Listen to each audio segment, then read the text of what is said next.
User alert.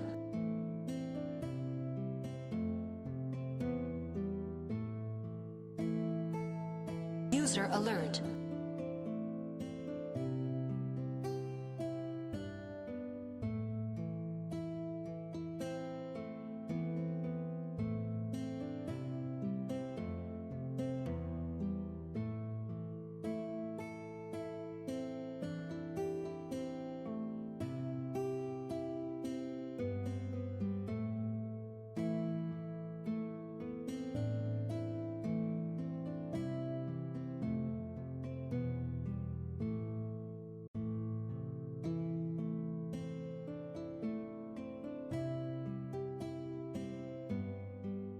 Yellow? There we go. The ads Adaptus are over. It is I. Me. Me is I. Hello. Where we got Ilmas Bob, Harmony, Umeko, and Drunku with the quick hi-bye. How are you all today? Yeah, what the fuck, man? Bob, you got your new name. It's Good Samaritan Bob. Like, Jesus Christ. Or Overly Social Bob. I don't know, man. Pick one.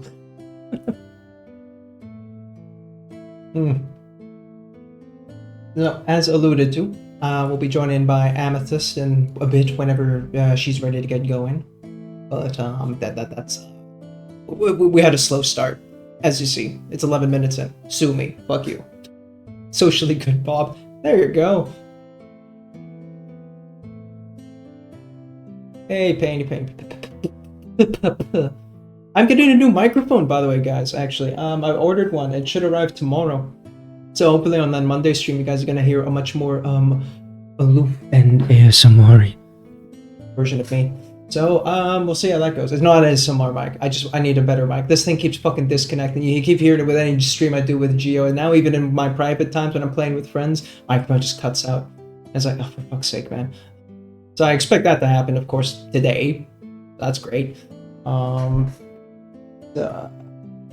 Just checking. No, it's plugged in. It looks plugged in. Yeah, okay.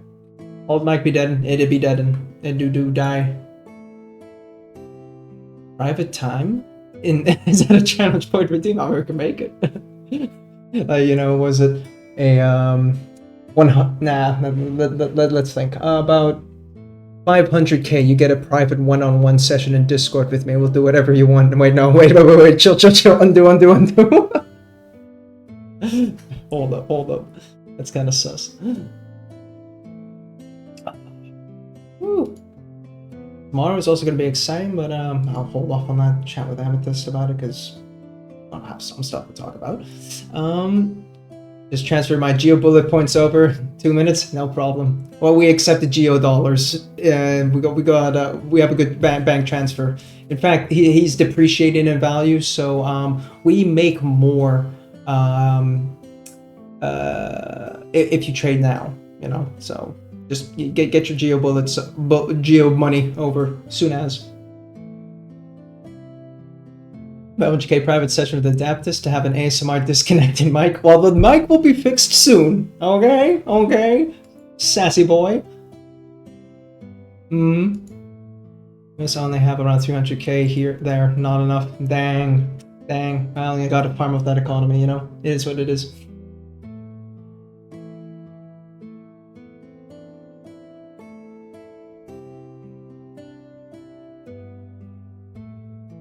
I'm painting sassy. Very nice. I'm just checking how she's doing. I don't know if she's trying to reach me with this mic. Doesn't seem like she's muted. Can't hear her.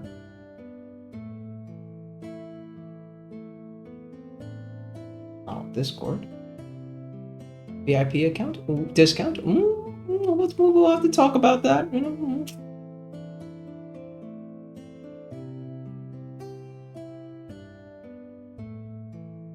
Oh, no, she's on.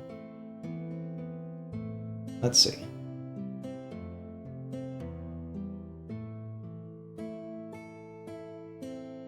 Ah, there we go. Hello? Testing 1, 2, 3. Am I deaf? I might be deaf.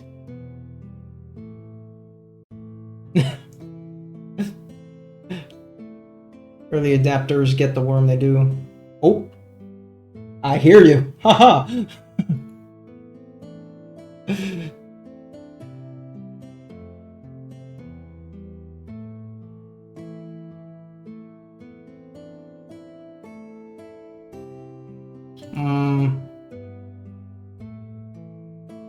Yeah, I get that. Oh, wait. My properties isn't sending it over? Wait, now they should hear you. Ah, there we go. Sorry, people. Okay. No, it's like audio issues on a collab is just par for the course, you know? It really is. Okay, so I wonder if my stream... I changed my name today, so everything is like kind of topsy-turvy. I should have probably done that yesterday. Coming to think of it. But okay. Okay. So my chat box might not appear on screen. I'm not going to record this part, but I might record once I get all of this done. Can I? My music not playing. Oh my god. Please. Can Yeah, that's I know. This is fun. Oh. Gosh. Okay. What do you mean, OBS? It is right there. Don't bully me. OBS bullies everybody. TBH. Okay, so I wonder what's going on with Stream Elements right now because it's not showing chat on my right-hand side. This is odd. Okay. Have you actually managed to find GeoBullet on my VOD channel? What the fuck, Illumus? How to relink Stream Elements. Oh Stream boy. Elements Oh, account. we're doing it live, folks. We're cooking. Yeah, I listen, I am woefully unprepared for every stream I do. So, okay. Understandable. Okay. Almighty Reddit, please help me. Try disconnecting and reconnecting your Twitch. Okay. Sounds good. How do I do that? Did I have to do that when I wasn't live? Oh, okay. Hydrated. Security, maybe? Reset my personal access token? Maybe that's good. Oh. Would that be it? Perhaps. Ooh, let's try it. Would you like to? Yes, I would like to reset it. Thank you. Please and thank you. Let's log in through Twitch now and see if this works. I think it might. It might. I'm doing now the Isidore, like just stream for the what's it? The browser source is just your actual Twitch. Oh no. Okay. Yeah, I know. I only have 10 minutes to set up, and oh boy. Okay. Okay. The chat's still not showing. Hold on. Let's see. Maybe I can just copy the link and redo it. It might have regenerated the link too.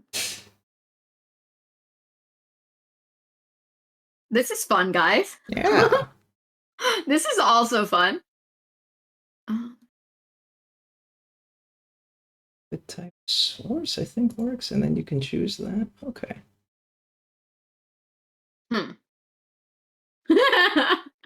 It's that little that says it all, doesn't it? That's odd. I wonder why that's happening. Yeah, because refresh cache won't work for you because you changed your name, so you actually have to grab it from. Oh. Yeah. Yeah. I wonder if I'm just gonna have to do it without the overlay today and figure it out later because I don't want to be doing this forever. Yeah. You know. Does that mean logging in and out? There should be something inside your Stream Elements account that shows your connections. It'll be whenever you can link your Twitch and YouTube accounts, etc. I'm on mobile. Okay. Chat is vibing, so don't worry. Good. At least chat can keep each other company. So that's good. Account ID. That doesn't. Okay, maybe No, I don't want to. Do I want to add Twitch channel? Yes or no? Ooh. And I said, okay. Hey. Well, I mean, it has my new name on my stream elements. Okay. It's just not showing chat. Hmm. Hmm. Oh wait, no, I'm seeing it. Oh, it's showing chat. Okay, there we go. We got it. We cooked. We cooked, chat. We cooked, chat. We cooked. We're not deep fried yet. Mm. It's hot in here. Yeah, I have Oh a my fan. gosh. I mean, it's starting to heat up in Texas now, so it's super steamy. Okay, now to add you, and I want to do it without the browser source because of ad breaks and things. Oh yeah, so that's easy. So if you go to the stream together, you should see my camera. It's kind of just like hanging there on the side, right? Okay. Should I go to Twitch for that? I'm kind of a granny. Oh, I see. Yeah. I see something. Okay. And there should be like a copy browser source on the URL on the top of that window. On the top of the window. Okay. Oh, like, wait. Do you mean like, okay. Do you mean? I'm gonna send you a screenshot in the Discord. Thank you. Because I'm like, do you mean the little twitch.tv/pop out blah blah blah blah blah? I mean, or do you mean on this little thing? There is copy browser source URL right on the top. There of course, is? Yeah. Oh, I don't. Oh, do you not have that? I don't know. Maybe. Oh shit. Maybe copy guest. Yeah, copy guest. Yeah, that works. Guest number 1 because I'm your only guest. Okay. Okay, link copied. Yes. Let's see if this works. It should work. Come on. Big money, big money, big money, big money. Big money, big money. Let's go, let's go. I am such a granny. It's okay. I am such a granny. It's really. Do you? Oh man, I need to go back to baking cookies. You know, like this is not the vibe. Hold on. Cooking stream when, by the by? Let's go. Actually, I do want to do a cooking stream at some point. Do you want? Maybe allow. I guess. Allow for what? Oh, on your side. Yeah. So like it will ask you, do you want your microphone, your camera, blah blah blah. Yeah. Okay. Depending how you do your camera, it might work just off the bat, and if not, I've got a solution for you. So I think we've got it. I think I'm showing you right now. Yeah, showing me, very but exciting. Yeah, but showing you. So like, because right now I'm just using your Twitch. So what about if I can grab your camera as well? So for that to happen, you have to click turn on camera on that same window that I sent you. Okay. And Sure. Chat is learning how to stream, you know. This is what it takes. Yeah, we'll use it. We'll choose a webcam. Yes. It's my Logi. Yes. And if it tells you you can't because it's being used, I have a solution for that. Copy the browser source and you ending. Okay. Copy. Next. Confirm. Come on. Turn on. Big money. Come on, baby. I'm begging you. Camera in use elsewhere. Okay. So go to setup. Yeah. Obvi, right? Okay. So setup. Yeah. There's choose a webcam. Yeah. I'm choosing my normal webcam that I'm using. Yeah, and if it's not allowing it because it's in use. Okay. OBS virtual? Yes, OBS virtual. And then you can just boot up the virtual camera. So then you swing back to OBS. Oh. Okay. Perfect.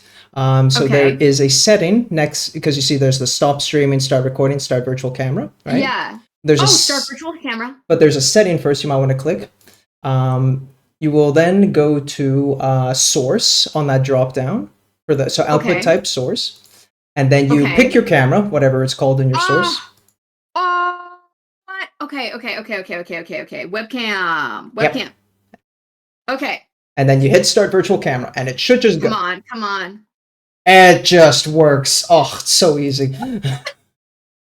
Oh my gosh, it's mirrored. This is freaking me out. It'll be mirrored on this, but I don't think it actually mirrors. Yeah, I know, not on mine, but isn't that crazy? Yeah. Now this should work. Boom. It just works. It just works. Let's go. Technology. Oh. Oh my gosh, we got it, guys. Woo. I'm hoping my stream doesn't just like shit itself with all this stuff happening. It should be okay. It's not that intensive of a demand because it's just mimicking a camera. Not really. Not super intense. Yeah. Okay. Okay. I'm gonna start recording now. Okay, right. sure. Okay, because eventually I need to post things to YouTube, That's like true. VODs to YouTube that are painting instead of gaming or discussing. So yeah, that's fair. Where we're going. You give more care to your recordings than I do. I just kind of just raw dog the VOD up there. I put a thumbnail. That's about it. Well, I mean, I'm gonna probably have to start doing editing again because I want to post more stuff, but I have so much stuff that it's taking up my mental capacity that it's like, maybe not now, but soon. Understandable, right?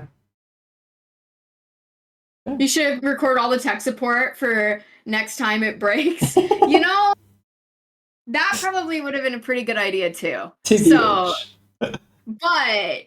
but, did someone just knock at my door?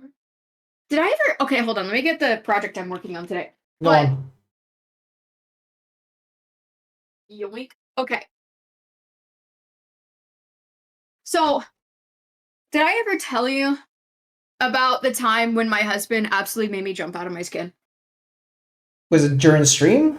Like you had to just open the door? No, but I was talking to someone who was streaming at the time. I was just in their voice chat. Okay. So, my husband is doing school right now. Welcome in Calrosi. My husband is a PhD candidate. And he has to go to things like conferences and stuff like that. So he was trying to get to a conference and he said, okay, baby, my plane takes off at like 11:30 or whatever. And this is after it's been delayed or whatever. And so I'm like, okay, cool. And so I'm like, oh, I'm lonely. I'm going to go talk to some people. And so I'm talking to some people on Discord. And by this point, his plane's taking off, right? Allegedly, his plane is taking off, right? And I'm like, okay. And I'm just in the middle of a conversation. And then I hear footsteps coming down the hallway. I'm home alone. And I was like, I look and there's a silhouette. Now, my man has some pretty broad shoulders. So a very large man walking down the hallway. I shriek. I am like, oh God, what am I gonna do? I reach for my hobby knife, and my first thought is like, go for the throat and the eyes. What the fuck, man? And then I see his Hawaiian shirt that I recognized from that morning, and he's like, oh my God, are you okay? And I'm like, what are you doing here? Is like my first response. And he's like, my flight was delayed by like 6 hours, so I just came home. And then he was like, oh yeah, I should have remembered that you get startled easily. I'm like, startled easily? You should be in the air by now, right? Men, we don't know what we did. Oh my God. And later on, I told this story because he's just thinking, oh yeah, that's just my wife. Like, she gets spooked easily. And then people, especially a lot of the women, I was telling the story to, be like, no, I'd be terrified. And he's like, okay, yeah, maybe that was like I fucking shit too much of a surprise. What the fuck? I'm meant to be home alone. Like, yeah, exactly. It's literally the Adaptus knife emote. True. Okay, so this is the thing we're working on today. We're doing a campfire with several factors of object source lighting, and she's tricky. So this is going to be fun. Nice. Okay. I'm trying to remember where I left off. My camera a bit I was listening to the Infinite and the Divine when I was painting yesterday, so it was all a blur. Tracing this, blah, blah, blah, that. Orican. Oh, dude.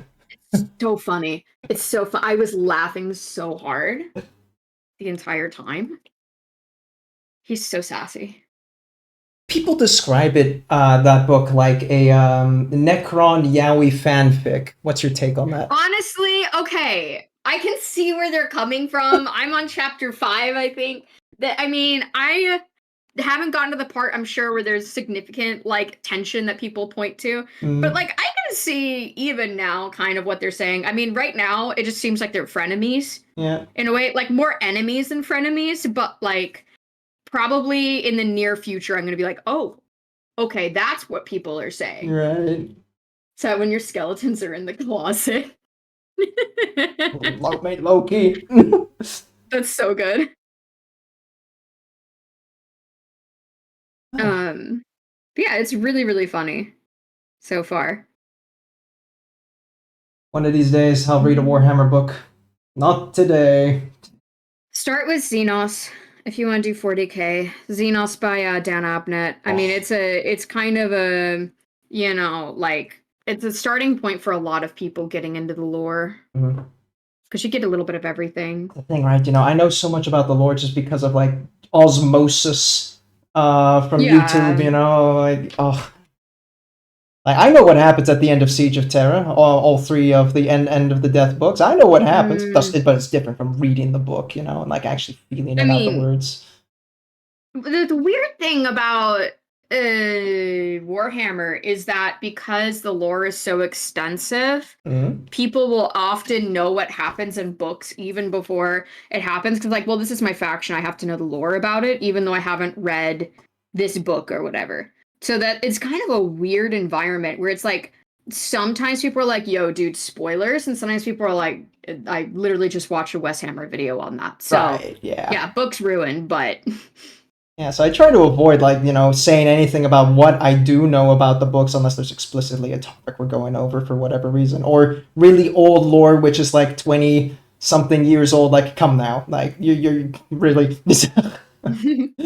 all he did was watch meme voiceovers. How do these Warhammer books work? Is there, like, one author? Okay, pull out the charts. Here's the thing.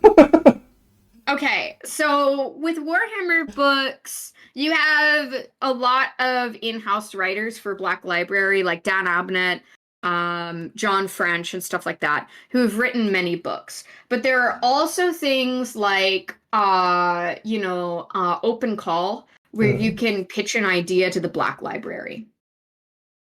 That's another way you can do it.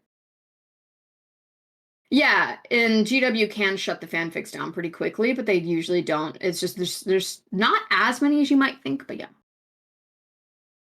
Good morning. Hey, Isidore.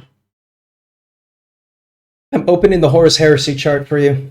Get ready, Bob. Oh god, that monstrosity. Your brain's gonna die. And this is just from like one series. Let's see. Yeah, it's the largest book series. It's basically a space opera tragedy. So, like, you're gonna focus on your faction, baby. Like, if you play Space Marine factions or Titan legions, or just, baby, focus on your faction. Don't worry about the other ones just yet. Unless you think one of the books is cool. So, Bob, you start here at Horus Rising, and it's a pretty straight line to go to False Gods, Galaxy in Flames, then Flight of the Eisenstein, but then this is where it gets fun. Yeah. This is where you can go any direction you want, and boy, oof. There is a chronological order to them, too. Yeah. So, like, if you say, well, I just want to read all of the books, then there is a chronological order to it. But, you know, sometimes it gets a little murky. Like, for instance, do you read 1,000 Suns or Burning of Prospero first? Because it details the same sort of events and the same sort of time in the events, right? Yeah. And then eventually, all of this just ends up in one straight line back again, so then you're good. At Siege of Terra, yes. Yes. Good thing I can't read. That's good. Yep. Maybe audiobooks then. True. Audiobooks are my best friend. Still don't know if because I do want to read the Horus Heresy novels. I do want to read a bunch of 40k books, but I like the physical books. And goddamn, do books cost money? They do. What I would recommend is getting audiobook trophies in this case, because I trophy hunt books as well. So like I'll listen to the audiobook, and then if I really liked the book, I get the actual book. Okay. And it's like a trophy. Like, you know, like a mounted deer head. You know? I am from the South, so fair enough. Very familiar with those. Oh boy. I have to reset my brain here. It goes like, what was I doing last time with the NMM? Oh, yeah, it was the back. I hate Eminem. I hate non-metallic metal. I hate non-metallic metal. I can't say the. How do you guys say it? How do you guys say that? With difficulty. Oh my god. Ooh, your camera. Ooh, what happened to the focus there? I had to turn up the resolution because it's the only way that you can see details. My camera's dog shit. Interesting. Yeah. But it is. It's not a great close-up camera. It's a perfect face cam. Does that make sense? Yeah, that checks out. We need to turn down the resolution though, for real. No, like on stream it looks fine, but in the stream together it's like, hey dog, we heard you like pixels. Okay, I can turn it down. That's not a big deal. We'll just the people who see mine. I heard non-metallic metal. Yeah, I hate non-metallic metal. I don't like doing it. I don't enjoy the process. Okay, let's try this one. It's a little bit less big. How's that look? On your stream, it looks fine. In the Thank stream. Thank you for the follow.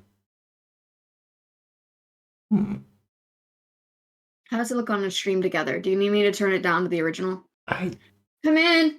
Don't understand why it's doing that. The camera's facing down. Thank you, Lemur King. Hello, do you want me husband. to adjust it again? Yeah, I don't know what's up with that because the husband digits. That's me. That's him. Yeah. Thank you. He got me lunch. Wow. Say hello to Adaptus. Hello, Hi, husband. Adaptus. Adaptus? Yeah, Adaptus. AdaptusPaints. I paint. We can't. My husband can't hear you because I have headphones on. I figured. But we got tripping mic. He's so silly. Very nice. I compliment his fingers. They are very fingery. He says your fingers are very fingery, and he would like to compliment them. Thank you very much. He has those power lifter hands. For sure. So true. Oh my god. A day's work and you may get hands like these. Damn, look at them hands. He said, damn, look at them hands. Okay, let me turn. Yeah, you guys gotta check out this this guy that puts dog medicine on it. It's so disgusting. I hate it. So it's for hardening dogs' paws, and this guy like strikes matches off of his knuckles. What the fuck? And sands down pieces of wood with his own hands. It's so gross. It's awesome. It's so disgusting. Check it out. The sound is awful when he rubs his hands together. Shout out to the dog medicine on his hands guy. Bob, why do you know this? And also link me. He said, how do you know this? Also link me. Yeah, I don't. Well, have fun. Okay, it's down nice to the. Meeting you. Nice meeting you, Lemur King. He said, I mean, like, it's like the lowest it can go. This is the normal capacity for it. Yeah, it's so weird. Seeing my legs crossed. Like the stream together is just like borking it, but your stream is fine. Like your actual stream, golden, but the stream together is just like, I don't know, bro. Oh, I wonder. Settings, there's a little. Do not share your browser source. There's a little exclamation point, but it just. Session thingy. Don't worry, Isadora, I can still teach you one day. I mean, I taught Amethyst how to do it in like, what, was it 2 minutes? Yeah, it's not that hard. But also, my camera is being really weird. Things like this, though, I don't know what to do. Yeah, I'm not seeing anything particularly wrong with it. Yeah. Don't get it. There's nothing like wrong with it. I wonder. Guest capture. Display in your window. Properties. Regenerate browser sources, maybe? Oh. No. Should I regenerate? You could, but I think that just regenerates the links, and that doesn't change. That doesn't do anything. I don't think so. Maybe I would Oh shit! There's a performance section here. Yeah. Okay. There's a performance. So in settings, there's performance at the very bottom, and then you can change Okay. Maybe highest then. Ah, there we go. That's it. Okay, there we go. Now let's see if expanding the camera will do anything. Because usually it's very hard for people to see what I'm doing if it's on this minimal. So let's try going this really big one. How does that look? Waiting. It's going to be a little fuzzy anyway. Stream looks good. Stream together also looks good. Okay, good. Okay, awesome. Woo! All right, we got that figured out. I was at hobby night the other night and I left all of my brushes there. And so Lemur King kindly went out and got them. And I was borrowing his. I'm going to miss this one. This one has such a nice tip on it. God damn. So you're going to hate to hear this. The minute you actually, like about 10 seconds after you changed the camera to close-up, then the stream together one borked itself. I think it just can't handle doing both. What? Okay. It's fine. Wait. Nah. It's good. What's going on? I see the share chat's on, and is my camera not working? Is the do you see the pixelation on it, or is it?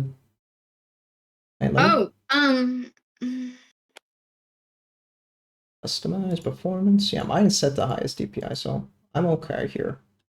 But that's mine's on highest.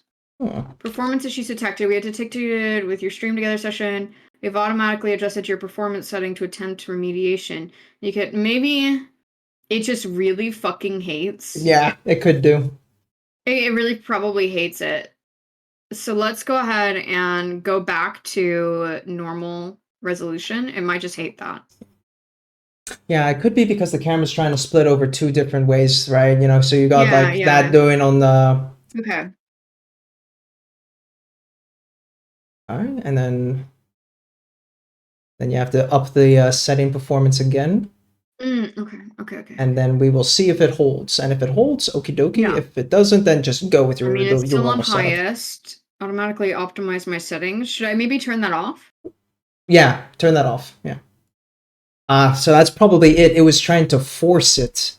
So if that is off, maybe now you can actually do your. I'm just gonna keep it at this normal one. It's gonna be what it's gonna be. Okay. Yeah. So paint. It was just my name was just kind of. It looked kind of like a stroke.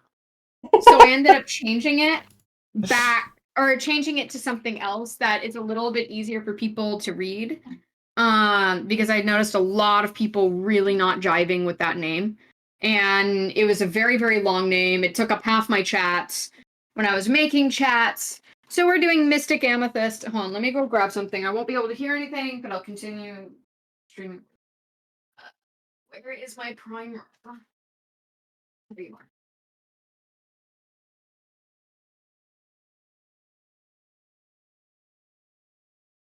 There we go. I'm back. Okay.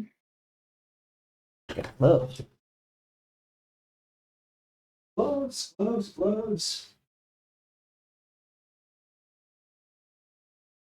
So yeah, that's the story behind the name change. I'm kind of rebranding a little bit. Besides, I kind of like the witchy aspect of Mystic Amethyst. I think that's kind of cute. Touches the Thousand Sun area as well a little bit. It does.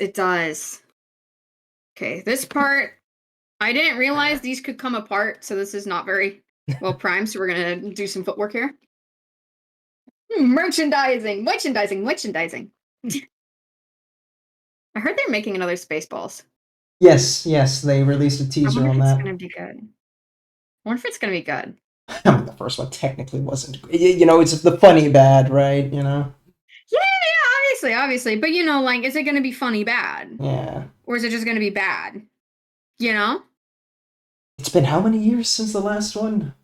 Oof. I mean, they have a whole other trilogy to mock now. So the world is their oyster. Oh, God. Truly. When you put it like that, oh, shit.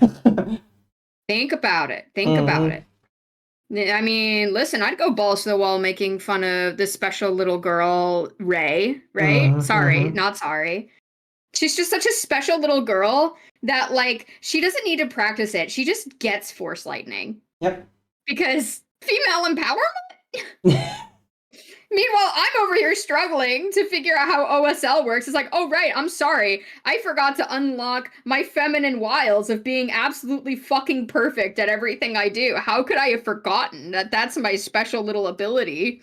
Because I have 2 X chromosomes. It's a bit of a skill Sorry. issue right there. I know! You basically, it's just like, you're saying you suck at being a woman. I mean, thanks, Disney. Thanks for reminding us. Thanks, Disney. Yeah. And Mulan, did the same thing. The live action Mulan, she didn't struggle from what I heard. And I'm like, part of it was that she did struggle. Like that's part of the hero's journey, dog. Like you can't have the journey without the struggle. Or else you just have, I don't know. It's not the hero's journey, it's the hero's straight line. Yeah, and it's like, bro, like Gilgamesh struggled. And he was 2/3 god. Like, or was he 2/3 human? I forget if he was 2/3 god or 2/3 human. I think he was 2/3 god though. Yeah, I think so. So it's like even Gilgamesh struggled, man. Like, come on. God, Disney, you know you're fucking ancient Sumerian? Babylonian. Yeah.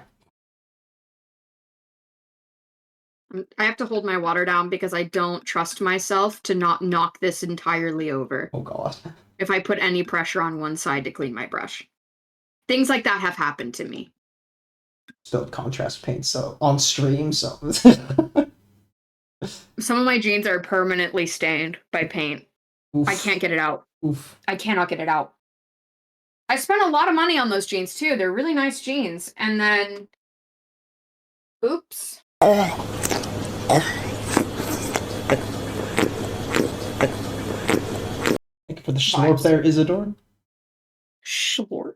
It's the Kirby redeem I have where Kirby does things to my face. Consensually. Consensually? Of course. Your avatar just looks like, I always say it, but it looks like a romantic web novel. And I'm so here for it. I've been thinking about getting into Live 2D one day, like an actual like moving VTube avatar. Oh, that's cool. Because after I did the whole face cam stream, I was just like, not for me, really. I didn't vibe with it, so I was like, okay, well, kind of that tells me then I should continue down the VTube route, huh? Sometimes I feel like VTube can be easier for some people because they don't have to worry about, am I making a weird face right now? Probably straight out of the jeans. That would be good. Okay, we can put this away now. Okay. You can go away now. I just need you to prime that.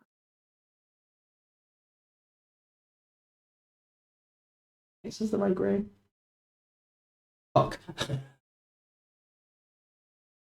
Ooh. NMM, it's all fun and easy because you know where everything should go, right? Right? Ha ha ha ha. Dude, I did NMM. I did not metallic metal. Yes.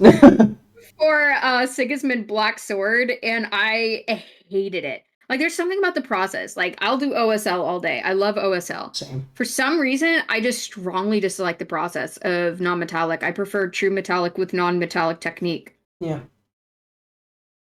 It's just more enjoyable for me. I don't know why. But sometimes you have to do it because people are like, I want purple metallic. And I'm like, damn, okay, fine. Fine, I'll do it myself. But then it's like, it only looks good from one angle is a common complaint and stuff like that. It has limited capability of looking nice. I'm gonna try to eat some lunch while I paint. Pop off. Yeah, listen, she's a hungry girl. She needs to eat sometimes. Get those gains for those lifting things y'all do. Bro, I just hit 100. I just hit 100 pounds on my bench press. I'm doing good. Yo, what the fuck? And that's on a cut. Damn. That's on a cut. You lift more than I do.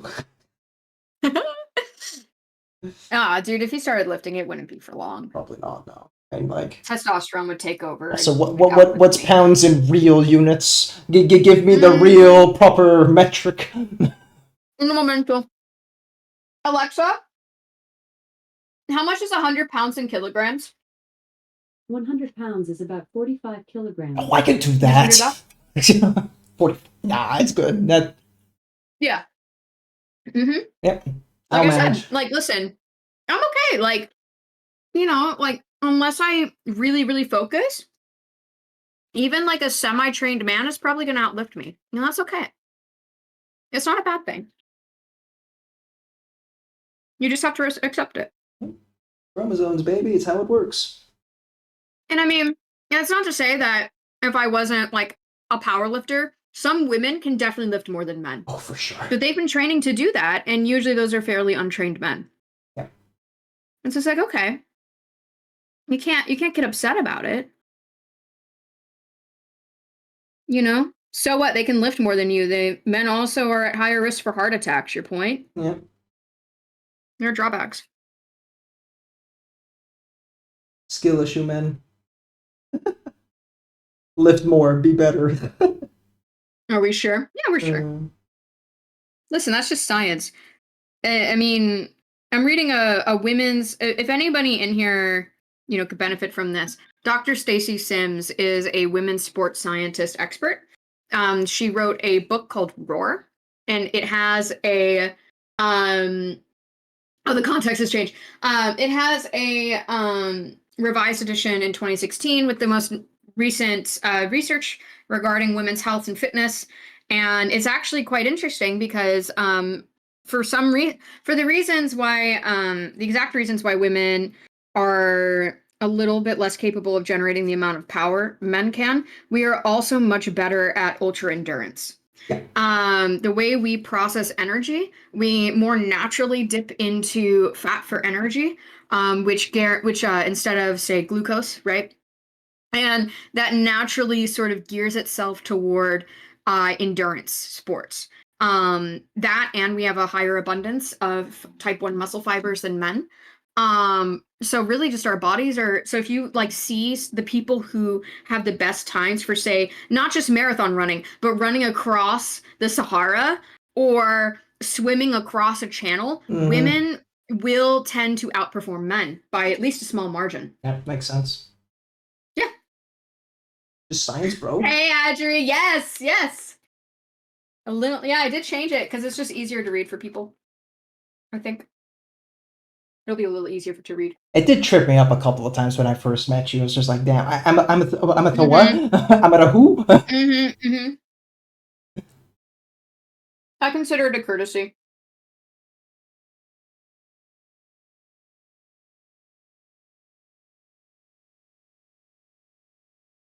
Just catching up on chat. How could you, Bob? Oh my god, Bob.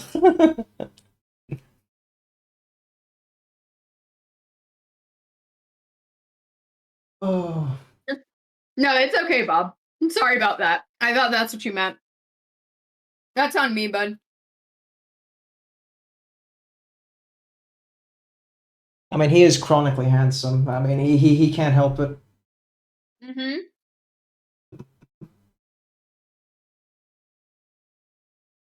Non-metallic metal. Why did I do this? Yep. Go to the True Metallics, dude. Join the cult.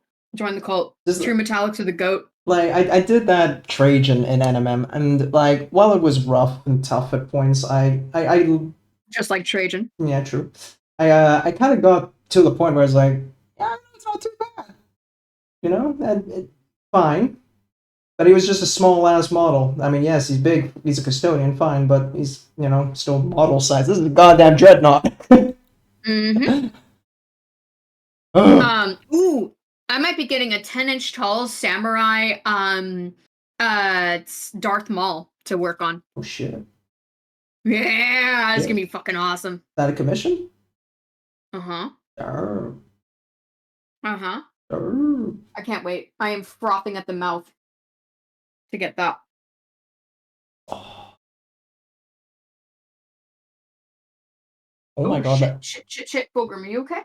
That'd be another great name, Bob, for your next name change. Hand holding Bob. Just go for it, bro.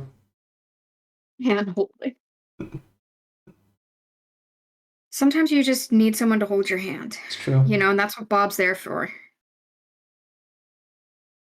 Okay. What's the biggest animal you think you could take in a fight?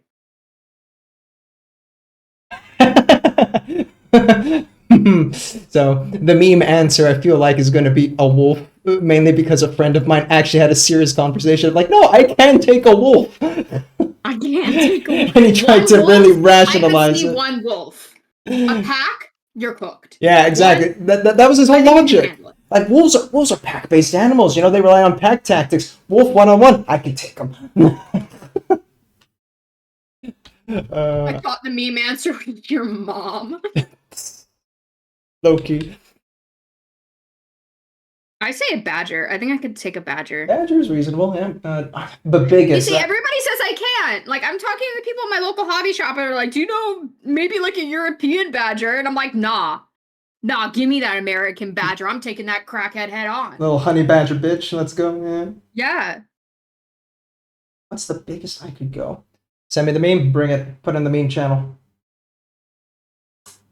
Biggest animal that I could take on.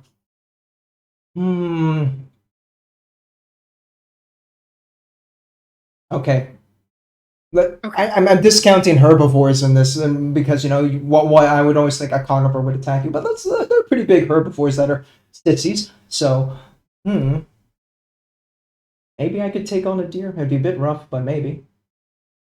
Some of those white-tailed deer are very small. Yeah, right. Are you talking buck or doe? The buck might be a bit of a chance with those antlers. They're meant to protect the does. Of course. Maybe there's another animal I could take on. Wait. It would definitely be a herbivore around that size. I think I can manage.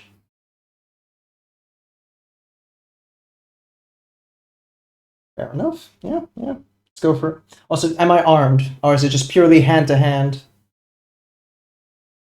Fisticuffs. Fisticuffs. Fisticuff a deer? Yeah, go for it. I think I can do that. I barely know her! Nice. Oh, damn it, Illimus. Every fucking time. I'm here for it, dog.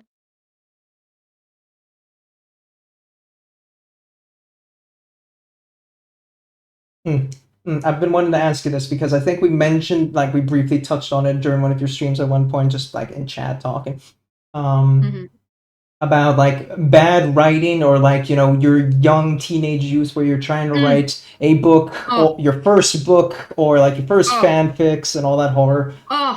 So good times. So bringing me back. Hit me with your most cringest fanfic work that I've actually written. Yes. I've only written 2. Okay. And neither of them were particularly cringe. It was just that I was inexperienced as a writer. Yeah. The plots themselves were standard sort of YA wholesome love story. And I did write basically full novels. I put my back into this shit. Damn. And which is why I'm an author now, probably. You know. But I don't think any of them were really cringe. They were just inexperienced. So, like, some things I picked up tropes from fan fiction, and so you might see some cringy dialogue, but just because I'm inexperienced and I'm learning how to write, right? I don't think that it was I don't think they were bad fanfics. Yeah. Yes, I do write. I mainly do stuff on Substack. I am published in some magazines, but, you know, now I mainly just do self-publishing. I do have a Substack account under Mystic Amethyst. So if you want to check that out, I am trying to work on a novelized cosmic horror Beowulf right now. What the fuck? So it's going to be a serialized novel. And it's a lot of fun to write, let me tell you. So. But you are adapting that in the sense that adapting, get it? Yeah. Because Beowulf is written in like a saga format, and that bitch does not translate well into like modern era writing. I did translate Beowulf in graduate school, and it was difficult because you have to study it like a foreign language, that old English. It's not Shakespeare, guys. I can still kind of read it out loud. I don't know what they're saying all the time. I can pick out words, but I can still read it, and it sounds more like German than it does our language. But what I mean by though is like more like the formatting. So like you got the hero's journey, or you got your 3-act structure, but the saga structure in itself is just it's very difficult to like adapt that out of like its format that it was written in. Like in a modern book format, maybe could wing it, but like there's a reason there's not been a very good or well accurate, shall we say, movie representation or something like that, because it just does not translate to another medium that well. I'm basically taking the story and changing it up. So there's like sci-fi stuff. It follows the main story beats, but I am changing it a little bit. Like there's a love interest, right? Because that's obligatory in any new Beowulf adaptation. Naturally. And it follows like a different reason why things are happening. There's some cosmic horror mystery elements to it. So I'm making it kind of my own, but it's still Beowulf, recognizably Beowulf, which is a little bit more character development. So, this is kind of funny because this is going to loop back to my fan fiction shit in a minute, but okay. Have you heard of the movie Outlander? Oh, the Beowulf adaptation Outlander? Exactly, the sci-fi Beowulf adaptation. Yeah, I watched it for a Beowulf's Afterlives course that I took in undergrad. Yeah. Okay, so good. So, coming back to my fanfic. The main character in that in Outlander is called Kanan. And I like that name. I was like, oh shit, that's such a cool fucking name. 12-year-old me, like let's go. Yeah. And I started using that in like any RPG game I was playing. If I was going to be playing Dragon Age, I was playing Mass Effect, whatever, just used Kanan, fine. So then I eventually somehow stumbled on Lord of the Rings Online, the MMO. It was my first time, getting onto an MMO. And then I tried to use Kanan. Name was taken, obviously. Yeah, it makes sense, right? And that's when I came up with a name that has stuck with me since then, so like 14, Aethelion. Okay. So that name, of course, Kanan from there, and Aethelion is, of course, Idunic Numenorian. I say, of course, as if people fucking know that shit, right? But it means son of. So son of Kai, son of Kanan, hey, hoi, hoi, right? Because it's like an Aethelion, right? The elf that guards the fountain in the Silmarillion. So then I had Aethelion, and then I joined a guild, and that guild was very big on like RP and writing. So this is where I started doing my very first fan fiction, which was a Lord of the Rings fan fiction. And Aethelion kind of has stuck with me since then. Every adaptation of him has changed over the years, but the latest adaptation you see is the PNG I'm using right now. Like as a character, he's kind of been with me my entire life now, and like I just can't really let him go. And I've used him in D&D, not as like a playable character, but as a villain because I'm the DM, of course.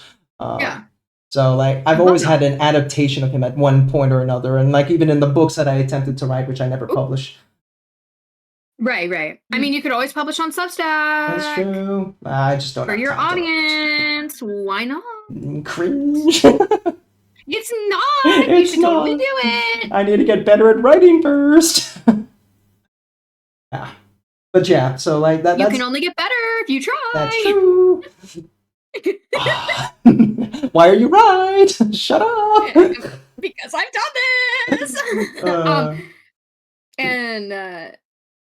Okay. Yeah, so Aethelion has always just been with me, and then when it came to making a VTuber, I thought, oh, maybe I'll rebrand, but like everyone already knew me as Adaptus, so I was like, I'm not changing my name. Got you. I can't be bothered. So even though like Adaptus as a name does not match with the PNG, you know how VTubers write their cringe VTuber lore? Yeah. It's not cringe, it's creativity. Yeah, sure. that's our copium.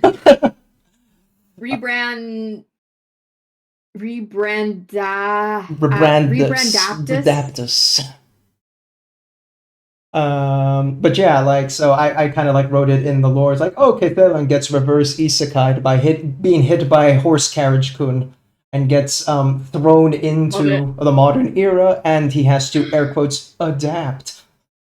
Oh, Oh, so that's why it. you It's use so using it cute. like that. It just comes full circle. Oh, shit I bites love itself. it. That's so I love dumb.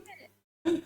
No, it's great. It's great. I love it when people talk about their OCs. Like, let me hear about your OCs. Let me hear about your mind figuring out how to make a person, and make them so real that it feels real, Mm. Like, I love it. I love it. And yes, I did mention German a while ago.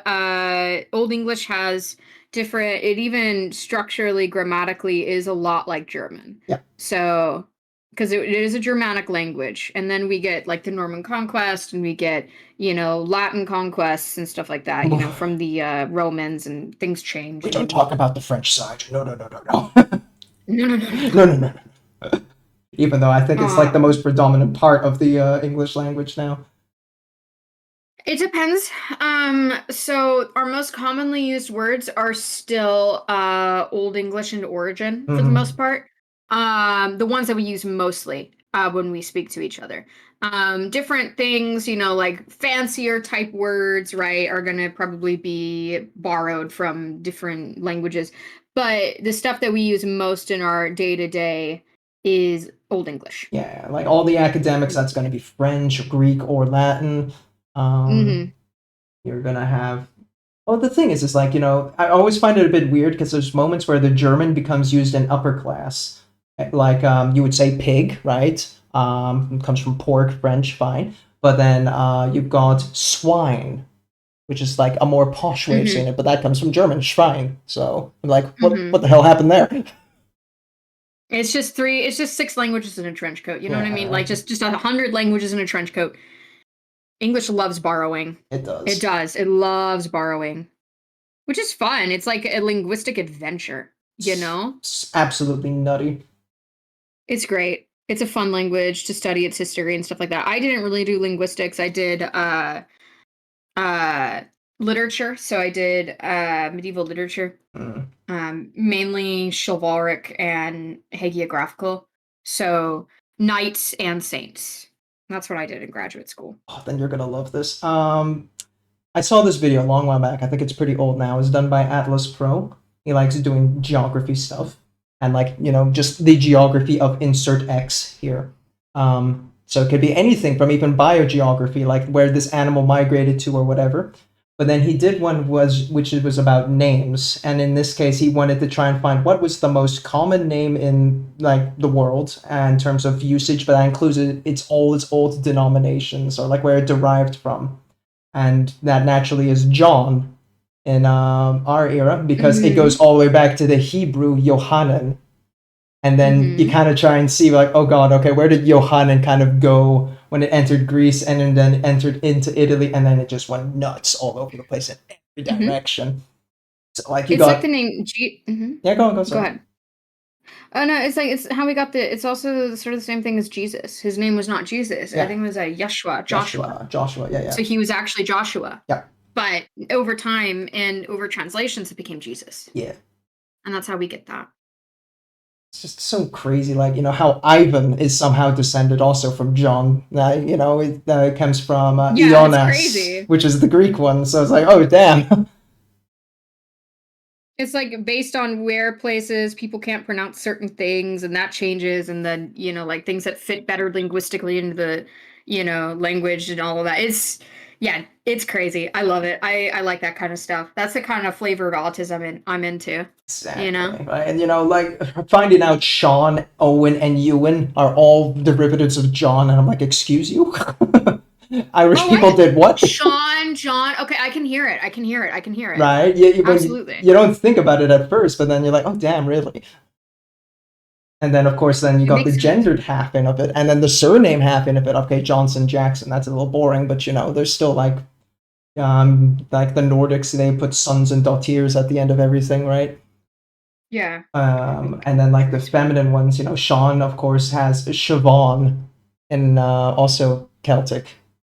And that how Siobhan just is just such a reach to John after a while. I was like, damn. Johnson is the same name as Richard. I get it.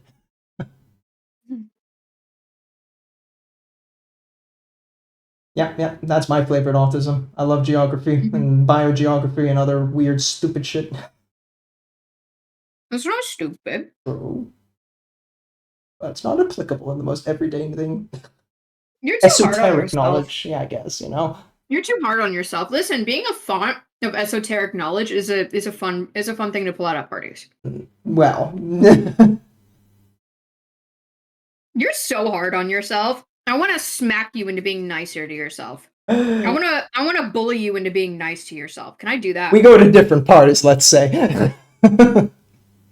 Oh, I don't go to parties. I'm a granny, remember? That's true, me too. Hey, let's see, welcome in. Yeah, no, like in terms of like parties, like I think the best I'm doing is like barbecues with the occasional close friends and or D&D, which will be starting up tomorrow. Oh God. A granny's party would be amazing. Yeah, I do kickbacks. I hate going to clubs. I remember when I was in undergrad, I was just trying to get my chemistry report done. And there are a couple girls that I knew who were like, no, you got to get the college experience. We're going to the bar district. And so we go to the bar district and I'm just fucking miserable the entire time. Like, when can I go home? Right. I hate this. It smells bad. I haven't been to a club since I was like, I don't know, 22? 22 years old? So that's like... I was freshly 21. It's like almost a decade ago. Shit. That was 5 years ago for me. I'm old. I'm only marginally younger than you. Cat hair, man. Leave me alone. It's a blessing to have cat hair. I wish I could have cat hair, but I'm allergic to cats. Went to the club once. It was a pain. It is a pain. I hate going to the club. I don't know why people like it. It's noisy. It smells bad. There's creepy guys who try to get you to come home with them. That's the girl's experience, at least. Yeah. Like, this one guy was like, oh, let me get your Snapchat. I'm like, okay, whatever. And so I give him my Snapchat. And, like, the next day, he's like, hey, do you want to come over to my place and play Xbox? And I thought he was kind of fun to talk to when I was, yelling over, the party scene. And so I'm like, I wouldn't be opposed to hanging out with you, but, like, let's meet at a coffee shop first, right? Or something like that. Mm-hmm. And he's like, oh, why don't you want to come to my place? And I'm like, because I've seen Taken. And I think I told him that, and I'm like, I would be happy, and he's like, you don't trust me? And I'm like, I met you last night at a seedy hookah bar. Of course I don't trust you. Damn. Not now, right? I can in the future, but, you're being really weird right now anyway, so maybe I shouldn't trust you at all, Fucking motherfucker just went straight to the light, come to my place, damn. Hitting him with the Taken is a wild move, power play right there. Go for it. I mean, I'm definitely like shoot your shot, but like also not like that. That's just giving really weird vibes at that point. Shoot your shot, but know how to aim. That's so nice. Let's meet in a public place. Why? Yeah, never mind, bro. Exactly. Right. Oh yeah, I love like really upscale cocktail bars like that. They're really nice. I want to go to like a pirate themed bar that just opened up in Austin. Oh. When I go to Austin next, because I go to Austin quite a bit.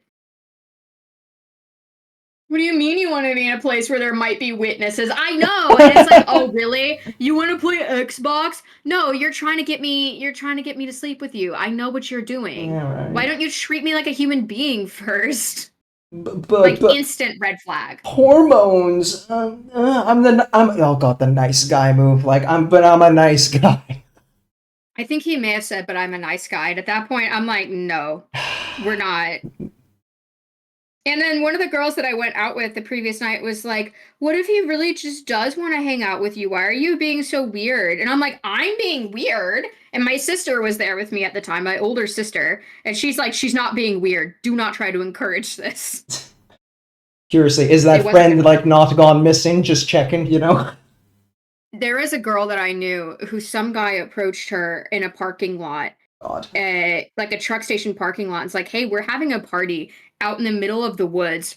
Subtext where no one can hear you scream. And do you guys want to come and visit? And she's like, we should go. And her friend's like, no. And then she's like, well, I just want to make memories. Don't you want to make memories? I'm like, oh, you can make some memories like that for sure. Not the ones you want. She was dropped down. She did not go because her friend was like, this is how we get killed. Like, what are you doing? Such a stealth report for the sake of gender equality. Nice girl. Yeah, nice girl, I'm sure. I have not had experience with that. So I'm, kicking that to the people who date women, right? I'm gonna kick that ball over because I have never experienced that. All the nice memories girls are, epidemic. all memories are good memories. Some marketing expert probably. Some marketing. I mean, Yeah, crazy stories. like at some point, it's kind of like what's it? Darwin. Like so you gotta like survival of the fittest at this point. How dumb do you have to be? But I can't say another thing that it's probably TOS. I probably can't say that. Okay. Fair. Yeah, because there's another story. I'll tell you later. But it's probably TOS. And I can't say it. Yeah. She was not very. God bless her. She was not very bright. She had many good qualities. She was not that smart. Yeah, well, hopefully she made some good memories, right? Hopefully she's okay now. I do hope that she grew up a little bit. She was very immature and she very naive and she needed to grow up. I hope for her safety she grew up a little bit. Mm. There's just some people whose not cerebellum, what's the other one? Amygdala? The one where all reasoning, logic happens. Prefrontal cortex? Prefrontal cortex, thank you. There's just some people who just can't get that last leg, Yep. Yeah. I mean, even amygdala would work well here because the, danger response, like any person who has a functioning amygdala would be like, that's dangerous. I can't do that. This person could be a threat. But what if? Growing up is the best of. For real. Oh, that's spicy, but it's true. Oh. Okay. Sorry. That's fine. No, Illumis is shooting fire today. That's good. I know. I'm like, okay. Damn.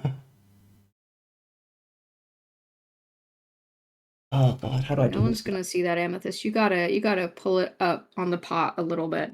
I'm trying to do all the glowing effects today because the same client wants the Darth Maul done, and I'm like, all right, I gotta make sure his other projects are somewhat more done.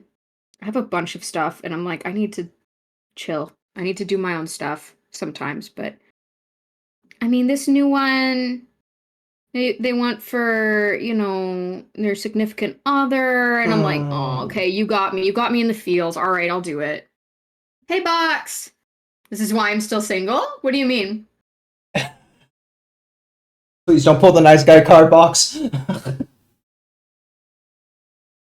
I mean, for some people, it takes longer to find somebody. That's true. Right? I mean, I got married in my early 20s. That's just because it's just like, okay, well, we liked each other. Our families respectively loved our significant others. And, you marry into the family. We both had the same goals in mind, the same sort of, mindset, all of that. And it's like, well, realistically, is there going to be anybody, like that's going to come along? It's like, probably not. And we like each other. So we might as well, we're the same kind of weird, it's a perfect little match. We fit together too well to not get married, and our families liked the other family. Our families liked the other person. So at some point, it's like, well, what are you waiting for? Exactly. I had to fucking explain that to my friend as well. I was like, are you sure you want to get like engaged already? Like, don't you want to wait it out a little bit? I was like, well, what are you waiting for at this point, man? Like, look at me, I'm turning 30. Like, is like a new partner supposed to just fall out of the window onto my lap? Yeah. I don't got time to go out and date. Fuck it. Exactly. And like the thing is that you can wait and wait and wait and wait and just miss the person because everybody's gonna have flaws. And like, you could always find someone, oh, well, I like this quality better in this person. But like, if you mesh well with a person, come on. Yeah. So I just gave up on it. Not everybody needs to be married or dating. It's true. If you're happy and you have friends and you have people you hang out with, like, that's fine. saw a very interesting like a video documentary on that, like the idea of love, right? And like everyone Yeah. is always hyper focused on eros, erotic love, the love of romance and stuff. Yes, and an obsession, really. I would say also obsession is a Right, big problem. but it's a three love thing, there is philios, or philia, philia. I think it's feminine written, whatever. Philia, and then there's agape, right? But why are these two put on such a low level compared to eros? Everyone prioritizes that so much, but all these other loves still do give you a sense of like completion and happiness. Yeah. I mean, being on the same wavelength and communication's always we communicate pretty well. Even when I was at my worst, like the thing too is that I wasn't well for quite a while, and he was just such a soldier through all of it and never gave up on me, and I'm like, I can't leave this one behind. This was too good. Right? The fact that he never gave up is something that I'm like, all right, no, this is it. I'm not gonna settle for anybody, like, because everybody else gave up and he didn't. And I'm like, no, I'm not gonna just throw this one away, when he's been so loyal. But when people ask me what it's like to be married, right? And I've been married for 4 years, it's like it is more or less like living with a friend most of the time. And then like you always love them and you always have that attraction to them, but it's like the feeling kind of becomes more calm and like more constant, I guess is a good way to describe it. So it's not as I think the honeymoon phase that people talk about is more just like it's exciting to be in love, and then like after a while the love feels a little bit more mellow, and that's completely natural, but people like get scared of that. They're like, oh no, is our relationship falling apart? What can I do to fix it? What can I say? There's nothing to save. It's fine. It's fine. It's just growing. You're growing still. Your prefrontal cortex might have finished up at 25 or whatever, but like you still develop as a person. And in a relationship, you're with a partner. You're both growing together still. Yeah. Everybody's gonna change. You just gotta roll with it. Yeah.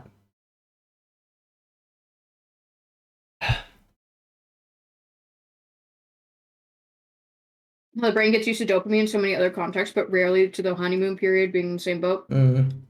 It's just like for me, like I always felt, because we were dating for I think 2 years before we got married. So like by that point, I'd already started to feel more like, oh, this is just like my closest friend that I can tell anything to, right? Yeah. But also he has a cute little face I just want to kiss, right? So it's like something like that, right? And then like over the course of 4 years, it just feels comfortable and safe and happy. Partners And are just people you want to give a smoochie, like. Best friends, like, I just want to kiss your cute little face. That's how it feels. But then also, like, I don't know, maybe it's just because I prefer, like, the sort of, like, less, like, I don't like excitement that much. So maybe it's just like I also adapted very well to that, and I never freaked out because I'm like, nice. Adapted. I just feel like I'm living with my best friend. That's perfect. That's right where I want it to be. And some people get freaked out by that. Sorry, I had to throw it in there, It's a reflex button. What? Just adapted. Anytime I hear adapt in any format, Oh, yeah. Right. I have to proclaim my namesake. Yeah, that's about what it feels like. Yeah, I'd say that's accurate. Because like we only got engaged like last year, July, but we've been together for like years or something like that. I'm just like, what am I waiting for? That there's nothing to wait. We know this is it. This is the person. So. Oh my god. Yeah, for sure. Yeah. I mean, I got married at 22.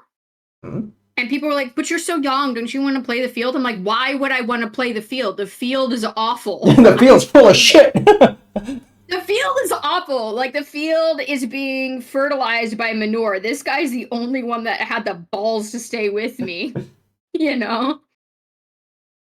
But, like, I hated that one. It's like, but you're still so young. And it's like, okay. Okay, and? Your point? Right. We all do things differently. Okay. Not to mention, like, our parents and their parents, you know, were marrying way fucking younger half the time, so fucking screw your shit. I think my grandparents were married roughly the same age I was married. Oh, well, that's late So, for like, them, yeah. right? Yeah, they were, yeah. But, like, you know, both of them had careers before and stuff like that. My grandmother was very much ahead of her time, I think. She got a degree in fashion design in, like, the 40s or 50s. Holy shit! Yeah, that's uncommon. Mm-hmm. Yeah, and my grandfather, you know, got lots of advanced degrees and stuff like that as well. My mom got married to my dad in her late 30s, but she was like a lawyer and was in the Navy, and they met later in life and all of that. And she was also, I'm a little bit more social than my mother was, but like we're kind of the same where we just don't really like a lot of excitement. So she didn't really date that much. So when she met my dad, it was actually a blind date set up by her mother, who was sick and tired of her oldest daughter not being married. Fair enough. And he came in, apparently my father came in with a big smile and a big tray of baklava. Damn. Flex. And I think my mom was kind of sold at that point. And they say food is a way to the man's heart, you know? Remember that, guys?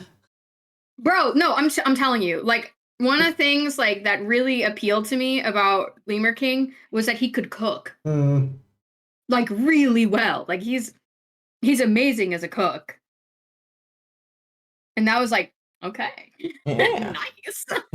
Hell yeah, bonus points. If you want an edge, learn to cook, learn to dance. I don't know. There's something about a guy who knows how to dance too. I can only master the old man shuffle these days. I hate how much more like my dad I realize I'm becoming. I'm like, oh god, is this what it is, huh? The way to the heart of his stomach, or however it goes. Women want one thing, let him cook. Exactly. True. No, my husband does most of the cooking. I think it's probably like he probably does 75%. I do about 25%. I'm still a decent, like I'm a good cook, but you know, like he enjoys the process more than I do, so he just tends to gravitate toward doing it. And I'm usually the one who does a lot more of the cleaning, so it balances out pretty well. That's fair. Also, hey there, M. Welcome in. I am live. Shush. I am the chef in our little household, but that's more just because it works out better. Yeah. She can't handle heat that much, so being in front of a stove is like a... Yeah. Got you. I recently got a smoker barbecue. Ooh, how you been enjoying that?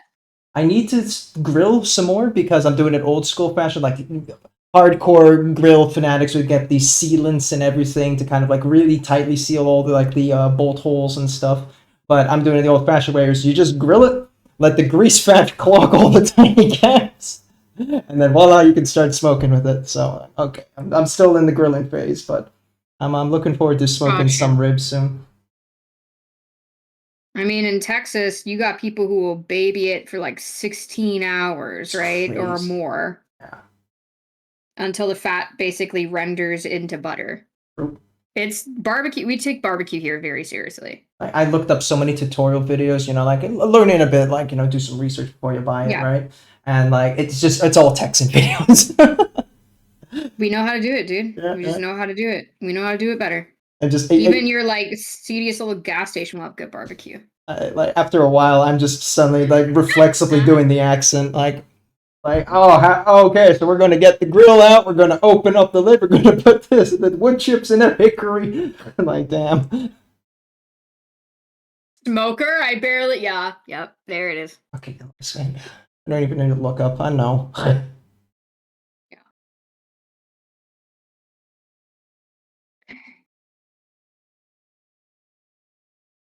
All right, base coat. You happy?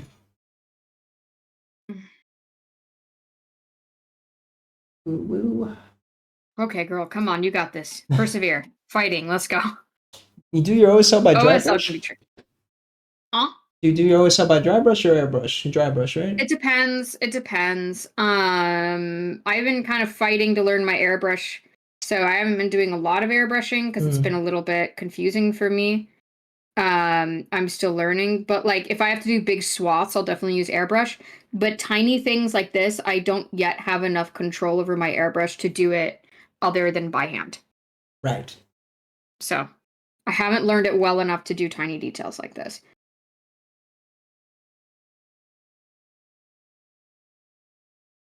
Some quick Twitch management. There you go. Refreshed. Okay. I was scared What's I was going on? disconnecting for a second, but it's good. Oh, I need to clean up my my OBS a little bit. It's starting to get a bit clogged. Mm.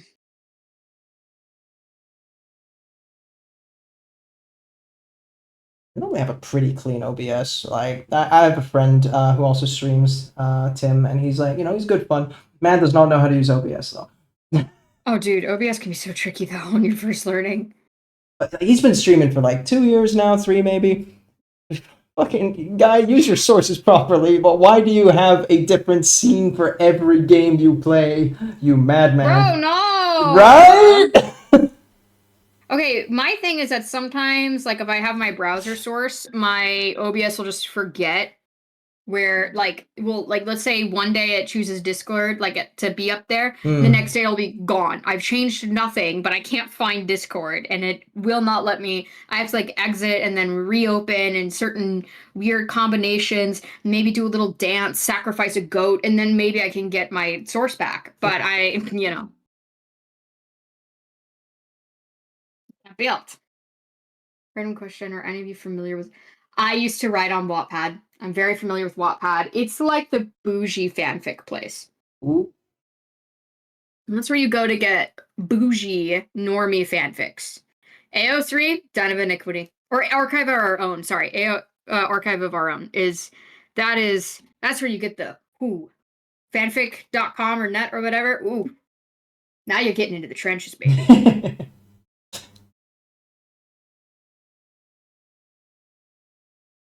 Oh god. That is it. That's really good. That's very good. Do you have a novel that's 86 million? Is that what you're setting up for? If you would like to share it, I might even take a look at it. Oh. I love OCs and fanfics and stuff like that and self-publishing. Anything to take power away from those bloated, like, publishing companies. Rah, rah, rah, let's go. Who's your go-to author these days? Like fantasy or sci-fi? Pick or choose. Okay. I mean, I read a lot of Warhammer because it's like my line of work. Naturally. I do also enjoy, outside of Warhammer, Hugh Howey is a very good sci-fi author. I read a lot more classic fantasy. So I just finished The Last Unicorn and it was life-changing. I love what I've read of the Sabriel series. That's also very, very good. The original first Howl's Moving Castle, I've heard, don't bother with the subsequent novels.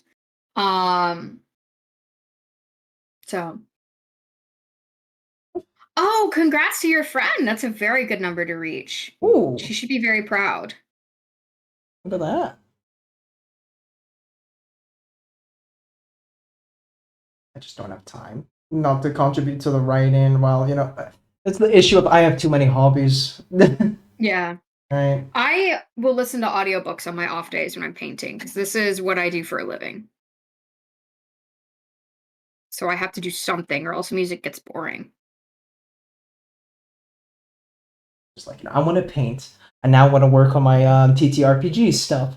I don't have time to write anything personal that I want to do. I mean, I actually ended up like finishing up my first campaign of D&D just so I can spend some time to write, but then I just couldn't keep committing to it. Work got in the way, life got in the way. Now I have a house and now I have to do house stuff and now I want to do gardening. It's like, god damn it. I want to do grilling and barbecue and I'm like, oh my god. Do you by chance have ADHD? No, but I might have ADD, but hey. Oh, it's the same under the DSM-5 now. Is it now? Okay, cool. It's just different presentations, yeah. Yeah, I'm more of the slower energy one, like very tired frequently. Inattentive. Yeah. But your mind wanders a lot. Yeah. I have an abnormally hyperactive presentation for a woman. Okay. Because usually women are much more inattentive, True. but I'm much more hyperactive than most women are. with ADHD. Thing is, I can't get diagnosed because my problems aren't severe enough, and there's a little bit of a mental health crisis going on in the Netherlands. It's like, yeah, sorry, buddy, looking at this thing you filled in the questionnaire, we got much more serious cases than you, so you sit in the back. I'm like, damn, okay, chill, bro. Fucking asshole. So you can't get help. That sucks. I'm sorry. Well, I mean, it's just that I want to know, and then therefore I can do the Yeah. steps to, do what I need to do for it. But Well, a lot of ADHD things also, in case you aren't ADHD, do work for neurotypical types. So if you want to start learning the coping mechanisms for ADHD, there's not a big issue with that. It helps everybody. yeah, Because it just lowers the amount of executive function you need. I was so mad when she finally got most of her friends to understand the difference between ADD and ADHD. And then they go and turn ADD, into part of into a spectrum. Yeah, it's like, because it's like the same neurological dysfunction. It's just different presentations of the same neurological dysfunction. But people like definitely get very passionate about whether or not there should be a difference in the DSM-5. I don't care. yeah. I mean, I guess, people do just traditionally gravitate to the idea of like categorization of boxes. It makes it feel like easier, and like if there's a box, then I know, and there's some confidence in that. There's also a little tribalism that I belong to this group or whatever. But like, sometimes people make it their personality, and that's where I'm like, all right, listen, chill out, like calm the fuck down. It's something that's part of you. Yeah. You're not going to get rid of it. There's no cure, and you can learn to live with it, and you can learn to like some of the things that come from it. Like I have, I was always more creative for the same reasons, that because my brain won't stop working. Mhm. But I also recognize it's harder for me to do my laundry. So there are drawbacks, and it's just like the fact that I'm right-handed, right? It's just okay. Yeah, some scissors work better for me, but I'm not gonna, Right. let it take over my life in that way. Well, it's like having a sign in the fog. Oh, this is where I can start. Exactly. Right. That is why diagnoses are important, That's why I want to know. But the health people are like, Lamau, skill issue. I'm like, shit. There's a lot of the coping mechanisms that you can just start on now as a person. Like, okay, think about where things are positioned in your house, make it the least amount of executive function needed to get your task done as possible. And that can help you now until you can get a diagnosis. And maybe they can, if you need medication, they can get you medication and stuff like that. I was on Ritalin when I was a kid because, my parents were like wondering, like, what the hell's wrong with you? Throw pills because doctor said so.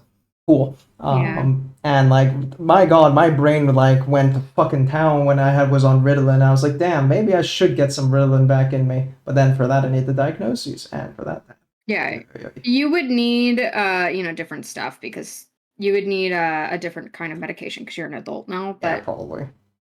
Mine is a mild enough case to where it's a major inconvenience, but I don't need to be medicated, and so I choose not to be medicated. That's fair. It's just more expensive and harder to travel with medication, so I'm like, okay, unless it gets really, really bad, I'm not going to bother. Yeah. Which at 30, it might get worse, especially for women. Your brain will change again at 30, and so maybe I'll need medication then, but for right now, I'm good. Remember when my dad pinched some Ritalin from my pills so he could work on his like PhD dissertation stuff? And my gosh, what the heck, dude? Dad, what the fuck? He's like, damn, I worked that hard on that paper. I was like, no shit. So you can learn to deal with X problem. You can even, you don't have it bad enough to work. Yeah, and I was what's known as, I grew up as a woman, and so it's like, oh, you just have anxiety. The classic diagnosis of, you were diagnosed with woman. It's like, okay, thank you. You were diagnosed with hysteric woman disorder, yeah. So I never really got stuff like that, and it was actually quite fascinating because when I found out that I had ADHD, because we were going back in my life, and I had certain problems that were very, very consistent throughout my lifespan, and it's like, you have ADHD, and I was like, okay, cool, well, let me look up how to deal with this. And so I start learning stuff from resources that were given to me and resources I found. And it was crazy because, say, studying, I've always been in school. I ended up just developing a lot of this stuff naturally because I'm like, oh, okay, I can't work this way, but I can work this way. And so, like, I actually ended up doing most of the stuff that was recommended just because I had to do it on my own. For doing similar to boys until recently, and hopefully less now. Fingers crossed with boys. Oh, just give him some downers, too much energy. Yeah. Sometimes, yeah. I could, yeah, and... There's a whole thing. I feel like that was what I got, like in terms of diagnosis. Oh, he's got too much energy, or he doesn't have enough. Here, take this. Figure it out. Like, yeah.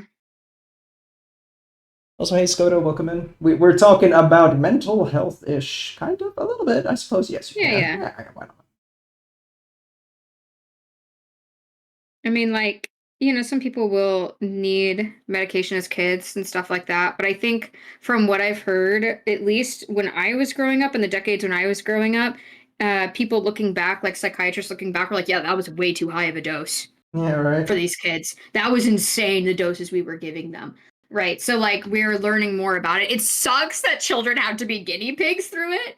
But, like, there's a lot of, like, doctors are like, yeah, those doses were way too high in some cases. Just That's insane. I'm sorry, Jimmy. The wheels of progress got to keep turning. So, Goddamn. mental health. Goodness. I was on like half a pill of Ritalin. Like, yeah, my dad would actually have to cut it. And my dad took a whole ass pill as an adult. I'm like, damn, you pinching kid pills. That's so funny. I knew a kid in high school who was selling his Adderall. He was really lucky he didn't get arrested. Really, really lucky. Fucking ballsy move, right? Jeez. He was selling it in the cafeteria. Dog. What the hell, man? At least try. Fucking hide or some shit. Come on. We had dudes on blasting gear in our high school, too. That's why we didn't have a powerlifting team. I would have been a powerlifter in high school. But no, you guys had to go fucking blasting Tren at 16. Thank you for that. And now no powerlifting team. I was like, are you fucking serious, dude? Damn, Tren at 16. What the fuck, man? I don't know what they were taking, but it was some sort of... I'm sure they weren't dosing it right, and they weren't doing the right things to even protect their internal organs, because they're stupid teenagers looking at forums. Let your balls drop first, at least. Damn. Nick. When I started getting my treatment, I remember having documentary viewing or something, and they basically said in the last 10 years or so, we've gone from keep the parents or family away, it's their fault, to maybe we should try to involve them as much as possible. They're the ones best able to help. Yeah, it's always crazy, like how, okay, this is how we're going to solve this. Like, you know, medicine arrives at that as an answer. And then, like, 10 years, no, 180, that shit. I mean, it's sometimes science is more of an art than a science. Yeah. And people have to be willing to admit when they were wrong. And sometimes, you know, coming from someone who was studying science, there's a lot of ego in the scientific field sometimes. Much, and yeah. that can be difficult for people to get, you know, like correct science whenever someone's ego's in the way. Right. It's like, well, I have backed this theory for 20 years, so I'm not going to change. Yeah. Right. And that can happen sometimes. Oh, happen. Sometimes I think way too much, even like that. Yeah, they want to defend, like, you know, their life's work essentially. Like. Well, yeah, and that's a natural impulse, right? I can get that, but like, it's very human to do that. And you have to kind of leave that part of you behind, which is very hard. Yeah. But compared to them over here from other places on Earth, there's a lot bigger focus on.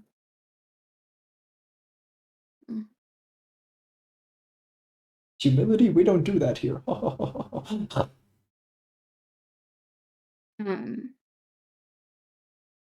Yeah, and you know, of course, whenever, you know, someone like is in the top of their field, it can be very difficult for pride not to get in the way. Mm-hmm. You know, it can be very, very hard for that. And I try to be generous. That's why I say, like, it can be a problem where it's, you know, for some people, right? I try to be generous as much as I can. But yeah. Yes, I'm too pessimistic.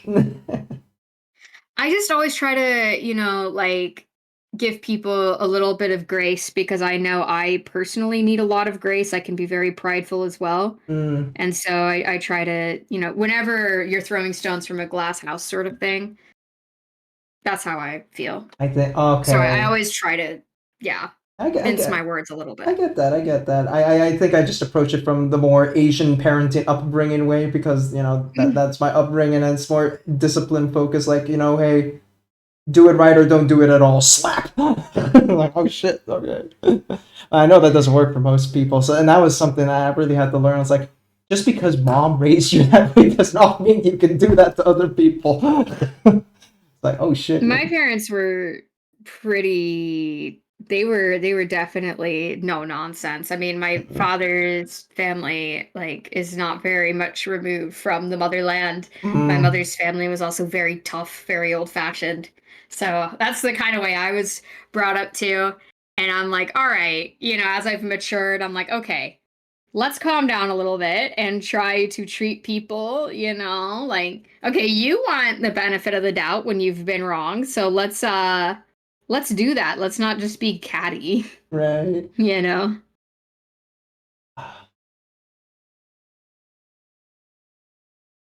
It was definitely something that was quite a challenge to learn, but what I think was a bit eye-opening for me, because I am focused on tough love. That's just how I work, and I know that's Yeah. not for every people, and I know there's some people I have to be a bit Sometimes some softer people with. need it.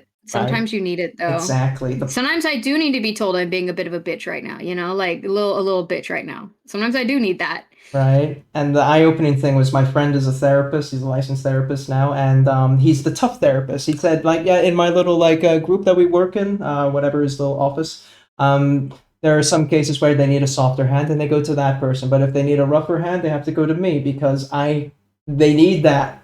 And I'm like, oh shit, right, damn. It's obvious when you say it now, but like, man, when it was still in my phase of developing, I was like, oh shit. Yeah, okay, so maybe this is just how I approach things, and it kind of helps me like understand how to better deal with certain people and how to kind of take it easy on some. Don't chat like that. Don't worry, Linus, it's fine. No. Empathy is part of curriculum for therapists. Patient communication is such a relief to hear, since it really can be a problem if you get bottlenecked by some stubborn, my knowledge is everything general doctor. Yeah.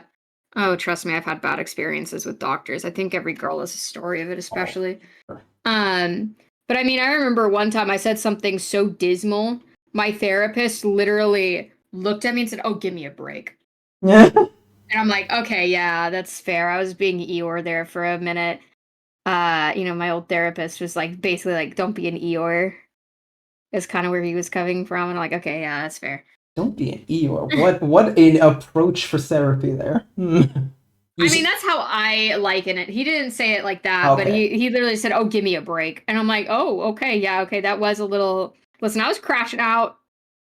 I guess I recognize the error of my ways now. Sorry. Yeah. For me, it was definitely not my oldest brother, my middle brother. He told me like Adaptus, not like that, but Adaptus, grow the fuck up. I was like, damn, you're right though, but fuck, why'd you gotta say it like that, bro? I was in a real bad place, and he just like, I'm gonna tell you something. A good friend told me, and it's just grow the fuck up. And I was like, oh shit, fuck, why you're so right, bro. Sometimes I do need to hear that. Like sometimes, my husband even too will be like, "All right, we're gonna shut this down." Like he's always very gentle about it, but he's very like if I start spiraling like I do sometimes, it's just like, we're not doing it. We're not doing that. And I'm like, okay. My sister sometimes would just like snap at me whenever I got too negative and stuff like that. It was like, oh come on, you have bigger problems to think about right now, or something like that, Yeah. Oh, dude, yeah, no, I had horrible experiences with doctors too. One of mine prescribed conflicting medication to me. Ooh. Like I took 2 medications for 5 or 6 years. She didn't even bother to check the interactions. Damn, that's kind of fucked. It made Is that yeah, legal? it made it. It's not, but I can't do anything about it now. Yeah. Because it's been too long, and it's infamously hard to sue doctors for that. Yeah. At least in the US. But like it made both medications less effective. So yeah, she didn't check the interactions. And I remember I went to a different doctor who was looking through my medicine chart. She's like, and she was just checking and, whatever. And then she's like, oh my God, wait, who did this? And I, whatever. And she's like, these make both of these medications less effective. There's a reason why, like you're having such horrible issues right now. And I got off of one and it just like, it felt amazing. And I'm like, okay, I'm better now. Like, awesome, cool. My anxiety's gone. Imagine that. Imagine. It was horrible. It was horrible. That whole, like, who hurt you? My therapist. Yes. Yeah, she hit me with a dark romance to see who hurt you.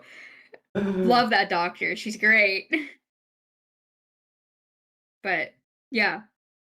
I mean, it was like to the point I had such bad anxiety from this that like the idea of going grocery shopping made me vomit. And that's a peak anxiety. Holy shit. Yeah, it was hell for, and that was at least 4 years because it took a while for them to really start playing with my mind, and it was at least 4 years of that. Half the effect, twice the side effect. Some marketing expert probably. Yeah, exactly. Like, the sheer amount of side effects that come out of any medicine, it's ridiculous sometimes. Like, I get, modern medicine's still developing, but like, come the fuck on. And like, you have to be careful with those interactions because they were for completely different issues, but like, you have to be careful. Right? And she was not. She was anything but careful. She just wanted to get me out of that office. And like, I get that doctors sometimes don't have a lot of time with their patients, and there's a case for overworking or whatever. But at some point, like, dude, it's like it pops it up on a bullet list. The types of things you can't prescribe with other medications. Because I think my newer doctor was like, there is absolutely no excuse for this. Like, we have a whole system that tells us, it sends alerts to you, apparently. So, like, what system? I think I remember saying that, like, it'll pop up an alert box if you're about to, like, prescribe something. I don't know. Like, maybe she used a different system. But, like, if it's giving you an alert box, like, hey, make sure you're not giving the patient this as well, like, there's no excuse. Oh, damn. Ignore. Click. Oh, that's just hysterical womanhood? No, like, what? Yeah, right. Oh, you're just being a woman. Don't worry. Like, oh, I diagnosed you with woman. so fucking bad, man. You've got the unfortunate case of woman. My condolences. Potential febrile. It's not really helping towards the main symptoms. Ended up sleeping off 16 plus hours a day, so yeah, that's at that point you just like if it's affecting your life that much, talk to your doctor. It's just like this one isn't working. Maybe another one will work. That's the point when you're like, okay, let's try it again. Yeah. I also get trial and error is so exhausting. Like, it takes so long to find the right medicine, and it's like. And then, of course, especially if you're diagnosed with woman from birth, right? Sometimes a lot of women will even bring their male significant others into the doctor's appointment because sometimes the doctors listen to the men more than they listen to them, right? Whenever the woman says, hey, I'm having these problems, it's like, but when the man says, hey, she's having these problems, like, well, I guess she's having these problems. The amount of times I've had to do that. For real? Like, you go in with your lady? Never that bad. I think, like, there was just one point where she was having, like, incredible amount of pain in her abdomen and stuff, and it's just like, oh no, you're just having this and this. It's like, no, what if it's like appendicitis, like, so I'm there, it's like, no, she is feeling this. The pain chart says this. What do you get? And we went to like 2 or 3 doctors, and of course we finally find a doctor who's a woman, and she's like, yeah, no, you're going to the hospital. Yep. And sometimes women doctors will be just as biased too. And that's so hard to you can't always just say, oh, I'll just find a woman. Because sometimes they're just like, right? That Kool-Aid must be really tasty, huh, girl? Yeah. Yeah. Exactly. That's what I'm saying. A lot of women still will do that. They have a bias. It's weird, dude. I'm hoping it's going to get better. I don't know. There's a lot more awareness now. to stuff like this. So maybe we'll see. Hopefully, we'll see more. You know, more doctors taking people seriously. And this is for all variety of stuff. It's not even just diagnosed with women, right? Yeah. You know, it's going to be very interesting because it's our generation that's going to be starting to step into like the doctor suit, and like our generation, of course, has taken mental health a lot more seriously and is a lot more empathetic in that. So, what kind of doctors are going to come out of this training? It's going to be quite a dynamic shift, I think. Incompetence is gender neutral. Yes. True. Yes. Very true. Chaotic, stupid, my favorite alignment. Hear the pendulum swing a bit. Yeah. You think? I don't know. Wait, where would it swing to? What were we saying? Overcorrecting on like the emotional empathy thing, like like you Oh, believe everyone okay. what they're saying, kind of thing, or because I get that's also a possibility. Like never running tests or whatever Yeah, to make sure that what they're saying is right. Yeah, it's like I just believe them immediately. You don't have to say, "Oh, you feeling this? Don't worry, we'll get you whatever pills you want, baby. Go." Total lack of a total overemphasis. Yeah. Okay. I mean, at least the good part to come out of that pendulum swing would be that maybe there would be more scrutiny or whatever and more testing done for any given issue. And so, you're going to catch a lot of stuff that you may not have caught before. So hopefully that pendulum, if there is a pendulum swing, it's going to be a net benefit. Yeah.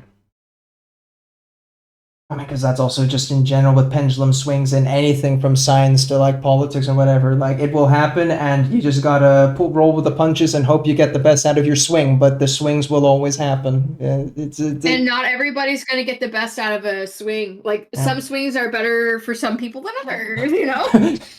Well, what was Animal Farm? Like some animals are more equal. So some more equal than others. Some swings are more equal than others. Some swings are more beneficial than others. Yeah. And hopefully, I mean, like, we live in a world that's fallen. Like everybody has like a little bit in them that's selfish and unkind. And so we're always going to have issues. Let's just hope that maybe at some point in time, the issues are going to affect the least amount of people possible, I guess. Yep. Greatest happiness by the greatest number, Felis, Calculus, Jeremy Bentham, Philosophy 101, blah, blah, blah. It's been a while. It's been many years since high school. Many. The pendulum. So it could be like everyone gets some diagnosis with, or regardless of testing. Yeah. Everyone on meds. I mean, I'm sure the medical industry wants that. Yeah, right. Oh shit, big pharma's like, damn, you want pills? We got you. Big pharma's cooming in their pants right now, thinking of that. That's what they want. Hell yeah. That's what the government wants. Wake up, sheeple. No, I'm not that kind of person. Unless. No, I do love watching like silly conspiracy. I don't like watching heavy conspiracy or like hearing heavy conspiracy, but like silly shit, like things that don't really affect anyone, like people thinking the Earth's flat. That doesn't affect me. That's not a big deal, right? To me, at least. I'm like, if you want to believe the Earth's flat, pop off. Let me hear you, right? Or like, there's a conspiracy theory I've heard of that there's a one-lunged alien working in the Pentagon. And I'm like, that's just fun. I like that. That's the sci-fi shit I'm into, right? So conspiracies, I don't know. I have a little place in my heart. Yeah. A little place in my heart for silly conspiracy theories that just don't really harm anybody. They're just like kind of silly. I don't know. Maybe that's controversial. I don't know. Yeah, nah, I had such a phase as well where I'm just like, oh man, let's what's new? Where's Atlantis this time? Boop, Yes, the Atlantis stuff is so fun. Right. My current bed is the Rickard structure in Africa. Oh, I think I've heard of that one. Yeah. So those is concentric rings. That's the Eye of Africa. Wait, is that conspiracy theory actually like people think that Finland isn't real? It was a meme, and I don't know how serious I've heard it. how some people have taken that, but essentially, Finland is a fictional country. It's in the name. How could you not know, sheeple? Fin, fish. It is a secret plan that Finland is actually a sea, which is being used by Russian fishermen to sell fish to Japan, or like basically allow Japanese fishermen to get extra fish from Finland because it's in the name, obviously, sheeple. Oh, that's so cute. I It's love some silly that. shit like that, and then like some people look at the know your conspiracy forms, and they're just like, okay, I guess it's not real.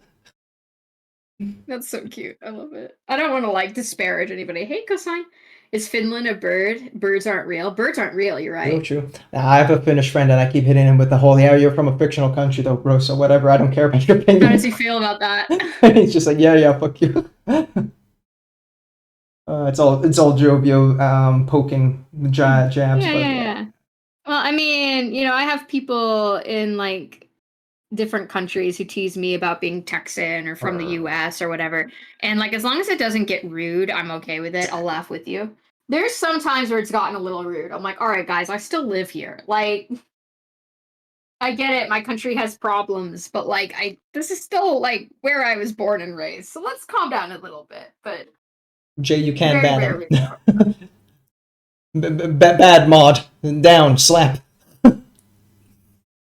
Yeah, I mean, I'm gonna go with jokes so long as they don't get malicious, indeed, and you can kind of get that tone where you start to understand, like, okay, buddy, you're taking this a little too far, and like, roll it back a bit, huh? Ass, am I right? Honestly, with this weather, yeah, True. I'm with you on that. It's getting hot, and I hate it. I hate how hot it's getting. Oh my gosh, where is my... Did I leave my two thin coats at the shop, too? Oh, damn. Oh, no, there it is, there it is. Okay. Okay. I need my purple. Europe melted last week. I don't think I've heard of that. Yeah. Was there like a massive heat stroke? Yeah, heat stroke. I definitely felt like it. Nah, heat wave. We Oh, sorry. Yeah, right. I was just like, damn, yeah, I definitely have one Massive now. heat stroke. Oh yeah, no kidding. We hit like the 30, 31 degrees Celsius. At some points it was hitting 35 in some place. Actually, I got hit by a 35 at one day. Yeah. So That's like, Alexa, what's 35 degrees Celsius in Fahrenheit? 35 degrees Celsius is 95 degrees Fahrenheit. Oh, okay, yeah. That's pretty respectable. Yeah. It's not normal for Europeans. We love our rain, Yeah. This is a magical place called Texas where the rain doesn't cool things down. Oh, warm rain. I love that.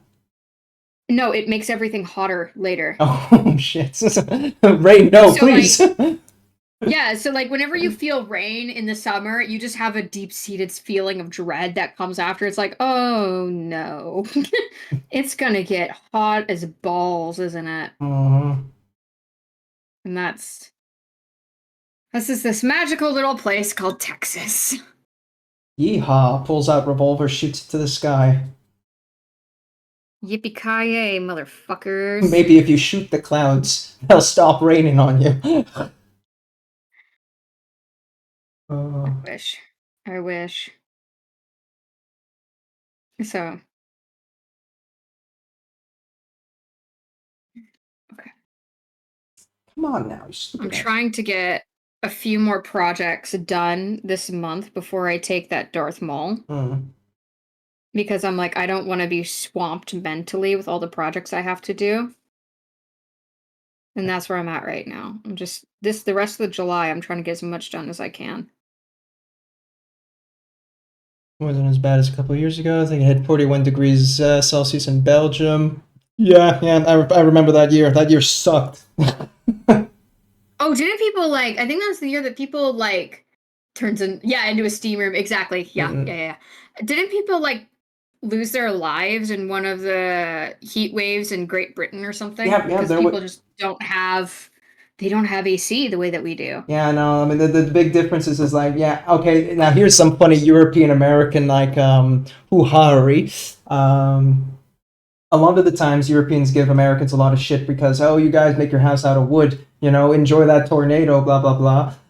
We got proper stone here, etc. That's how you make real buildings, but then here's the issue about stone and cooling.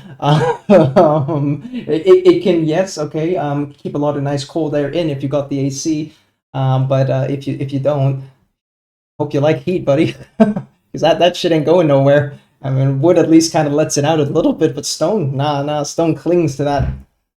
So a lot of our older buildings kind of just say, "Hey, we heard you like ovens. You want to be in one?" Okay, got you. Mhm. And I Ace- mean, like, it is kind of crazy how much the US loves AC. Like, you'll see people going indoors and they'll have, you know, their jackets mhm. or whatever. And it's like so hot outside. And Europeans are like, why do you have jackets with you everywhere? It's like, because it's cold inside. It's cold, isn't it? Cold, isn't it? Actually, okay, I need to switch that up a little bit. I have to start practicing doing accents again. Ugh. I'm going to be doing a streamed Dark Heresy Mhm. run on the RPG, tabletop RPG Right, you're with playing a the few other sister. people. Yeah. Yeah, I'm excited about that. And I'm like, do I put on an accent? Always fun. Helps you get in Probably character. not. It does, but it's like I'm only really good at genteel Southern for obvious reasons. I'm not a professional voice actor by any means. So I don't know. I've tried doing posh. It just doesn't work, for me. Yeah, Dark Heresy. I'm not sure exactly when we're starting. We're still kind of like gathering our allies. Mhm. Raven, welcome in. Everybody hide the mangoes. We've got a rival troop. How's it going, buddy? Hey, Raven. I'm here with Adaptus. Hey. So if you want to check him out, he is also another miniature painter. Behold the mini I just like turtles. I like turtles too. portals. A practice session for a campaign never took off once, and then I watched a campaign on YouTube ages ago. I cannot wait. I'm gonna play the sunshiniest, most chipper sister of battle who like just is feral about purging the enemies, the God Emperor. But then if you talk to her, it's like, hey guys, you're looking great today. Isn't it a wonderful day to praise the Emperor? Like chipper. Happy to be there. The southern accent you were talking about, I think you can lean into that definitely with this chipper idea because it's like the very welcoming southern kind of hospitality thing. Yeah. And yeah, you just kind of then when you get serious, I don't know, you just maniacal screaming, to the best of your ability. Well, that could work. Yeah, I walked into that one. Okay, that's fair. Hello, SPC Banana Hey, Man. Banana Man. Did you change I don't see another A there. Banana. But did you change your Twitch? You're now on a first-time chatter again. What happened, buddy? Did you lose your account? Have you been doing naughty things? Chipper, I hardly know her. Shut the fuck up, man. God fucking. Yeah, shame. Happens. Naughty.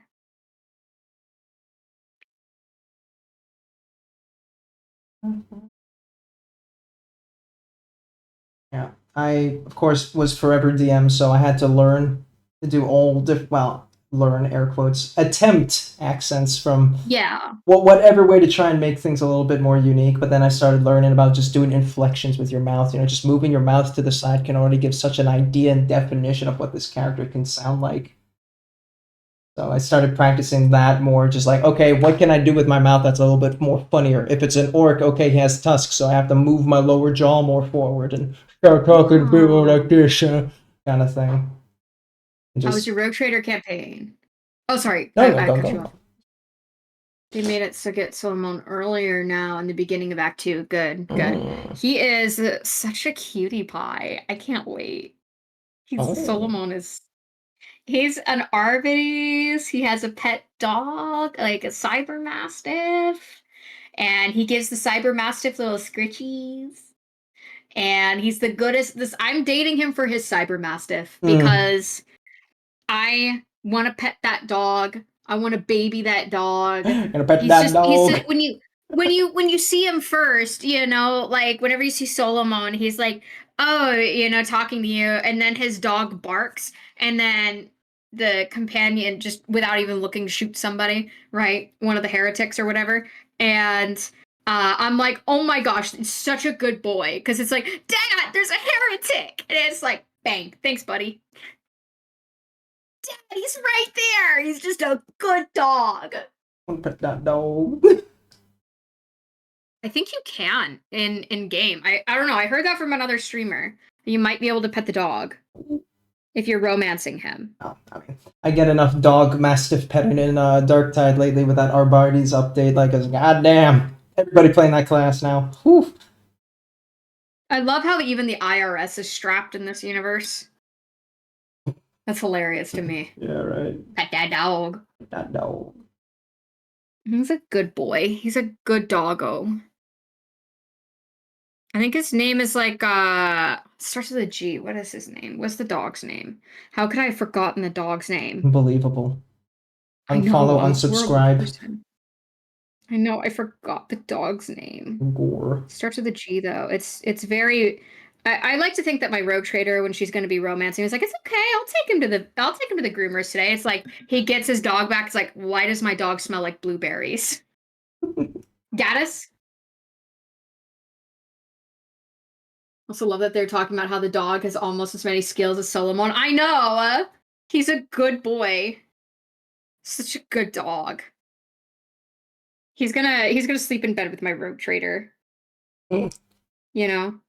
You know, like, forget the romance guy, you know, Solomon, you can sleep on the couch or whatever, give me the dog. Yeah, the dog gets the dog at least, you know, it's just like he's taking up the entire bed. Okay. There's a couch. Yeah. Yeah, great idea. We'll kick the dog off to the couch. Who said anything about the dog? I need fluff snuggles right now. I'll snuggle with you later. I mean, surely a Where's my rogue trader dog? can invoke some kind of law that lets them have priority dog snuggle.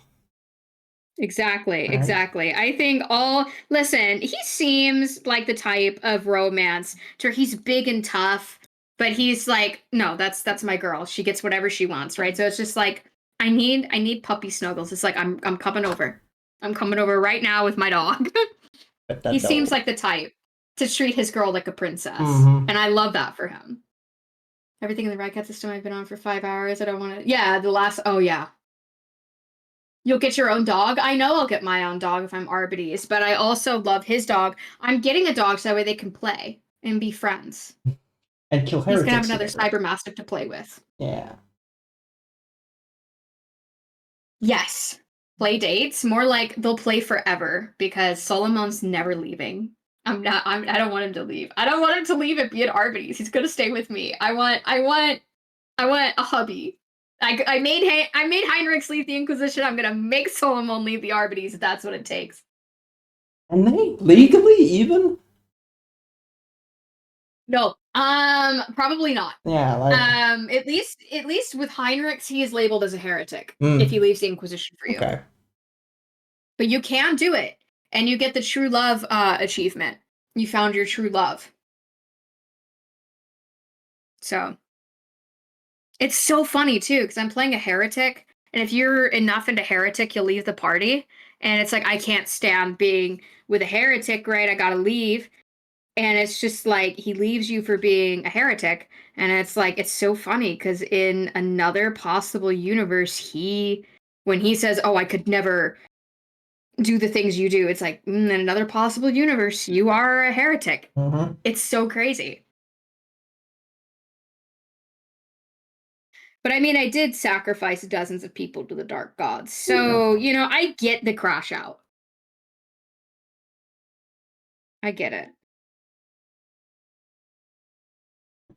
I'm doing it all because I want to romance Mara's Eye. You can do it on Iconoclast. Just trying to, you know, do your business or whatever, and then like Slaanesh says, but yeah, but what if you want to make this a dating sim? Like, oh shit. Oh shit. Shit. Yep.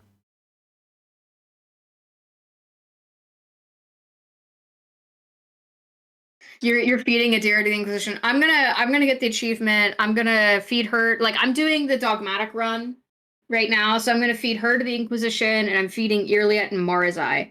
So I'm gonna be like, yeah, of course you can join my party. Heinrichs, take them away. Yes, ma'am.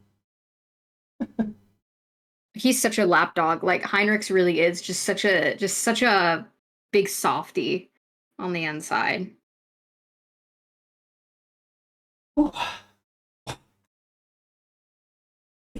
Stretch the hand. Oh my god. No kidding. I'm low-key grinding over here too, dog. Just realized it's been 2 hours of an Adaptus stream and none of the usuals have come up. Well, they were at the beginning, and then they went into lurk. That's no problem. Lurks are the backbone of a stream. Mm-hmm. Remember this, children. That's very true.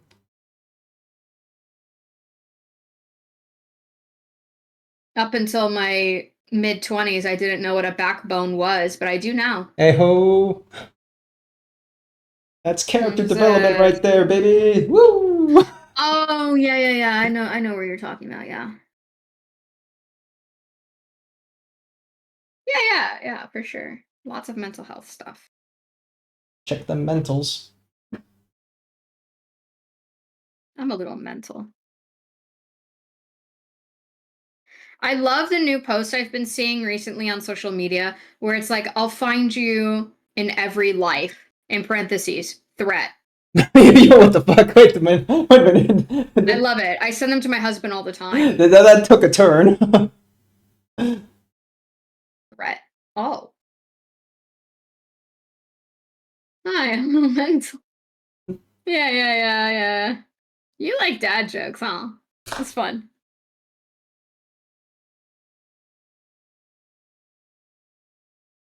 I love dad jokes. I had an office mate because they shoved you in an office with another person when you were in graduate school at my university. You did not have your own office. And she was a TA and would do dad joke of the day on her slides. So she'd give all of her students the dad joke of the day every lecture. Actually, she wasn't a TA. She was a full professor because she was a PhD candidate. All right, we'll find you. Threat. Yeah. With the goose chasing another goose, yeah. Dad Loomis fits the jokes better. Thank you so much. Yeah, it's just easier to read for people, Raven. That was my idea because a lot of people were having trouble with my name. So I changed it to make it just easier for people to read. I figured it was a courtesy.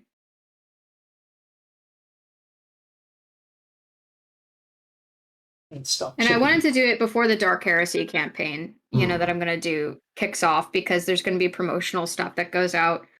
And it's like, okay, we got to make sure that I rebrand now if I'm going to do it.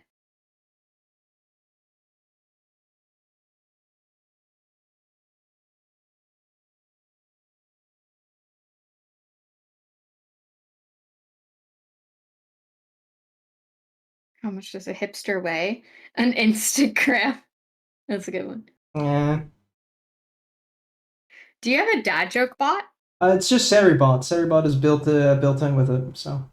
I love it. I love it. Dad jokes are the spice of life. I'm here for my dad's mental because his dad jokes have just deteriorated completely into that's what she said jokes. That's oh, great. There's nothing Dad. new, unique. There's no flair. Father, what happened? My dad just has insane stories because he's done a lot of stuff with his life, and so his humor is just telling you insane stories. He also doesn't really talk about himself much, so it's kind of weird. Not like I called him on Father's Day. I'm like, oh, happy Father's Day, right? And I'm like, oh, is there anything new going on? And he's like, no, not really. And I'm like, oh, okay, cool. And then we talk for a little bit. He asked me how I'm doing, all that.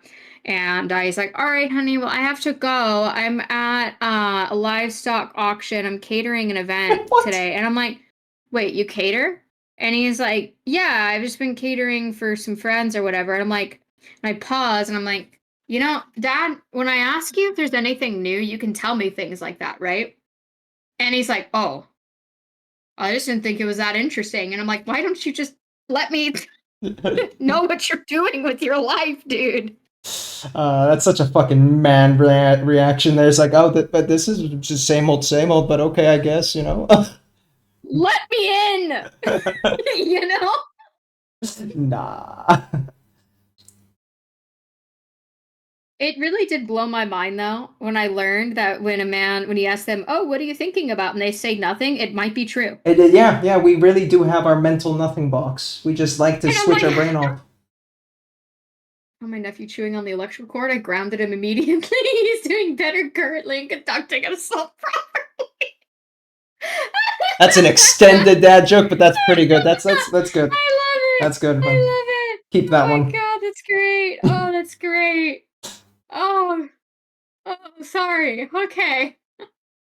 Hey. Hey, Paul.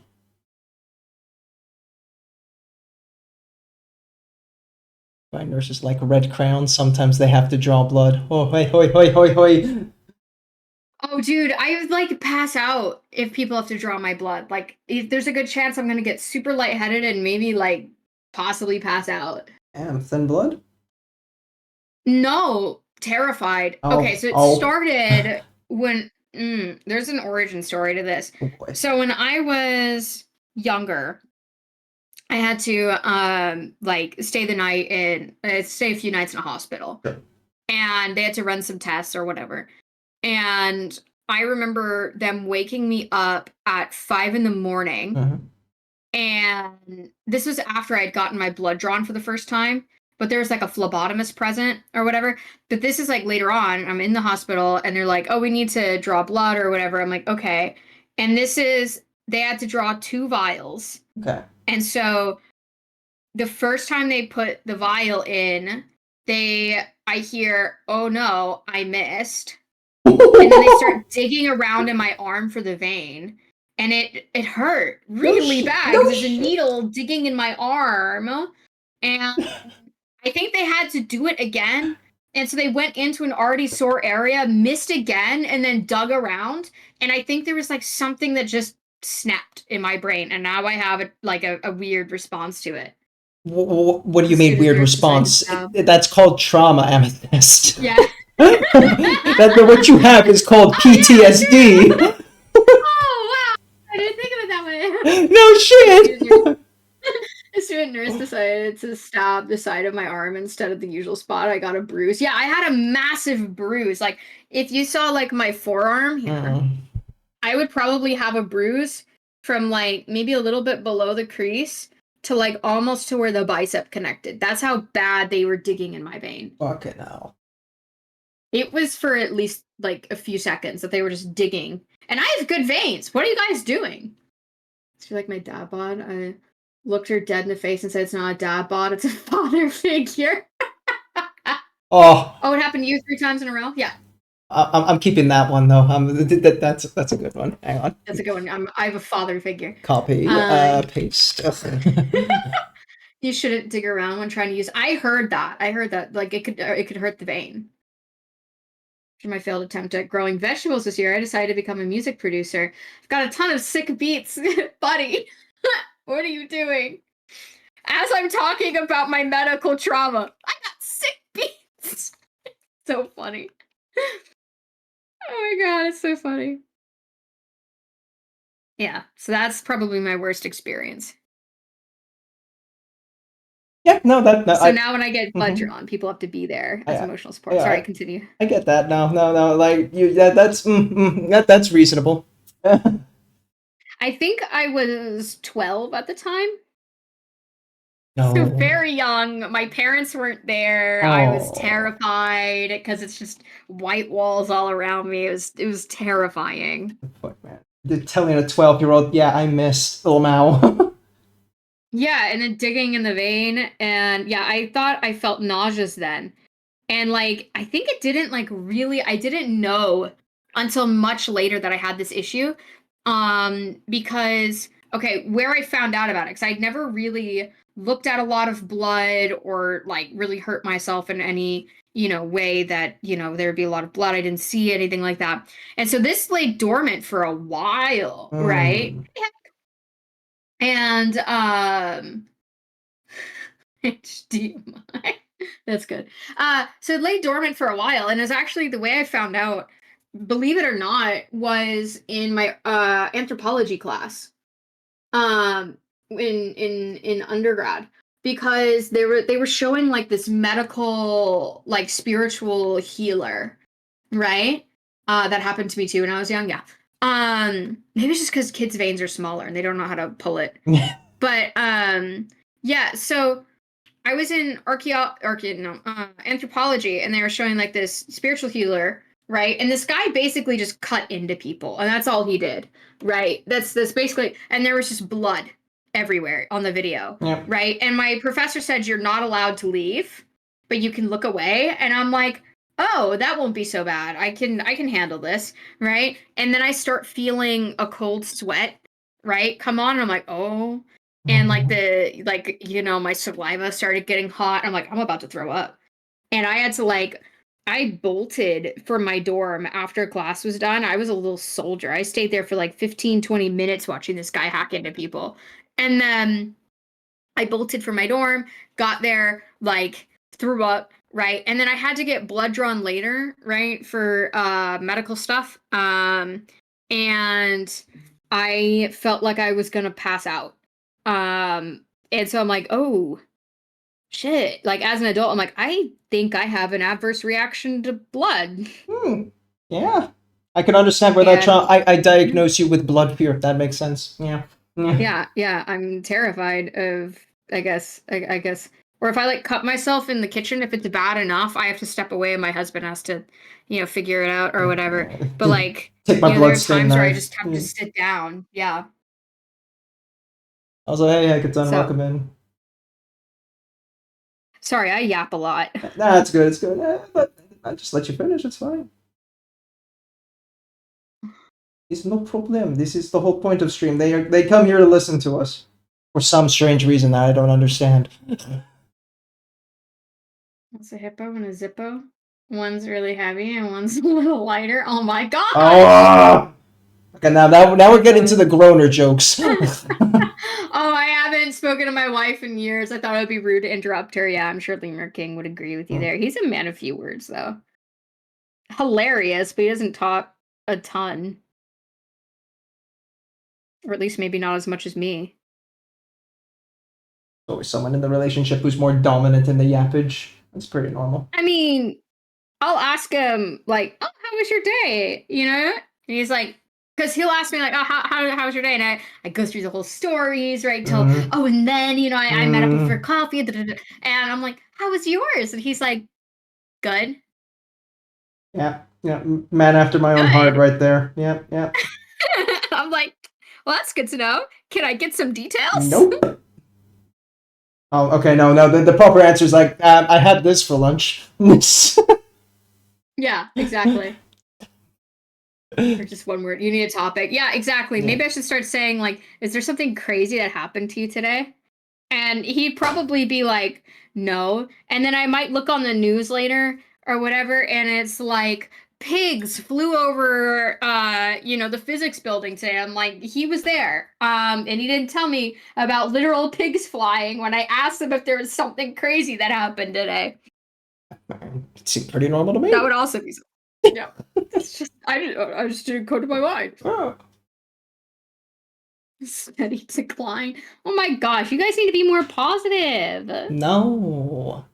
Be happy. No. Toxic positivity. It's men's turn to be depressed. Is it thundering outside? It's clear. Oh, dry thunder? Is that...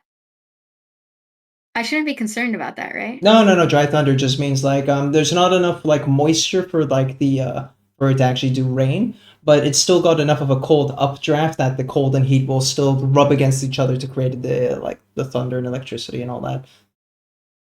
That's pretty neat. It's pretty neat, yeah. But yeah, it's basically a thunderstorm minus rain. Yeah.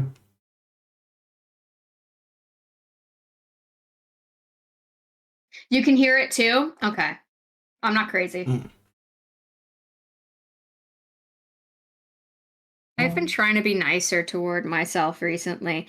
It hasn't been going perfect, but it's been going better.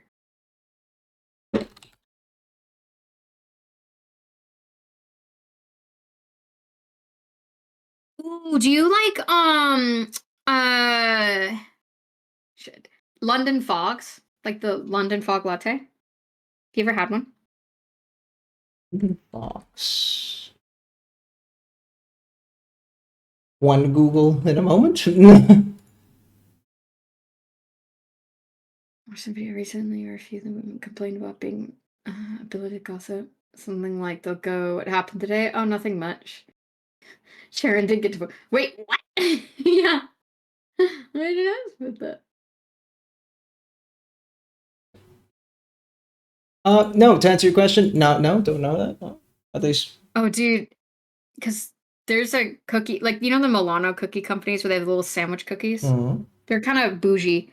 They came out with a limited edition flavor, London Fog, and I don't know how they did it, but it tastes exactly like a London Fog. I'm on a cut right now, and my sister-in-law let me try one, and I'm like, you, ma'am, are The devil. diabolical for this. Interesting. Okay. So shout out to my sister-in-law for making this cut harder. Thanks, I appreciate it. Because now all I can think about is London Fog cookies. Yeah, right. I mean, when I Google London Fog, I see the coffee, so I'm just like, okay, so now they make it in cookie. Interesting. Yeah, it's a tea. It's a tea latte. Okay. So it's Earl Grey with you know, sometimes like it's like a lavender Earl Grey type flavor that you get from a London Fog. Yeah, a tea latte. Yeah. So it's basically, you know, you brew the tea and then you have the steamed milk, and that is a London Fog. I'm gonna say with the fact that it's tea and it's got London, therefore British, it must have an abysmal amount of milk. But okay, yeah. This is a normal amount for a latte.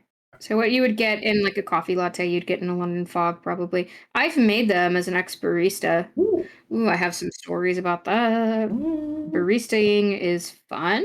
But it's a lot of people like it, they think that they're coffee snobs, and it's like, love, you are at a Starbucks. You're not a coffee snob. Ma'am, this is a Wendy's. Is it a Wendy's?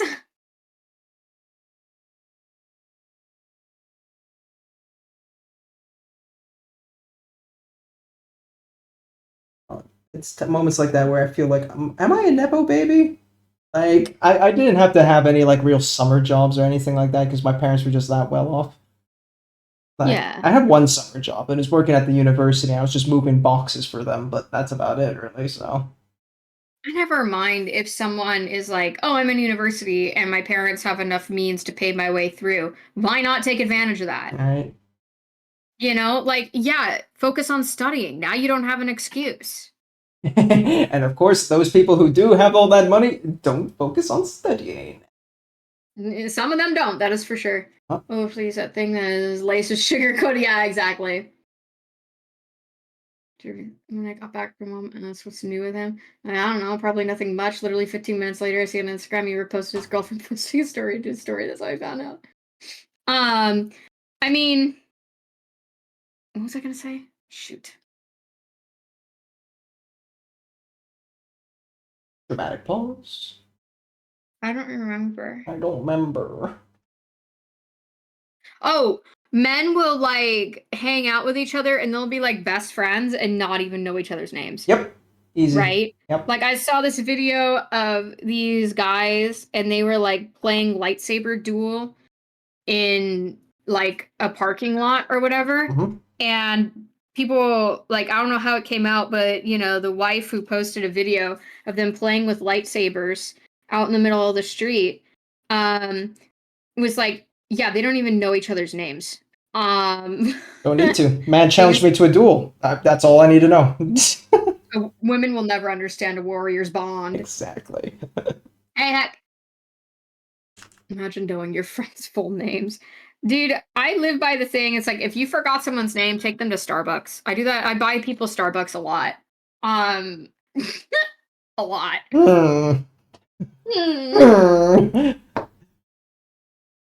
You literally only have 3 pictures to get. Yeah, men don't take pictures. We don't. For the most part, that's another one. My dad is picture happy. I think I got it from him. But not their address. Yeah. Like, I mean, well, that's just the thing, is that doesn't that make you feel so primal, you know, like navigating through the woods to an allied base or whatever? I don't know what what kinds Just of give a traits you man a guys stick. have. You don't need to do much more than that. That's true. My two best pals are not known for their only the title North and Hack. Yeah, it's getting pretty hot in Europe, isn't it, Paint? Yeah. Nice and toasty. It's hot in here. It's cooled down a bit, but now it's warming up again, so we're like, God damn it. Ooh. 91 degrees Fahrenheit today. No AC. No AC. No AC at Damn. 91? What the fuck, man? Chill. Yeah, no, I don't even mess with that. I don't fuck with that. Stick fun. Absolutely not. Yes, true. No, it's like 70, probably like mid to high 70s in my house right now because the AC is having a hard time. Yeah. UK, no, yeah. We have some cooling units, yeah. My dorm everybody had a cooling and heating unit except my room. For some reason, they skipped my room only. And we wondered why it was always like 40 degrees in our room during the winter times because we couldn't. And it's like, why isn't this radiator working? They had painted over it because it's like, oh, you can't use this anymore. It's deactivated. So for some reason, the staff had deactivated the radiator. They remembered to do that, but they didn't remember to put in the new unit that gave us heating. So we were the only dorm room in the entire dorm house that didn't have heat. And that went on for at least a year. And no one believed us. When we called maintenance, it took them like a year to believe us. Yeah, they didn't even believe us. This is the full circle moment. If you had gotten a man to come in and say it. Yeah. Bro, if the guy was like, man, it's really cold in here, they'd be like, oh, maybe we should fix maybe we should check that out. Yeah, they haven't considered the pipe. Women, they're always so cold. And it's like, I just turned on my teapot today, and the ambient temperature was 45 degrees Fahrenheit. Nah, sounds like hysteria to me. God. It was so bad because we had a big snow too when I was a freshman, and I was outside playing in the snow because I'm whimsical like that. And then I come home and I'm waiting for my hot shower. The hot water line broke, so we didn't have hot water, so I have a freezing cold shower. And then I remember there's no heating in my damn room, and so I go into my room and I'm just shivering, angry under a blanket. Furious shivering intensifies. Oh my god, I was so mad. And that's when I called maintenance, and I did not let them just say, oh, it's probably nothing. Have you tried turning on the radiator? I'm like, yes, Kevin, I've turned on the radiator. It won't work. And it's like, here, you turn the nozzle. Be my guest. Jeez. Oh, there's no hot air coming out of this. Oh, yeah. Oh, gee, you don't say. Maybe we should check it out. Yeah. You get so angry you become Mickey Mouse. Oh, dude, sometimes I get so angry, I do just kind of get this crazy-eyed smile. I'm like, oh yeah. As soon as you say Kevin, I was less impressed. No, I'm just coming up with a name. I was just coming up with a name. I don't dox people like that. It's just something that I say. I mean, I'm sure someone is going to remember, yes, Kevin from maintenance from how many years ago? Yeah. Yeah, but I don't even know I don't even remember the maintenance guy's name like that. Oh, we had black mold in our dorm room. Girl, how are you alive? I don't know if it was black mold or just mold that was black, you know what I mean? I don't know if there's a difference. But we call in the maintenance guys hey, we have mold in our closet and part of our ceiling. And it's just me and my roommate were both in the room at that time, and it's hey, can we fix this? And he's like, yeah, I guess I could paint over it. You know, what? Yeah. And we're like, no, can you clean it? And he's like, well, it's gonna take a lot of effort to clean. And I'm like, and it's going into our lungs at this very moment. Listen, Kevin works in mysterious ways, okay? Kevin, I don't know what's wrong with Kevin, you know? He's a There's genius! something with Kevin. He's a visionary! Paint over it. It's now part of the installment. Yeah. Kilos. My anger is a forehead rubbing. Okay. Answers. Yeah, sometimes I have to step away. Sometimes I get very, very calm, and I'm like really angry at that point because I'm trying not to say something I'll regret. Doesn't work. No, okay, that's not even the best part of the air conditioning unit saga. This is a saga. So, finally we get someone to believe us, and they come in and they check everything out, and then they were like, okay, we're gonna like they give me the whole thing. It's like, oh yeah, every unit was replaced except yours. Don't worry, we'll replace it. So they come back, and he's ready to pull out the AC unit, the old one, from the wall, and he pulls it out. And then I remember I think this is a year in, I had seen newspaper in the part between the wall and the AC unit. I was a reckless student, and people were surprised I'm still on. But there was newspaper all that year in that wall. And I was like, okay, maybe some extra insulation. Nay. They pull it out, and I'm like, wow, that is really crispy. And then I see sunshine coming from the other side. Actually, the AC unit was still in there at this point. So I see sunshine coming in through the cracks. I look at the maintenance guy looks at me, and we just kind of look through the gap from my room to the outside world, because that newspaper was the only thing separating me from the elements. And he opens up the newspaper, and I think it was published in 2002. By this point, it was at least 2018. Yeah. That's cooked, bro. Yeah. So this is the pioneers used. Yeah. So he looks at me and he says, "I want to apologize. I know, really durable. He said, I want to apologize to you on behalf of my trade. This is unacceptable." And so I got better insulation or whatever. I should have kept that newspaper. I should have framed it. Yeah. Yeah, my door was really shitty. Okay, I'll take a break from yapping. I've yapped too much. I'm sorry. You're good. I always find myself collabing with the best yappers, so, it just works for me. Alright, do you have trouble talking on stream?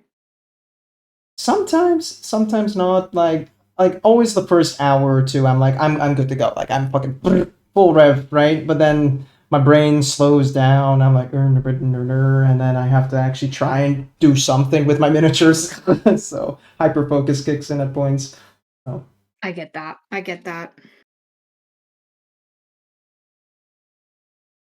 I'm rubbing my forehead for you, Amethyst. Yeah, I know. It was awful. And no one believed us for like a year. Nobody believed us that something was wrong.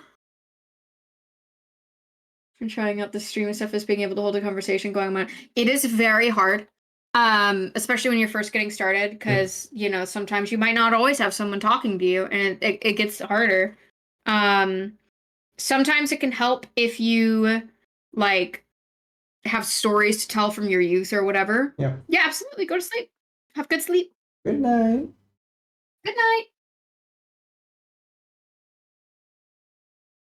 Yeah, that, or also I saw another person who did keep a what happened in my week diary so that I can talk about it on stream sort of thing.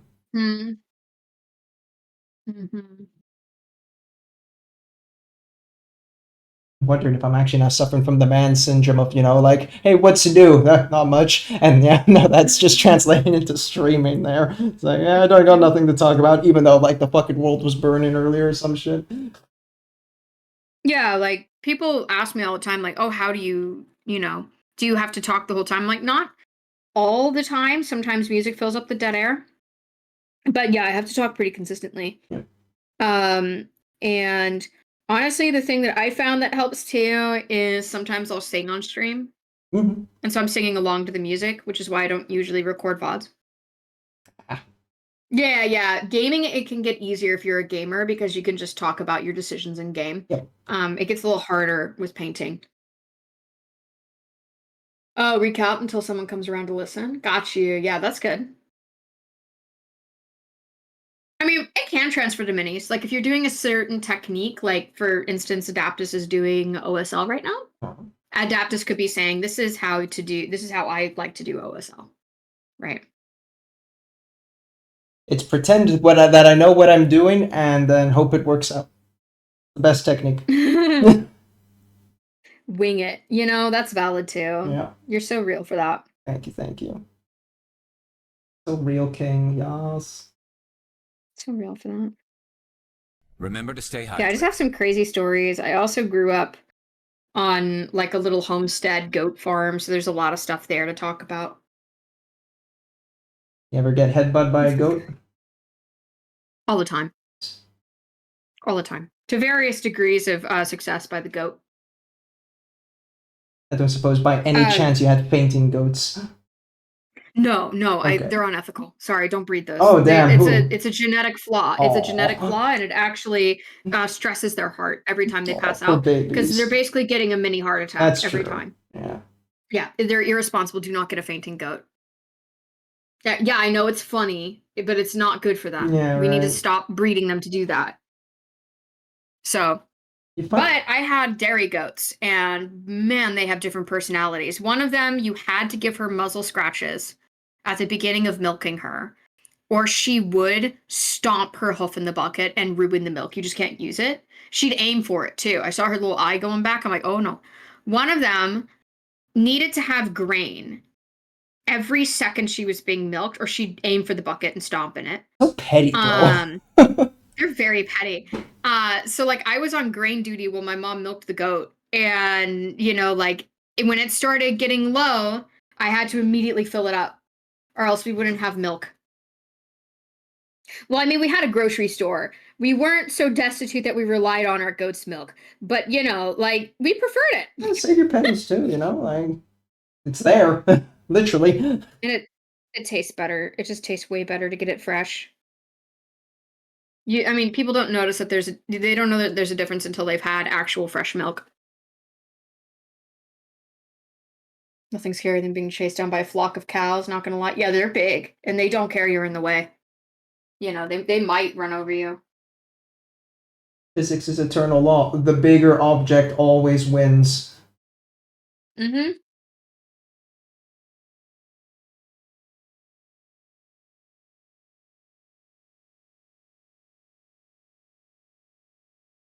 Hey. That's why I have to duck out of the way whenever, like, my friends who are, like, over maybe, like, 150 pounds. I have to duck out of the way because they'll, like, send me across the room because I'm only, like, 130.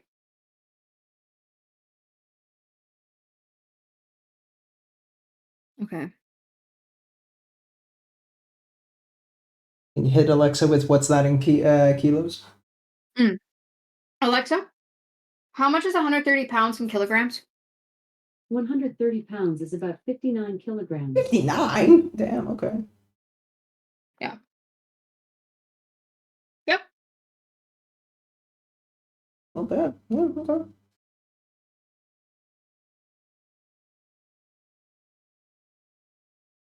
Those creatures must be trampled and start running from across a massive field. Yeah.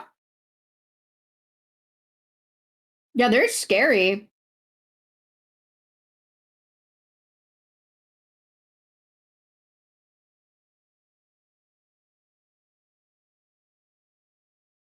I should put some metallics on this fish.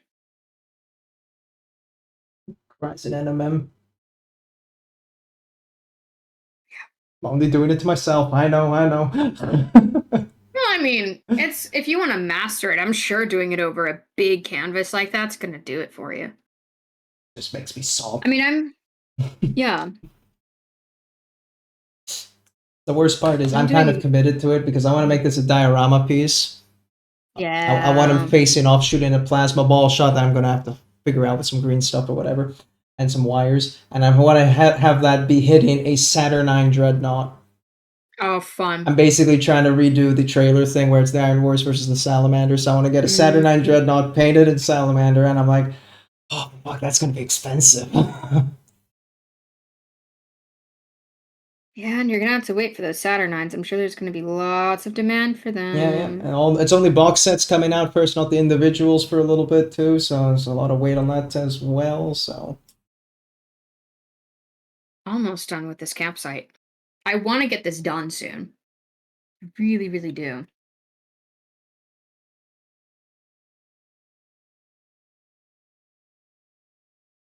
I want to get into Horus Heresy at some point. I don't know exactly what I want to play. Maybe like Word Bearers sound fun. I actually do enjoy Word Bearers lore. Quite a lot. So, and they look really fun to paint. I saw someone do like a metallic undercoat, and then he put contrast paint over, so it looks like it's enameled. oh. It's really cool. So a metallic and then contrast on top, yeah? Yeah. Mm-hmm. Okay. And it ended up making it look like enamel. Oh, I forgot there were candles there. Oh shit. Okay. It's okay. It's okay. It's okay. Calm down. Don't crash out. You're good. We're only like what, 2 or 3 hours in. We're good. Saw someone do Alpha Legion, also not too dissimilar. It's like, yeah, just do a metallic of like, was it Stormhost or something, and then just baptize the thing in a Killian green. I have both of those colors. I want to try that combination now. Nice. Damn. What was I doing? Right, the stupid candles I missed. Okay. Don't crash out. Keep calm. I'm trying. It's so hard. Actually, how long have we been going for? Almost 3 hours. Okay. Yeah, I don't know. When do you want to dip out, if at all? I'm good for a long while still. I mean, I have to go to the gym at 5, so like I'm good for a couple more hours. How much is 5? What's this in real digits? We're at 3 now. 3. Okay. Just about. Oh, 2 hours. Just a little before 3. Okay. So we got some time. Yeah. I'm trying to get a lot done today.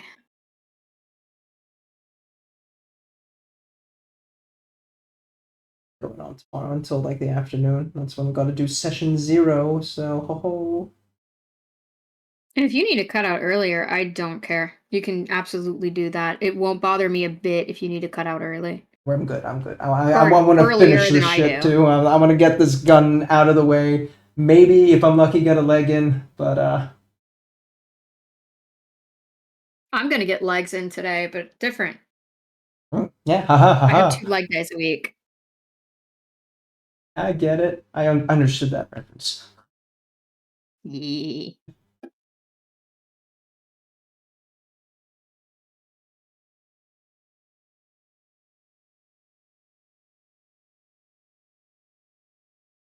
Maybe brushes in there. I might just steal this brush from my husband. This is a nice little detailer. It's the Wargamer Regiment brush, but it hasn't lost its tip yet. It hasn't lost its little sparkle. Actually ordered some makeup brushes too as well, just because I want to start trying that out with old dry brushing thing. Kind of butchered my dry brushes, so I'm like, well, may as well do the makeup option, right? And get those little makeup sponges as well. Yeah, I just took a lot of my old ones from my makeup collection because I don't wear a lot of makeup. I don't wear it a lot.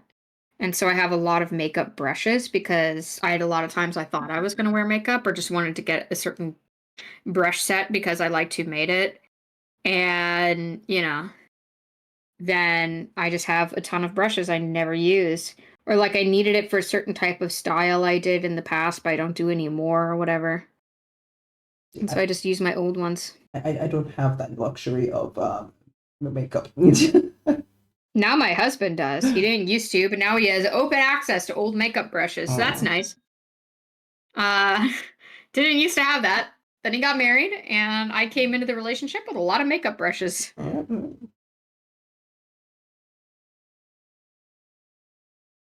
Yeah, my missus still uses her makeup brushes quite a bit, so unfortunately I cannot pilfer. Okay, what is this stuff? Are these like cutlets of meat and then some dough? What are we looking at here? What are you? Sometimes I gotta guess, you know? I think that's like probably cutlets of meat. Gift her new ones, then nab the old ones. Win-win. Yeah, honestly, I think that would be good. If she likes a certain brand, or if you want to ask her what a good upgrade would be, and getting her new brushes, and then you just say, okay, I'm gonna take the old one. She's gonna know why you did it, but like, you know, new brushes are new brushes.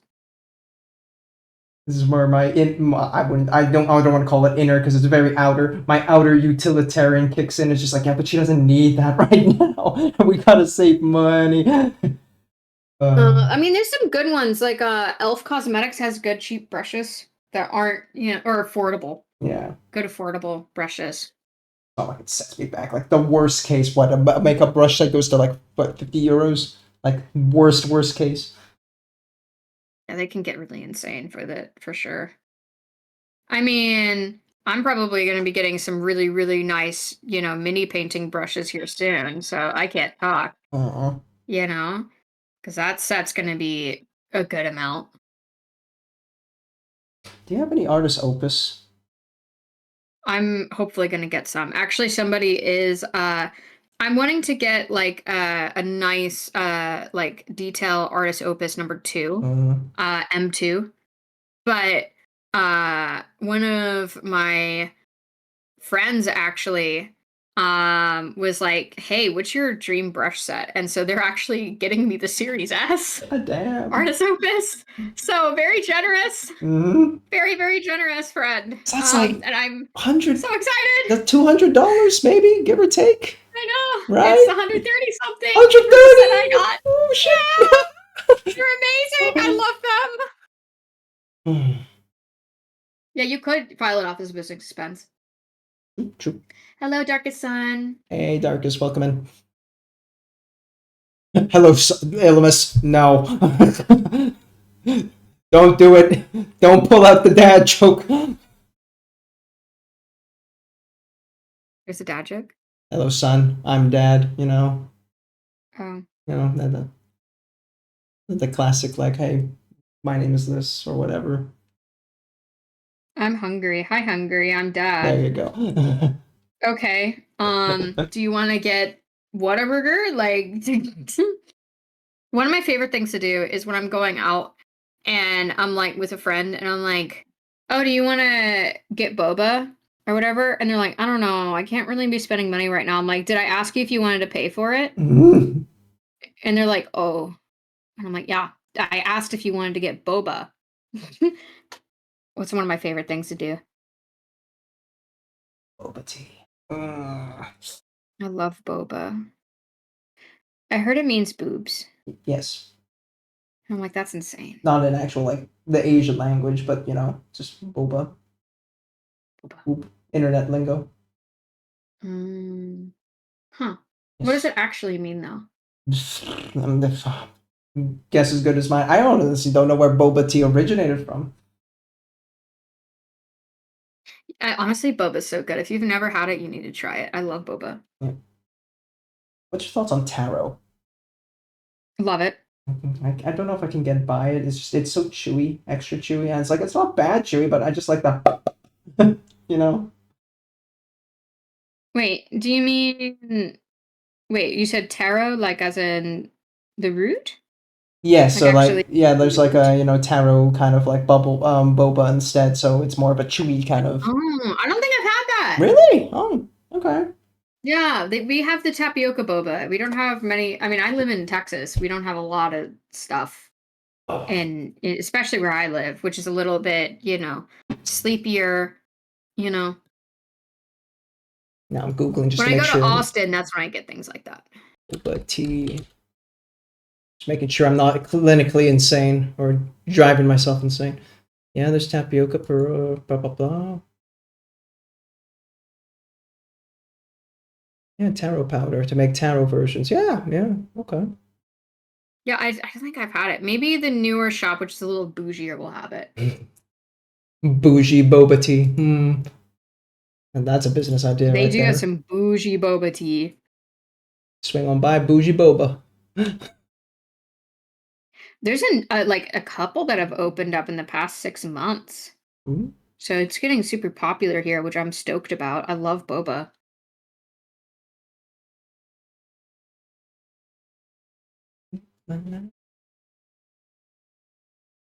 Try faster. Command you.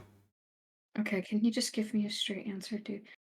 I'm supposed to be meeting someone at the gym today, but I'm like, can you just give me a straight answer?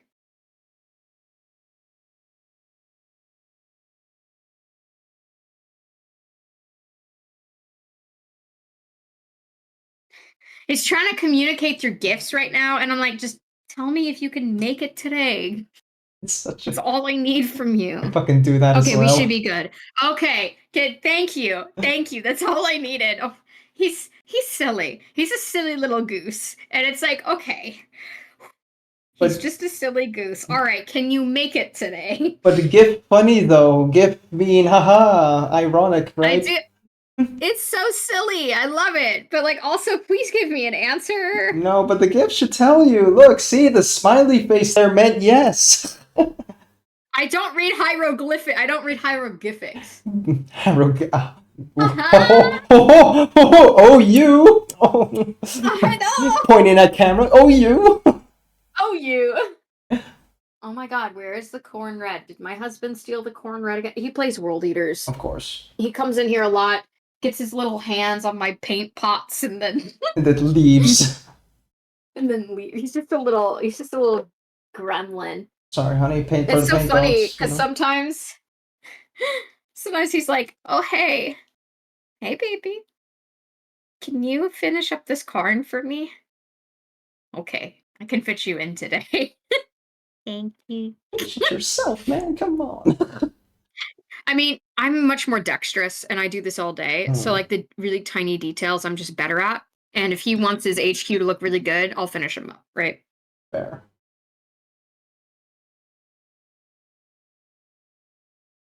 I'm probably going to be doing a Lord of Skulls for him, but I'm going to make it look like Fanny from Robots. Damn. Shoe's thick as fuck, dude. Yeah. Shit.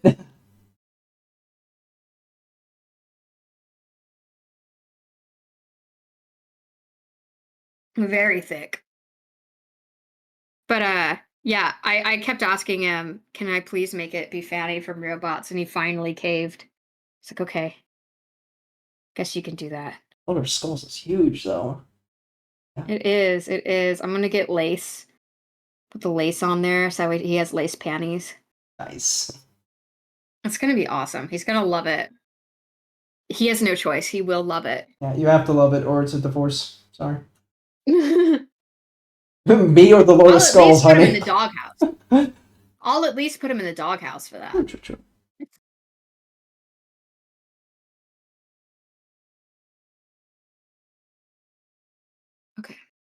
Okay.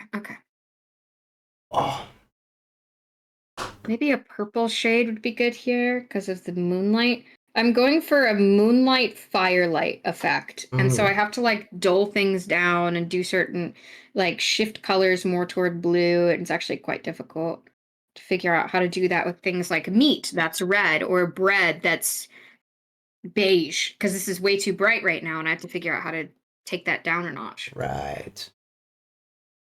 Maybe. And there's no references. Like when you look up bread in the moonlight, no one has a picture like that. That doesn't exist. Bread in the... Whoa. Okay, let's see. Can we cook here? Bread in the moonlight minus AI I'm because Googling we it don't right want now that. too. Images. Apparently there's a thing called Moonlight Cookie. Well, that doesn't help me. Yeah, moonlight bread, artisan bread delivery, like bro. Yeah, it like there's no pictures of bread in the moonlight. It doesn't exist. Hold up. Copy image and bam. Yo, what the fuck? Dog, wait. You did not just find a picture of bread in the moonlight, did you? Oh, I said floating on the ocean, though. Oh. Scott Reed. It's too bright. Like, that doesn't look... That's definitely more... impressionistic. How dare you speak ill of Scott Reeder and his bread and butter Moonlight Beach 2023 oil on canvas? I mean, it's cute, you know, but it's not realistic. I'm not saying that to throw shade. I swear. Yeah, I can't... Full moon, cinnamon-infused, water sourdough bread. So a recipe for making bread specifically on the full moon. I didn't know bread could turn into a werewolf, but I guess maybe I'm corrected. Where bread? Where bird? Where bread in my pantry. That's where bread. True. Are you a fridge bread person or a pantry bread person? I'm a wrap person. I have abandoned the way of bread and embraced the world of wraps. Wrap. Yeah. But before The frame of my wall. Before that was a fridge bread. That is a thing. People put their bread in the fridge. It helps it keep longer. It's true. And if you're really like you're bulk buying, there's even freezer bread. Yeah, sometimes I'll put bread in the freezer. I'm an animal like that. Listen. I'm wild. I'm crazy. I'm crazy like that. No, like it's kind of a normal thing, especially in the US, to put bread in the fridge or the freezer if you want it to keep longer. It's just kind of a little different from what most people do. I'm sorry to tell you this, Illumis. It's pretty common in Europe too. Really? Yeah. To put bread in the fridge? Yeah. We do it too. Yeah, also freezer. You know. I mean, if you're gonna get a lot of bread because it's cheap, you know, just put it in the freezer so you can pull that out later and always have bread on hand for like months. We fridge bread because okay, then it probably it would go bad quickly or whatever. Yeah, I could see that going bad quickly. Gluten bread, that makes sense. That checks out. Fridge is just, I don't know.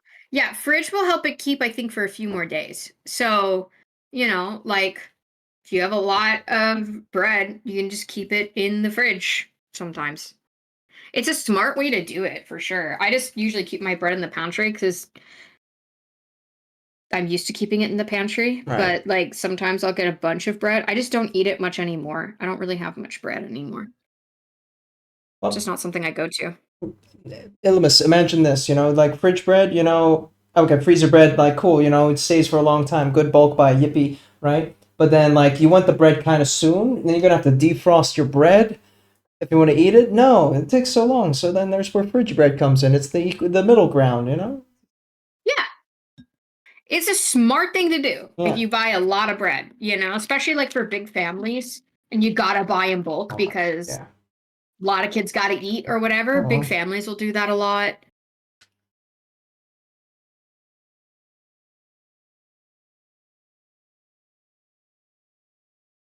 Except putting frozen bread in your fridge to defrost it, that's fine. Yeah. Also, how distant are you from a local bakery or a grocery store? That also affects that stuff. Because if you don't mind the walk or the drive, and you know, just get it fresh, also fine. I prefer bakery bread anyway, but like, I also like sometimes will use like keto bread if you know because it saves on calories sometimes. So if like, you know, I'm like deep into a cut or whatever, I'll get keto bread because it's just like it's. 100 less calories than because the bread in the US is basically just cake. And I get like the artisan bread. I don't even get like the Wonder Bread. Crap load of sugar. Love it. Why? Because diabetes. Diabetes. No, like I started getting keto bread and then I found that I couldn't stand normal bread anymore from like the grocery store. I had to get like sourdough or something. So I'm like, this isn't bread. This is dessert. This is weird. Rye bread. I could get down with some rye bread. Absolutely. Especially where in Denmark, y'all Danes crazy for rye bread. Every time I went there, shit, man, you couldn't find normal bread at all. It's just all rye. It's a good flavor. It's great. But like, come on, give me a fucking brown bread or like a little lighter brown bread or an occasional white toast, something. I'm in the depths of Copenhagen, surrounded by rye.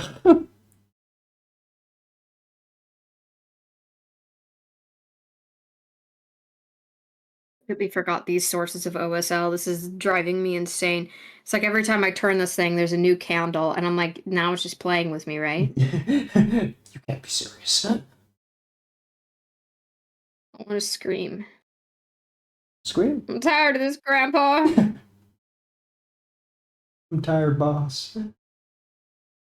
Wait, you don't know that reference, do you? Eidolon, possibly? Unlikely? Maybe? Who knows? I'm tired of this, Grandpa. That's too damn bad. Keep digging. From Holes. Holes! Oh my god, Shia LaBeouf! Holy shit! Woo! You triggered a brain cell. Shia LaBeouf. Oh my god. Damn. Oh my god. Whoa. That was like 2000 and... 2000? No. Now I'm Googling. Someone doesn't like Copenhagen. Holes. Movie. I know there's a dip named after Copenhagen. 2003? Holy shit. Sigourney Weaver was in that? What the fuck? Really? Yeah. Super thriller, serial killer, Shia LaBeouf. Listen, the man's brain went somewhere. Sigourney Weaver was the warden. Oh, really? Oh, shit.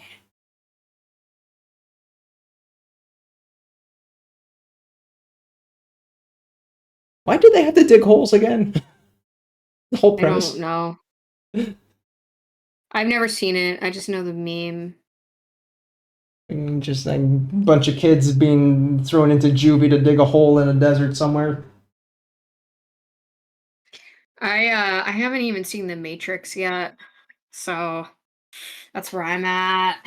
Saw it too late in my life to have that hype level that most people do with that movie. So. The Matrix, yeah.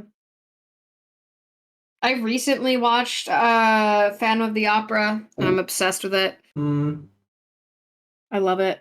I think it's the best. If someone wanted to say what Slaanesh is, it's the best characterization of Slaanesh is Phantom of the Opera. That's a hot take. Well, maybe is it hot even? Maybe it's Dead just... ass. Hmm.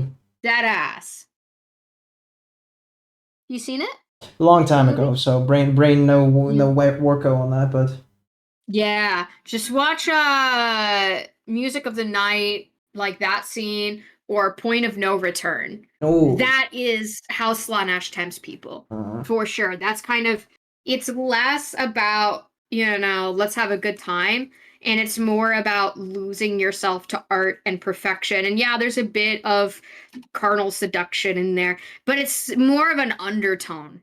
I mean, Slaanesh has it more of an overtone than Phantom of the Opera does, but like it doesn't like that isn't the main focus of her temptation either. yeah. Like usually it was just perfecting in art. Yeah, getting lost in the pursuit and never actually attaining the pursuit, which is the sick sadistic side of it, but Yeah. And then there's the whole like excess there, right? It's not just, perfect as much as you can. It's lose yourself to it and have absolutely no chill about it, I guess. Yeah. And that's part of the excess. And of course there's stuff about sensation, but like the sensation comes from experiencing creation in this case, right? The creative side, her sensation would be coming from that. So like, yeah, it comes from crazier music or more extreme types of sights and sounds and smells and stuff like that. So there's a little bit that's missing from Phantom of the Opera, using that analogy, but like it's mostly correct. It's mostly how she works. Yeah. Movies where I've not seen a single minute, yeah. But I heard all the songs, yeah.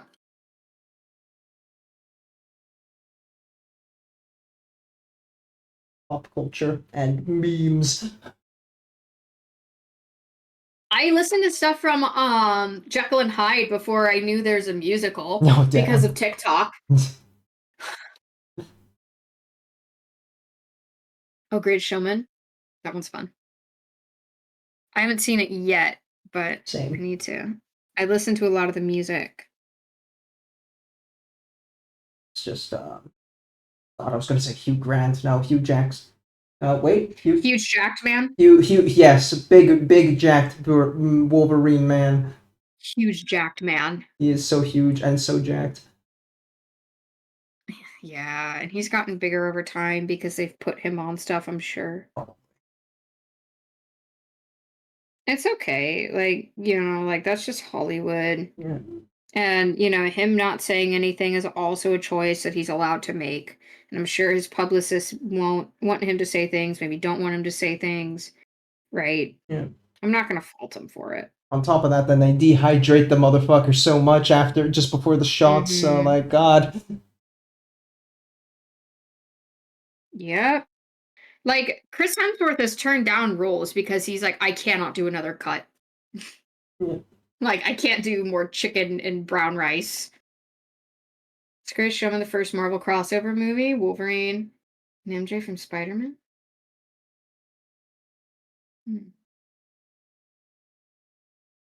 Wolverine, MJ from Spider-Man. Oh, Even that too, really? Yeah.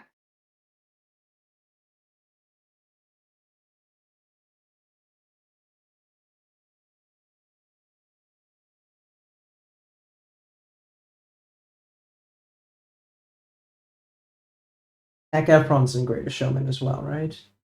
Or is that a different Yes. musical? Oh, it's the same one. Hey, Gunsword, welcome in.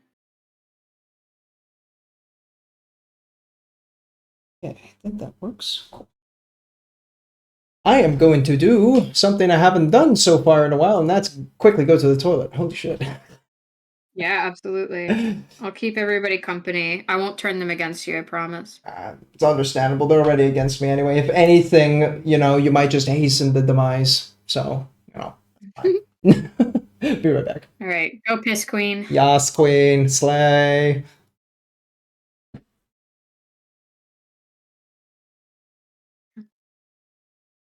Remember to hydrate, everyone. Yeah, I've been trying to hydrate pretty regularly here.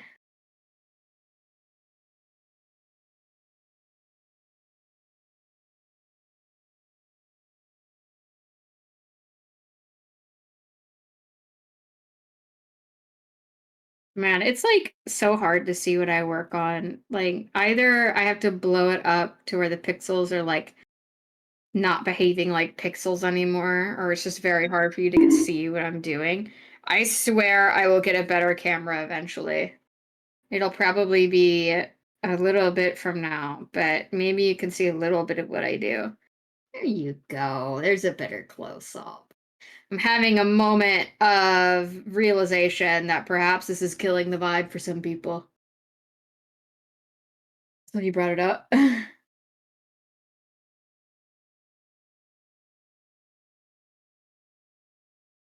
Oh no, hello.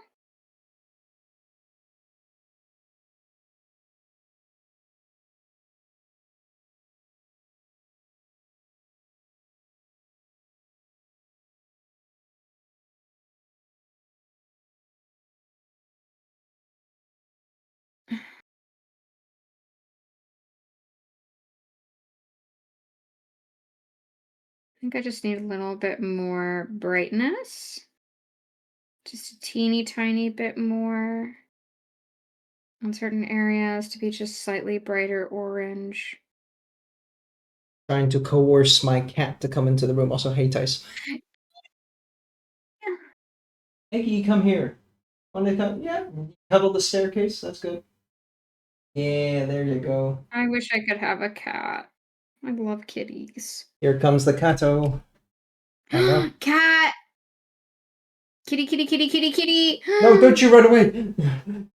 Oh, you're so fluffy! Oh, you're so fluffy! Hello! Come here. Because the Oh, you're so sweet! Don't go down the stairs. Come here, buddy. Meow. Why do you not want to say hi? Are you being shy? Scared of the camera? Is he? Sometimes. Not really. I've taken pictures of him before. No, and he's fine with it, but I think he just knows I'm talking to someone, so he's like, ah. All right, well, he's gone. He's cute. He's a He's fluffer. a very big fluffer. Dude, what the heck? Your workstation is so clean. Thank you. Behold. Yo, what the heck? Oh my gosh, dude, sick setup. Thank you. I'm jelly. Don't look too deep under it. Like now I'm gonna break the illusion. That cable management. It's still better than what I got.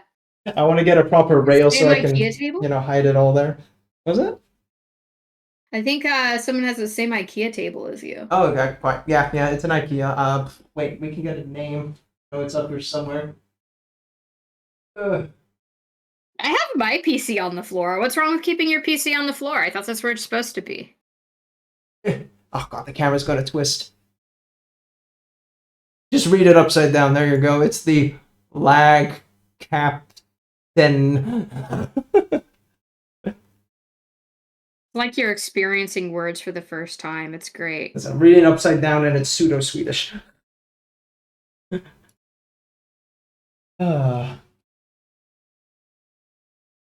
Let's see. So Tzu, hey, how you doing? And we're at the same IKEA table. Yeah, it's a good It soaks table. up all the dust.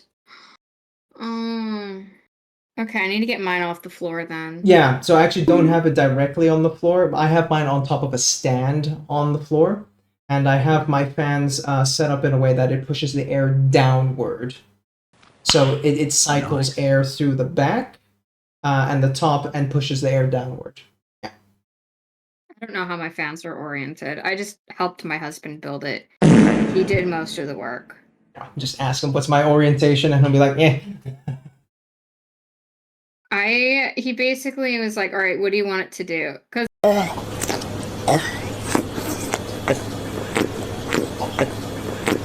and he's like, right, what do you want it to do? And I'm like, okay, that I can answer. I said I want it to be able to stream Baldur's Gate 3.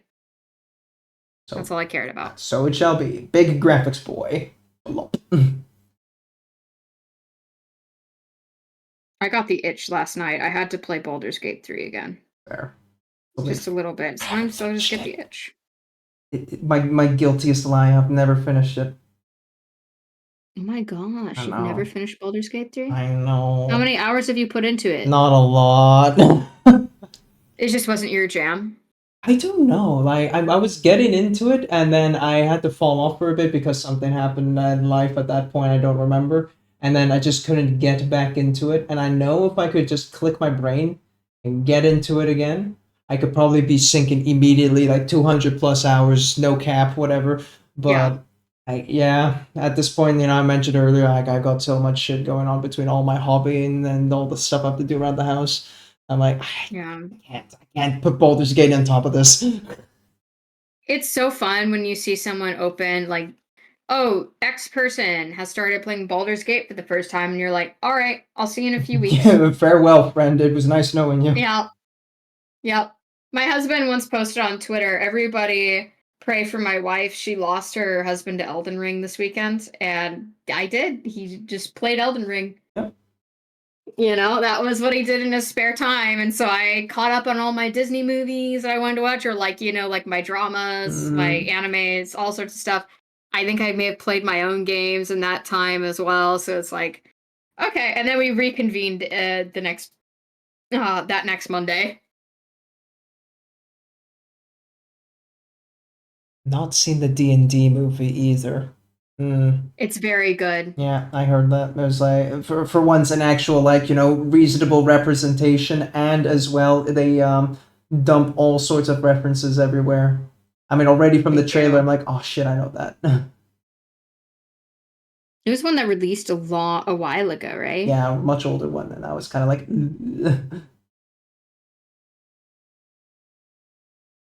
Have you seen Darkest Dungeons? The game, or there's a movie now? There's a movie, but it's not about the game. Okay. It's it's about an old. Are you familiar with the term chick tracts? Elaborate. Okay, so chick tracts were a phenomenon in at least the American South. Mm-hmm. And it was, I think, someone whose last name was Chick or something like that. And he made these little comics about, like, dangers to the faith, right? And I'm not saying this to disparage anybody's faith. This is just a whole thing, right? So he had comics that, like one of the more famous ones was critiquing or was, saying some stuff about Catholicism and communion, and it was called like the death cookie and stuff like that. So it's supposed to scare you away from certain things, right? And one of the things he did was Darkest Dungeons, and it was about D&D and RPGs in general. This was in the middle of Satanic Panic with the RPG scene. Yeah. Right?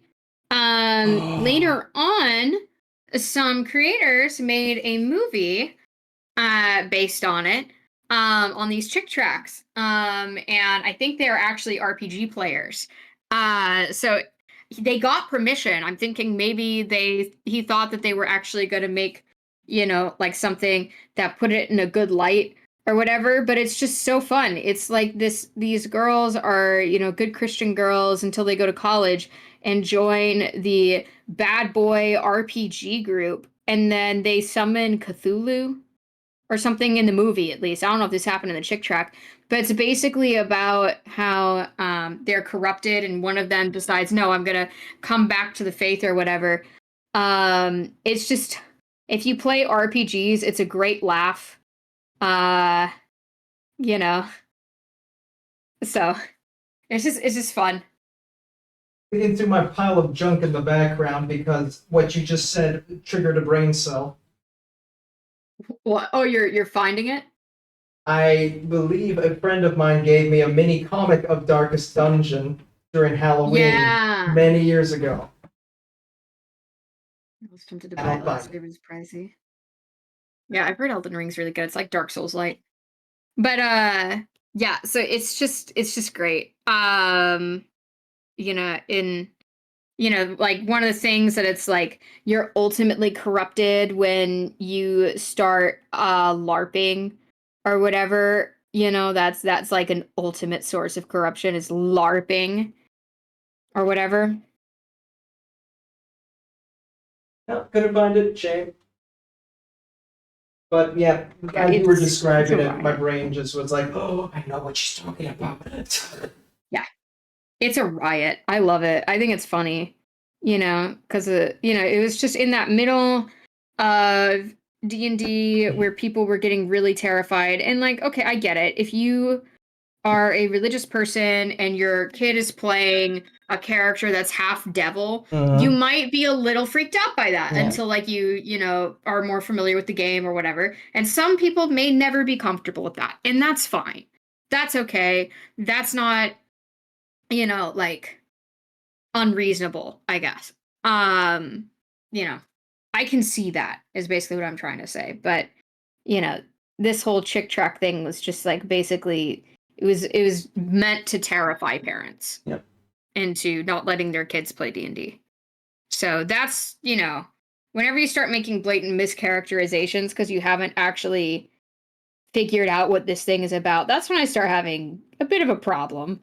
It's like, that's not how it is.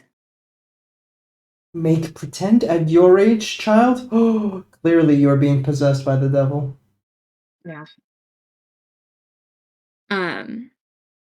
But like there's also like characters in the lore that are like demons and devils and stuff like that. And what people who were panicked about it didn't really think about is, okay, wait, but are they the bad guys or the good guys? That's another thing too. It's like, yeah, but they're bad guys. We fight them, and it's morally unambiguous that we're supposed to kill an archdevil, right? So it's actually not, it's not even that far off of what, would be, I guess, acceptable. I think D&D first edition didn't have that much even. That's the crazy thing. I think that stuff really started coming in around second or third edition. Yeah. I think that's when the panic started happening too, right? Did it happen? It's like second or third edition. Your imagination, such heresy, yeah. Right. I mean, demons happen from ideas and thoughts and stuff in 40K. It's not that far off.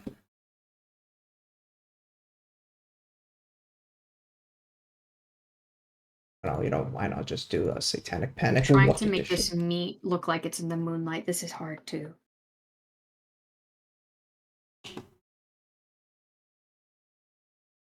Maybe like a red purple color for the actual meat. During the 1980s, especially. Okay, and yeah, that was basic second version. Yeah, that was already second edition at that point. Damn, really? Mm-hmm. Oh. God, and advanced D&D wasn't even coming out until like the end of the 80s. Oh. So old.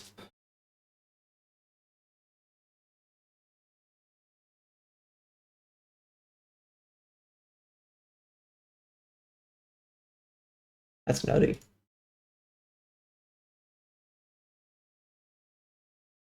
Oh. Who put all these cables on my plasma gun?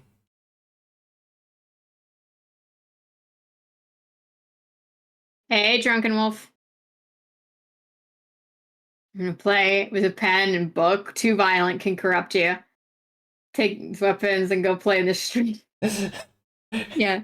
Funny that they'd say that while preaching from a book, Mm.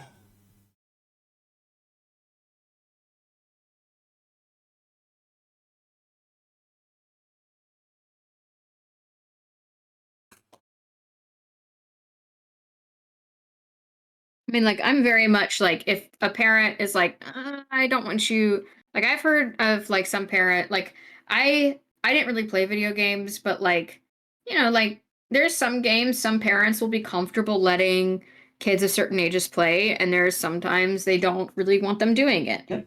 Right? Like, there would be some families that would be 100% on board with their high schooler playing Cyberpunk. They'd be like, all right, that looks fine, whatever. And then other families are like, oh, I don't want you playing that just yet. Yeah. And it's just family to family. What is the parent comfortable with? To be honest, I wish my parents controlled my gaming activity a little bit better, because I should not have been playing GTA at that age. Oh no. I didn't really game that much because I, was a very, like, definitely my house was very, very, very academically geared. And so they didn't really do a lot of video games. Like, I didn't really play. I wanted to get Pokemon, but it's just like, no, that's a waste of time and money. You need to study. And I'm like, I'm 7. But, hey, it's fine. I'm very well read, So that's the perk, is that I can talk a lot about things that I've read, and I have that sort of sense of culture in that way. So not a big deal, but it is something I didn't get to play a lot of video games growing up. And so I'm dog shit at them now, unless it's turn-based strategy games. So the fabled pause button. yes. If I can think about it, I'm good, but I get overwhelmed by real time. Quite often I get overwhelmed. Get like that too. Like, I like my real-time strategy game, not real-time strategy, my grand strategy games where there's just big pause, let me build my economy, paint my map, whatever color.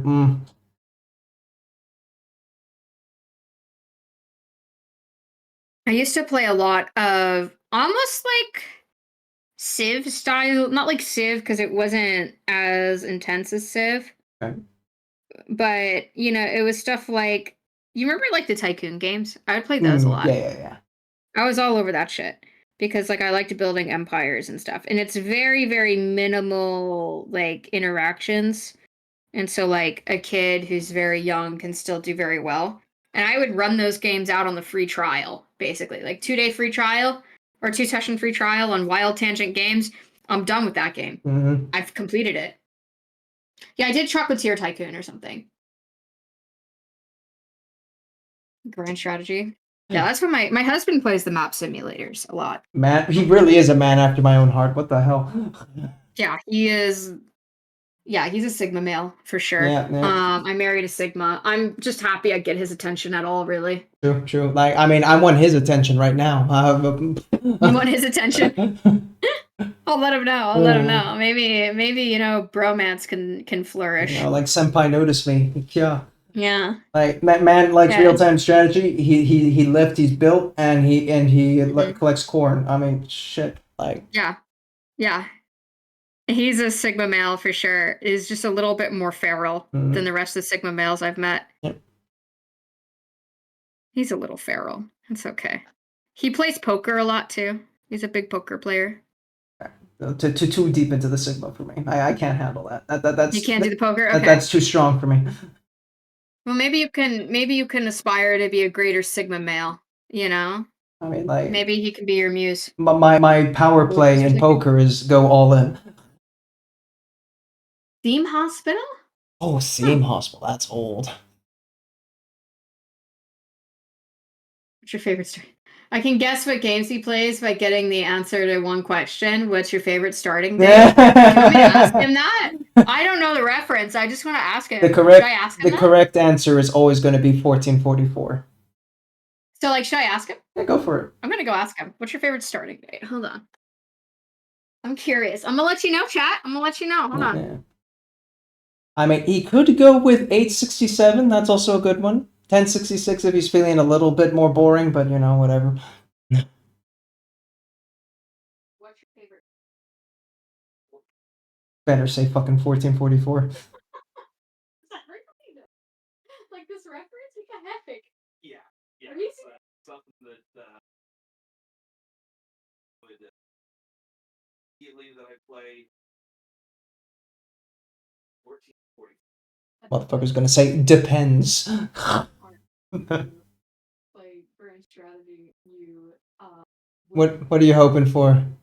2020? He's a Stellaris stan? Fuck off. Stellaris in this day and age. Although they got their rework, right? They redid the economy again.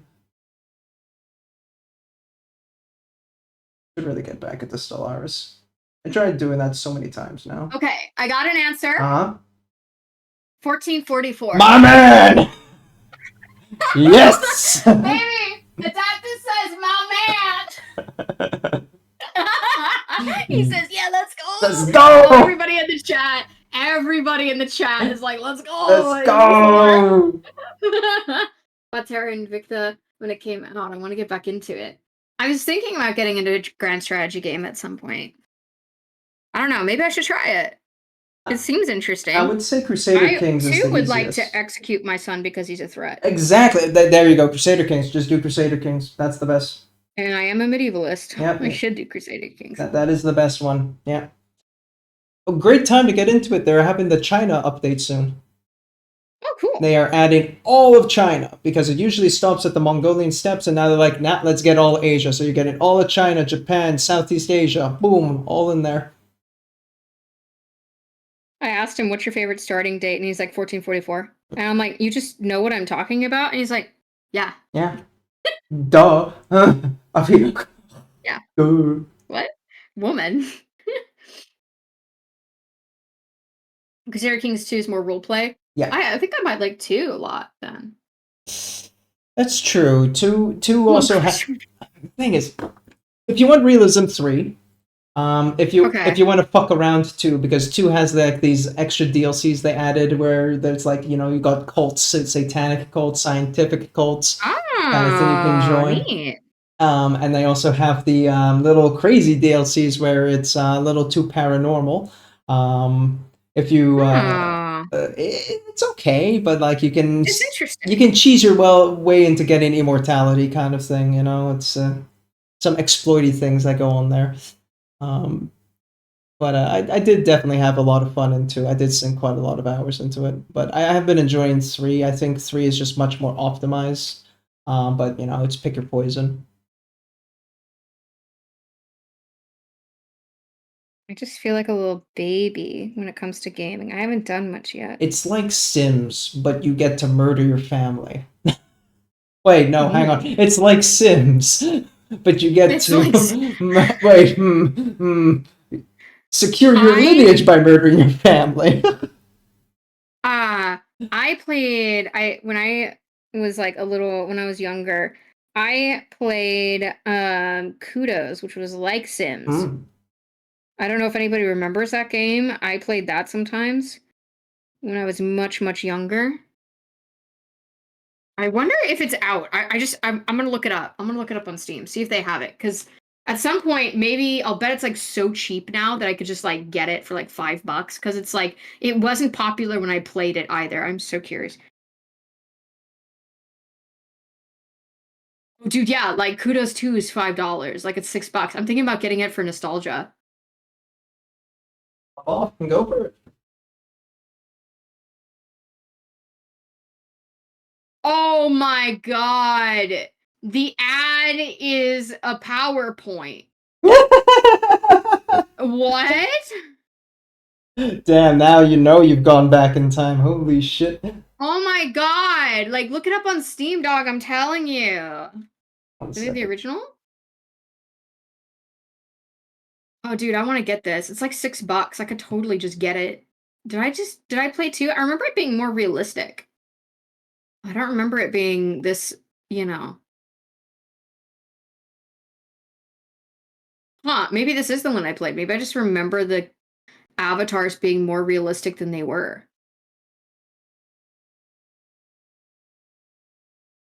Now, Oh kudos, my you god, I say? remember. Yeah. Yeah, Kudos. It's gonna be Kudos 2 is the only one that they have. I guess Kudos 1 is too Too ancient. ancient. I mean, it has a flip phone as like its phone call thing. Yeah, it's true. Modern community in CK3 was also pretty huge. Yeah. Kudos. Oh Kudos man. 2. Oh wow. Yeah, I played. Whoa. Yeah, right? That's crazy. Crazy work, dude. All reviews, 23 in total, mixed. Yeah, I'm sure it was a terrible game, but I was like 7 or something. I was very, very young. I want to like it's like $6. It wouldn't be the wisest $6 I've spent this month or whenever I would spend it, but it's something that I'm like, I just kind of want to revisit it because I sunk hours into that game. There were also like restaurant simulators I'd play, but I forget for the life of me what they were called. And there was one that like you are basically a tiki bar. Like you've been shipwrecked. You're playing this like really fucking stacked woman. Like she's hot. And like you're like, well, I'm crashed now. I guess I should start a tiki bar. And you just play doing a tiki bar. And I cannot remember for the life of me what it was called. It was a wild tangent game. That's all I remember. I didn't have gaming consoles, guys. I had wild tangent, you know? That's what I had. Take what you can get. They were good games. They were good to waste time on. There was in a twist of stereotype, I played a maid simulator. So yeah. I cleaned virtually for fun. That was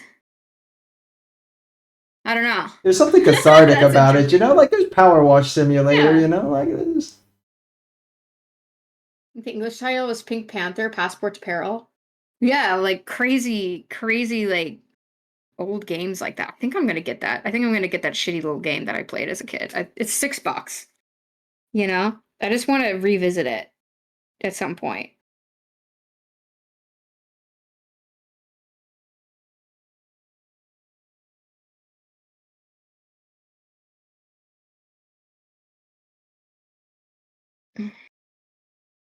I'm trying to do bread right now.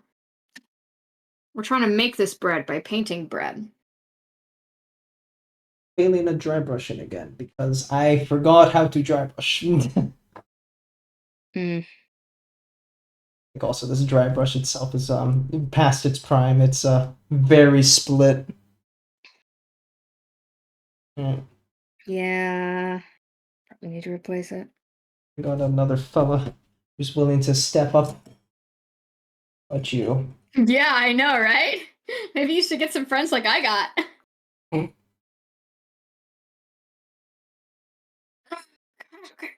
Stretch amethyst. Stretch. Oh, big stretch. It's so nice collabing and painting because, like, usually by this point I'm feeling the stream and I'm like, oh god. Oh, thank you for the stretch there. Challenge. Yeah, no, being able to chat definitely kind of keeps the sanity.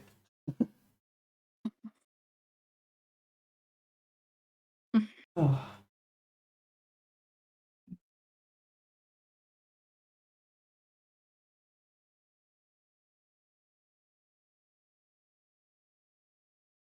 Okay, what was I just looking at? There you are. Okay. The meat. Welcome, Raiders. Hey. Choose your fate. Studio bonus. Watch the show. Thank you for the raid. Or watch Welcome the on show. in. Me, Thank Adaptus, I paint. Over there is Amethyst, who paints but for money. Yeah. If you like what you see, consider dropping a follow. If you're just stopping by, thank you for your time. Boneless, what were you up to? Got something to share? Let us know. Pop it in the Discord, pop it in the chat. I think I've made it link friendly for Twitch links or Discord links, but if not, I'll do the old.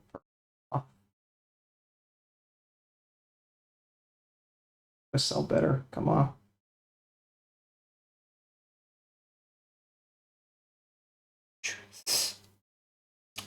Fellow commission painter. Yes, Fellow she commission is. painter. Yeah. Hey, what's up? I was working on Crash Valkyrie today for my client. Crashed Valkyrie. That's cool.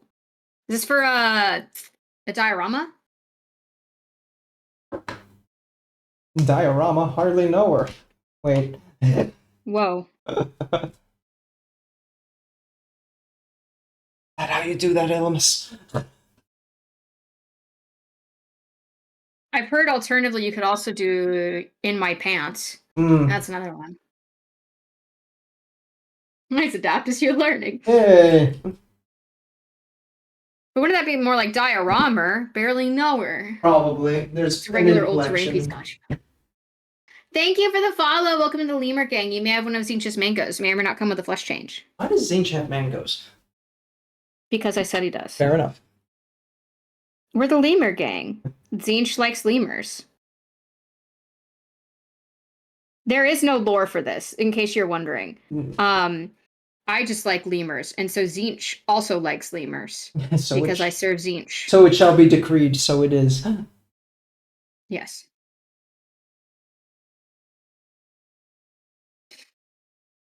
Oh my gosh, you hit it with the hammer? That's insane.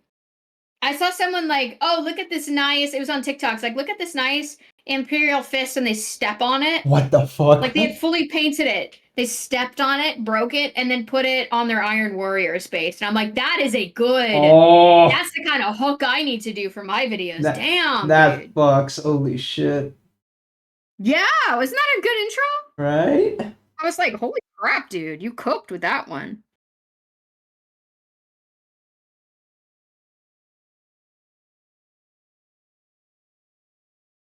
Whew.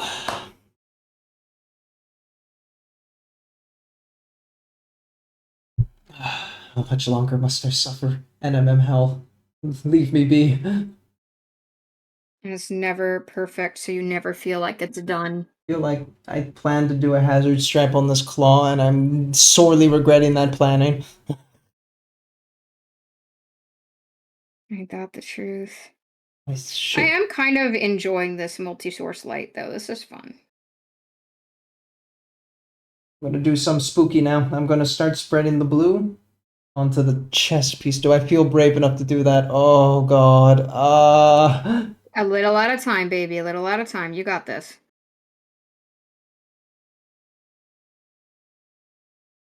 Shouldn't be too strong either because it's very distant.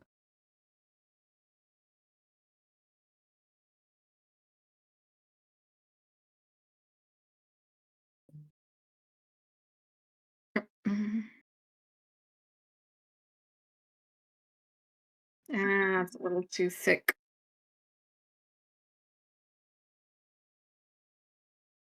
Okay, no. We're gonna come back to that. Come back. We'll loop. We'll loop it around. We'll edit it in post. We'll do it in post. Yeah. We'll do it in post. Fuck it. We'll do it in post. For a second, I thought you were grabbing my terrain piece, but that was just my hand. But I'm like, Adaptus, how the fuck? And I'm like, oh no, that's me. That's my little. It's my little hand. Little sorcery.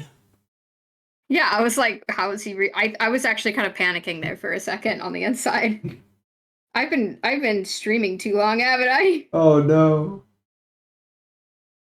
Let me know Starting to lose it. when you're too Lose touch cooked. with Let me you. know. We can dip. No, I'm good. I'm just starting to lose touch with reality, I guess. I'm locked in. It usually happens when I'm like focusing on a project. I just get so locked in, I lose touch with reality, I guess. Mm.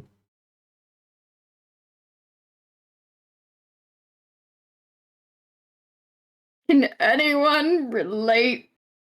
Please, I need connection. Oh,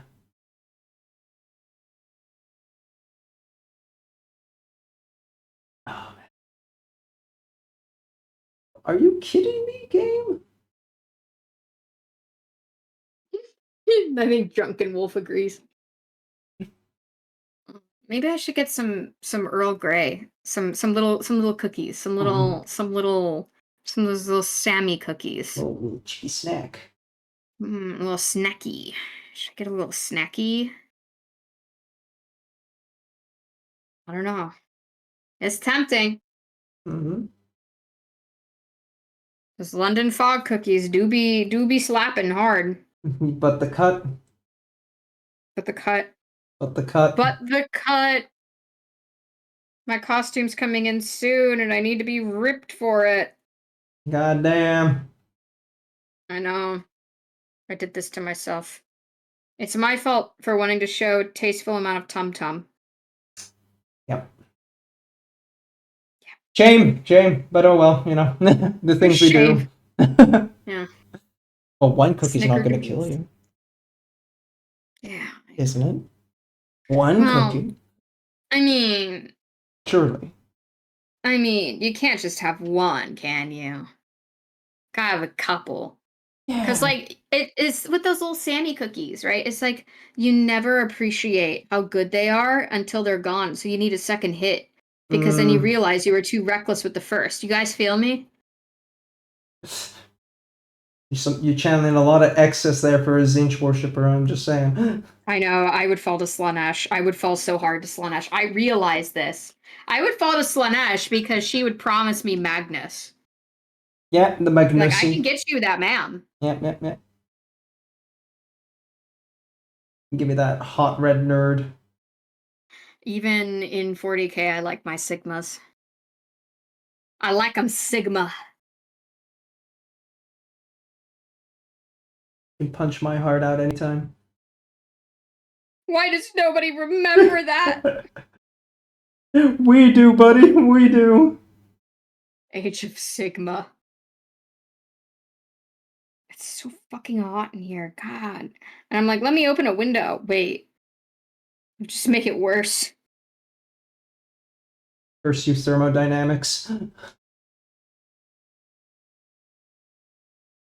Dude, this camp's almost done. It's almost done. And then I don't, because like I have a tendency, if I have like an extended commission and there's a lot of moving parts to it, I'm like, I'm bored of this one. Let me move to this one. And so then I have in the same commission just a dozen unfinished pieces, and I'm like, I want to fucking die. But if I had just finished one, I wouldn't feel so bad. I believe. Hey, ants.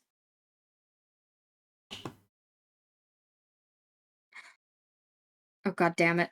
Okay, that was blocking it all along. Okay, it doesn't work that way. Okay, fine. Did you know that there is a species of moth that copies the pheromones of a queen ant as a caterpillar, usually then going into larva and cocoon form in the nest?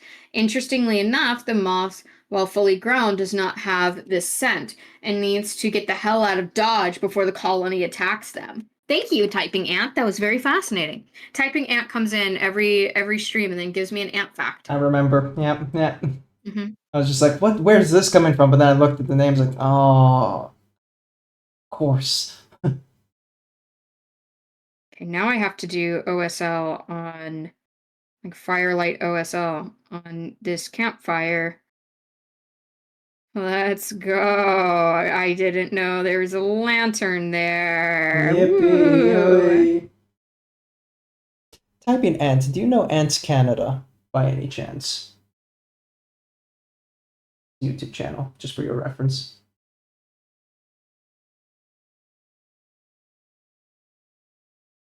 I'm just pushing the limits of how much does the ant community overlap, you know? I do. Oh, whoa! Big words. Yep, there you go. Caterpillars from Okay. hell invading trees here. Caterpillars from hell?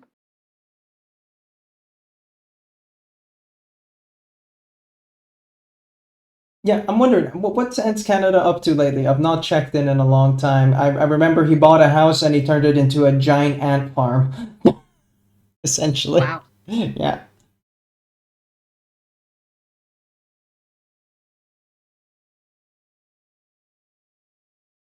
Fair enough. Also helps that he's Pinoy, and as a resident half-breed Filipino, I have to represent. Half-breed. Me and my brothers don't know what else to call it, you know? I'm a little Amerimutt Yeah. myself. Just an American mutt. I'm a raised Eurobrat, but with the skin of Asia. Ah! And an American accent to boot. Oh.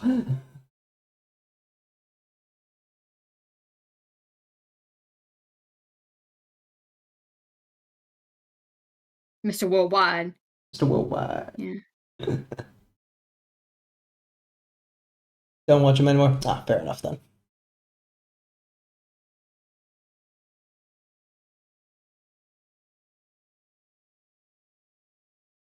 It's crazy because Ants Canada, he blew out like into like fame by being on on Canadian Idol. Whoa, what? He was a singer. He just came on Canadian Idol. He got to like 3rd place. Then he started a YouTube channel for just singing stuff. And then he's like, complete hard pivot. I collect ants now. He's like, okay, buddy.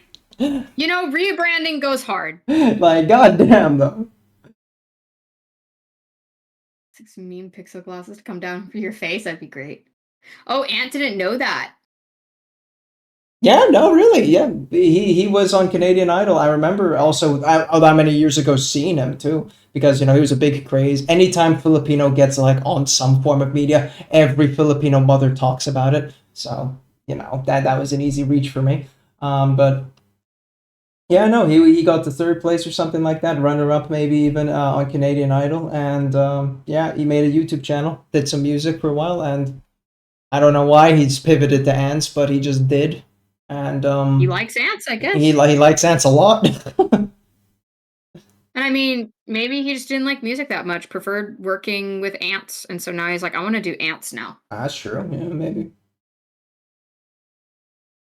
It was wild for me because it was so disconnected. It's just like, yeah, my fiance, she just showed me this YouTube channel one time. Yeah, it's just some guy who collects ants. Like, okay, cool, and listen, oh yeah, I can hear he's Filipino. That's pretty obvious. Yeah, cool. And then one time he shows his face. I'm like, wait a fucking minute. Is that Mikey Bustos? What the fuck? Did you know that some species of ants are very good at telling how big their group is in combat, allowing them more victories when the number of ants grow?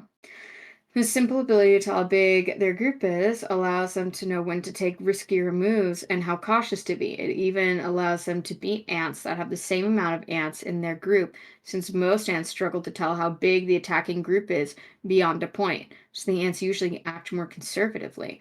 That's great. That's cool. But when it comes to this size scaling, do they take into account super majors as well? Because like that doesn't necessarily, that's not representative of the whole colony, but they're like the first in.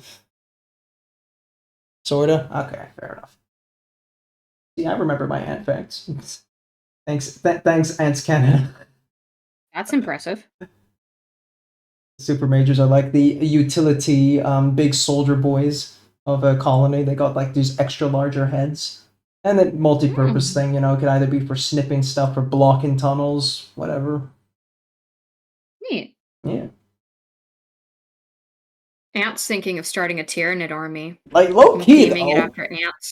Like you deep dive into ants and stuff, like what they like do and what they're evolving their specialties for. It's like, damn, am I watching Tyranids or something?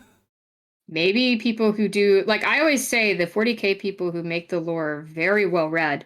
So maybe the people who do a lot of Tyranid stuff are like, oh, I actually just really like bugs, and so I write Tyranid lore.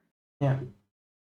Deep dive into like colony functionalities and how any insect works and all that. So they're just the ants, but also like wasps and other whatnots. This is a skill set of the origin of the word anticipate. I like that.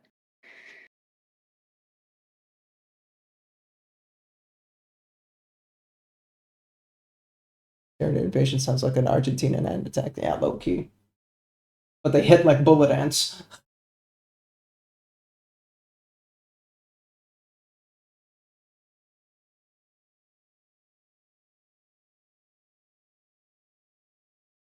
Throws me off so much, you know, like why the ant stings so much is because of all the fumic acid, something like that. Something acid with an F.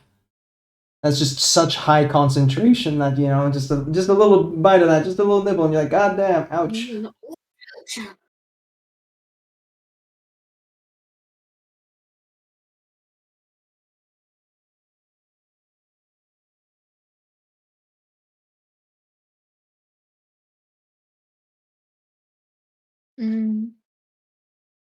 Poison. Some species more than others.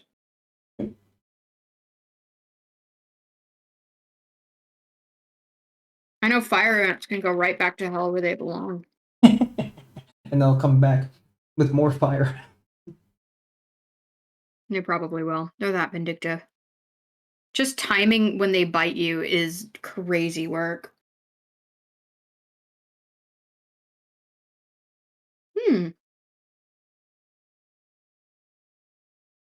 That's interesting.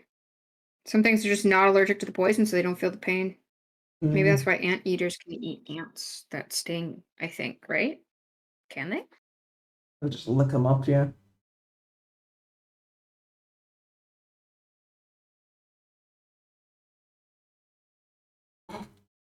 Imagine being allergic to ants. Lol. Lamau, even. LOL, he said. Elmao.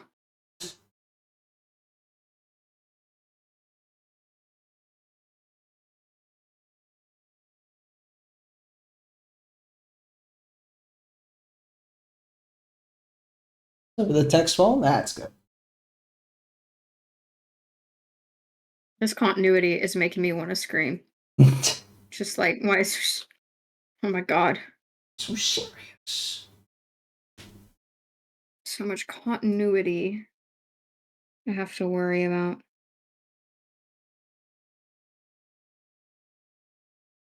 But I mean, that's what's going to make it look very nice. Yeah, pretty. Haha. Glad I can only paint for Fire ants myself. are the ones who's the easiest to be allergic to.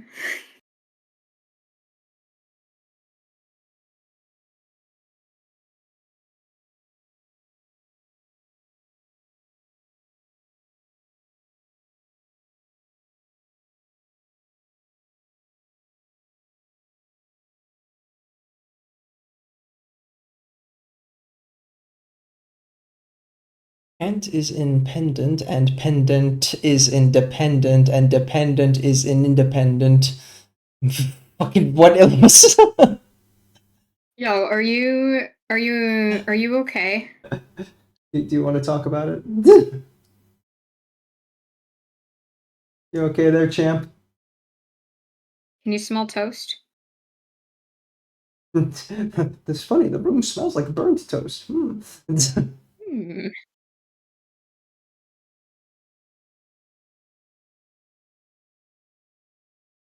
Blend, damn you.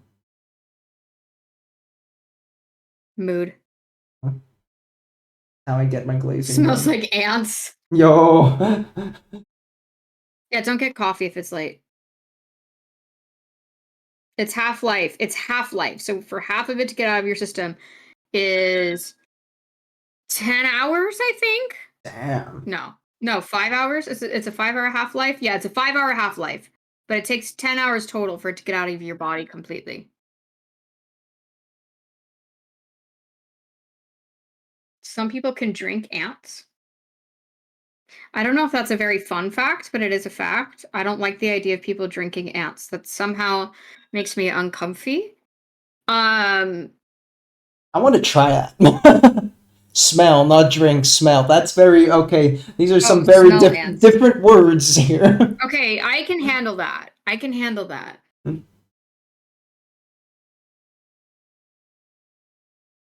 You ever had something esoteric like eating cricket?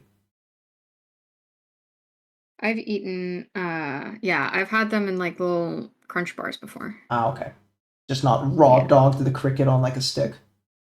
Yeah, it was on chocolate. Okay. It was at a little museum at the Houston Museum. Okay. I remember when I was in the Philippines, I had it's just a cricket on a stick, deep fried. You know, just there you go, legs and everything. So, experience. No, It gets everywhere. The legs get stuck in the teeth, and you're like, like, oh, hard pass. Yeah, not great. Hard pass.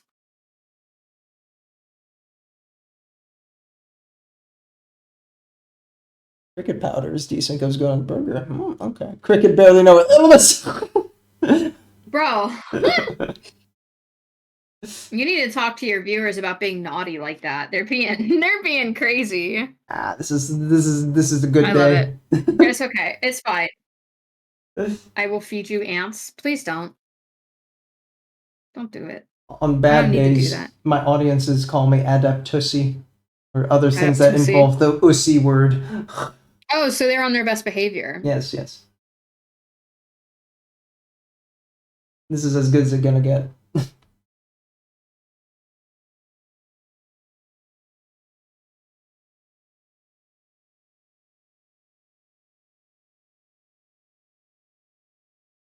think I What? might actually be able to at least mostly finish this today. I might only need a half a session to get it done. Hell yeah. Let's go. Yappin! Oh, Welcome, Yappin. yo.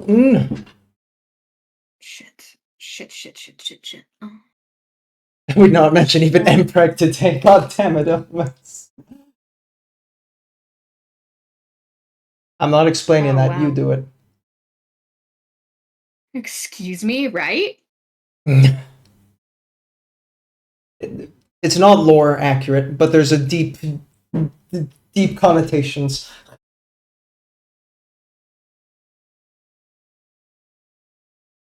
I need to feed them to the ants as well. I mean, you could try. I don't know how Danish people taste to ants. Do they taste like rye bread?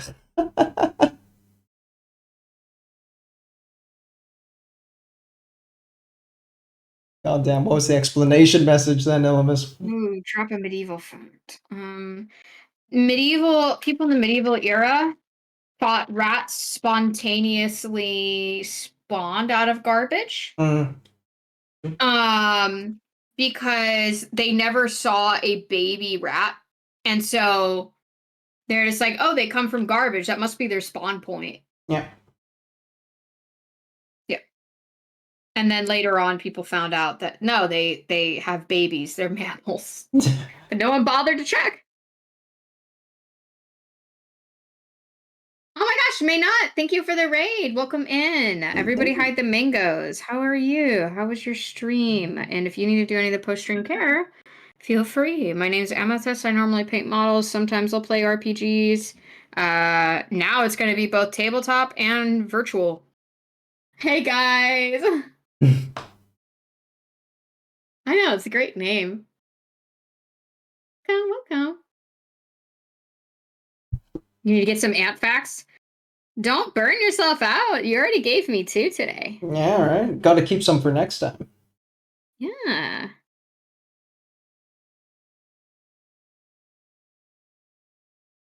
Stream is good. Finish my KDM model. KDM. Nice. What does that stand for? Kingdom Death something. Choose your fate. Oh, hello, Epic Duck. Welcome in. We're so popular today. Oh my god. Kingdom Hi. Death Monster. Okay, got you. Monster Ooh, out. Expedition 33. That looked like a good one. Welcome in, Epic Duck. Oh, sorry. Pass. Your turn. I was gonna say you do your thing. Do your thing. Okay, quick. Answer starting. Shut up. Okay. Epic Duck, welcome in. Thank you for coming on by. Appreciate you. If you need to do your post-stream care, by all means. Everyone else, hi. My name is AdaptusPaints. I paint. There is Amethyst. Amethyst, say hi. Thanks for swinging on by. What were you working on? And ads are in. God damn it. Got ready to run, unfortunately. Got ready to take the kids for vacation. By all means, take those kids away to their vacation. I realized if I left that sentence off, that would have been too ominous. Have a good vacation, and thanks again for the raid. Appreciate you. Sorry. Whew. Creating Breathe. protection proteins. Oh, that's got to be used for sci-fi at some point. Heat protecting protein sounds fucking dope. Yes, more painting. Welcome in, Yuri.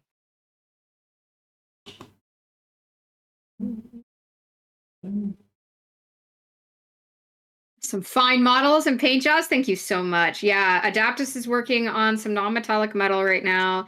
I am working on OSL, two of the most infamously hard techniques to get right, and I am still trying to figure it out.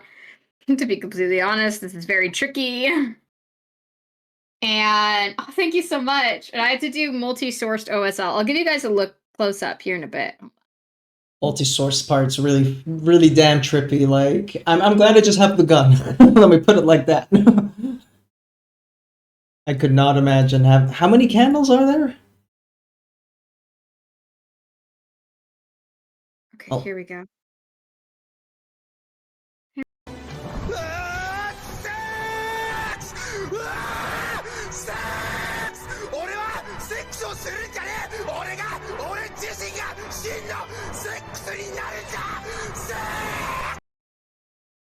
And so I have to keep putting it together and taking it apart to do all the source lighting. Thank you for the redeem there, Illumus. Thank you so much, Gigi. Yeah, that's 1, 2, 3, 4, 5, 6 candles. Am I counting right? 7?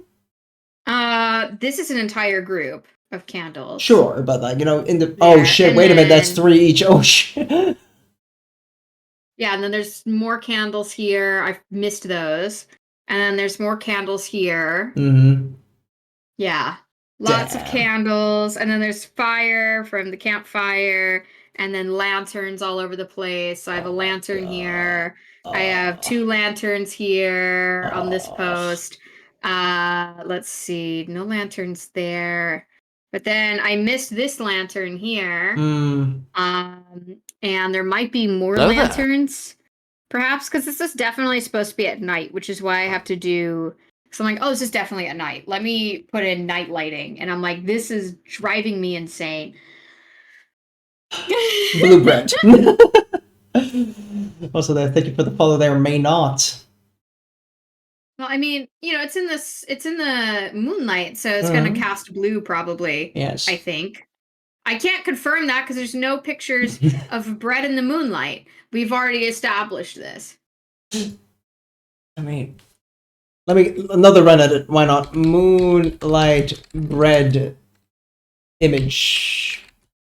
I know. Doesn't his avatar look like an internet romance novel? I am very submissive and dateable. Yeah. Oh. I am the dating sim man, yes. That's how it does, right? God,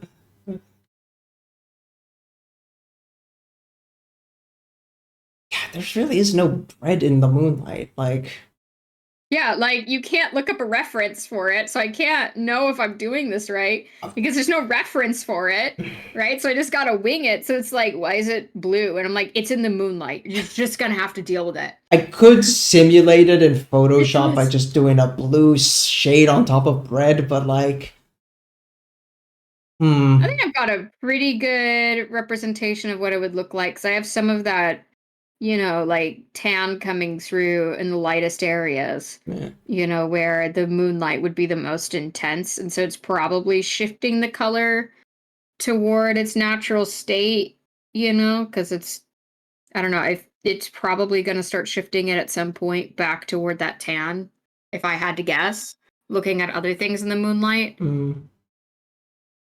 you know, like lighter things in the moonlight. Just trying to think if there's something like more bread adjacent that we could use as an alternative. Bread adjacent when we're getting desperate. What's kind of like bread that people take pictures of in the moonlight? Sourdough. Wait. See those romance manga ads I get while scrolling? Yes. Yeah. Yes, I love those. I love the romance ads. I read, oh my gosh, I read one of those manga romances on like a webcomic thing. And, you know, like a lot of times if an author is trying to make a girl seem really cute and awkward, it'll be like, but, you know, stuff like that. But like, it's just like, you know, she's doing that a lot. I'm like, damn, bitch, you have a stutter. And then the next frame, it's like, my father hated me for my stutter. And I'm like, oh, damn. Okay. So she did. And I'm just a horrible person. Okay. Because I was like, oh my gosh, what is the author doing? It sounds like she has a stutter. It's like, and my father hated me for my stutter. And I'm like, oh, okay. My God, what have I done? What have I done? Cancel Amethyst. Truly. Darkest Bitch did in time. fact have a stutter. Welcome in, Private. I'm a sucker for romance mangas. I love them. I love them. They're great. Hang on. I got a recommendation. Whoop. Because also the anime is coming out. I need to watch Kaiju number 8. I think they have another season that just came out. Yep, I think because there's so. a new theme song I heard on Spotify. Yep, season 2 is out indeed. Let's fucking go. Okay, Illimus, this is my recommendation for you and also you, Amethyst. I recommended it to Gio and he still hasn't fucking read it, asshole. Haru Hana wa Rin Tusaku. Okay, what the fuck is that in English? The fragrant flower blooms with dignity. There you go. I've heard of that one. Yeah, it's really fucking good. Is it? It's so good. My only like critique of it is the fact that the kids are written a little too mature. You know, like they're teenagers that are graduating high school, and like I wasn't fucking that emotionally mature at that age. I feel like very few people are, but you know, besides that, like yeah, adults writing children. You know, like that is a thing. Yeah, I've seen a lot of TV shows, and it's like that's not how kids talk. Exactly. But beyond that, it is still very nice, and it's a no bullshit romance as well. You know, like the oh no misunderstanding for like 3 arcs. No, they just let's cut the crap and actually get to it. You know.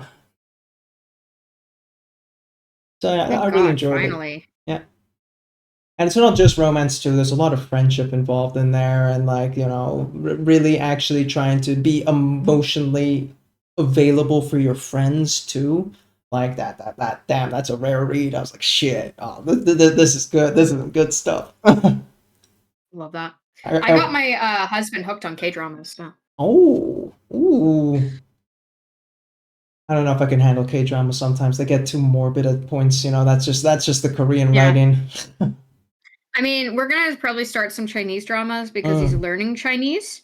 And I love the pretty dresses that they show in a lot of those historical, like, concubine dramas. Right. You know, love, or like love story dramas from Imperial China, right?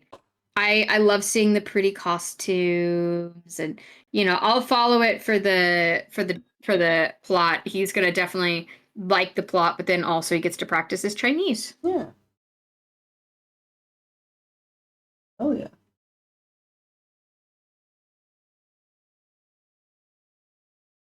Complete side tangent because we're talking about Korean and Chinese media here. Recently watched the Korean zombie series Kingdom. That was pretty good. Yeah, feudal Korea trying to deal with the zombie epidemic. Oh, that's neat. Right? I don't do zombies. I can't do that. Oh well, thanks for stopping in out. I can't do zombies. Oh, fair enough. I have blood again, right? That I don't like, and like they freak me out. Damn, right? I don't know. More than anything, zombies freak me out. Interesting. Stopping me from reading this when it's still going. They decided to purge most of the manga decks just before I learned that.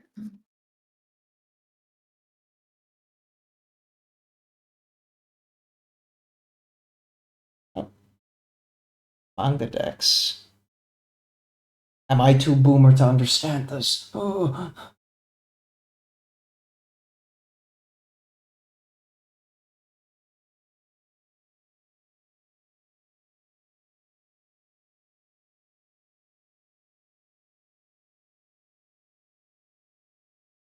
Oh, that's interesting that you can't handle zombies, but then here we are in 40k with the most twisted, messed up things, and you're like, yeah, it's pretty baller.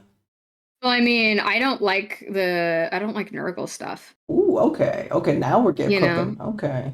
Yeah, I don't really like I don't mind it for some reason. Like it doesn't freak me out necessarily to see a Poxwalker animation, but it does make me kind of sick to look at, I guess. Okay.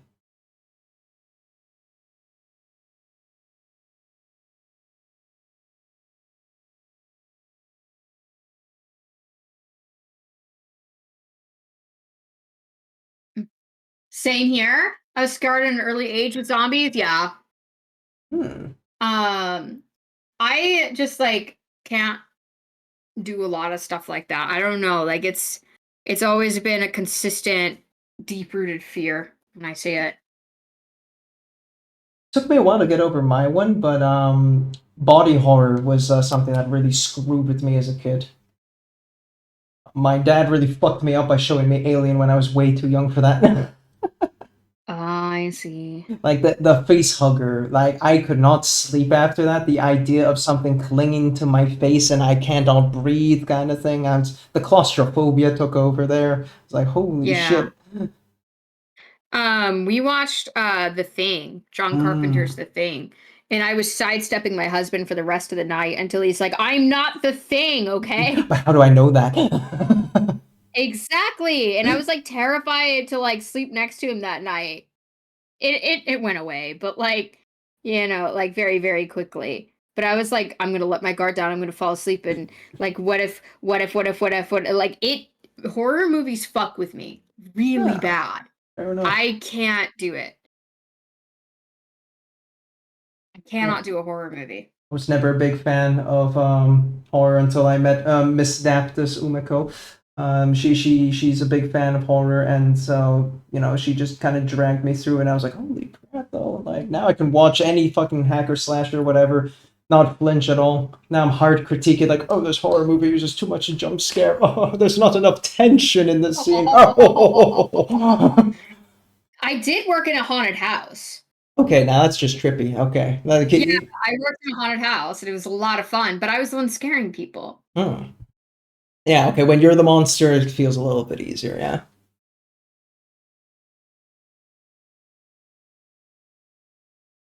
Yeah.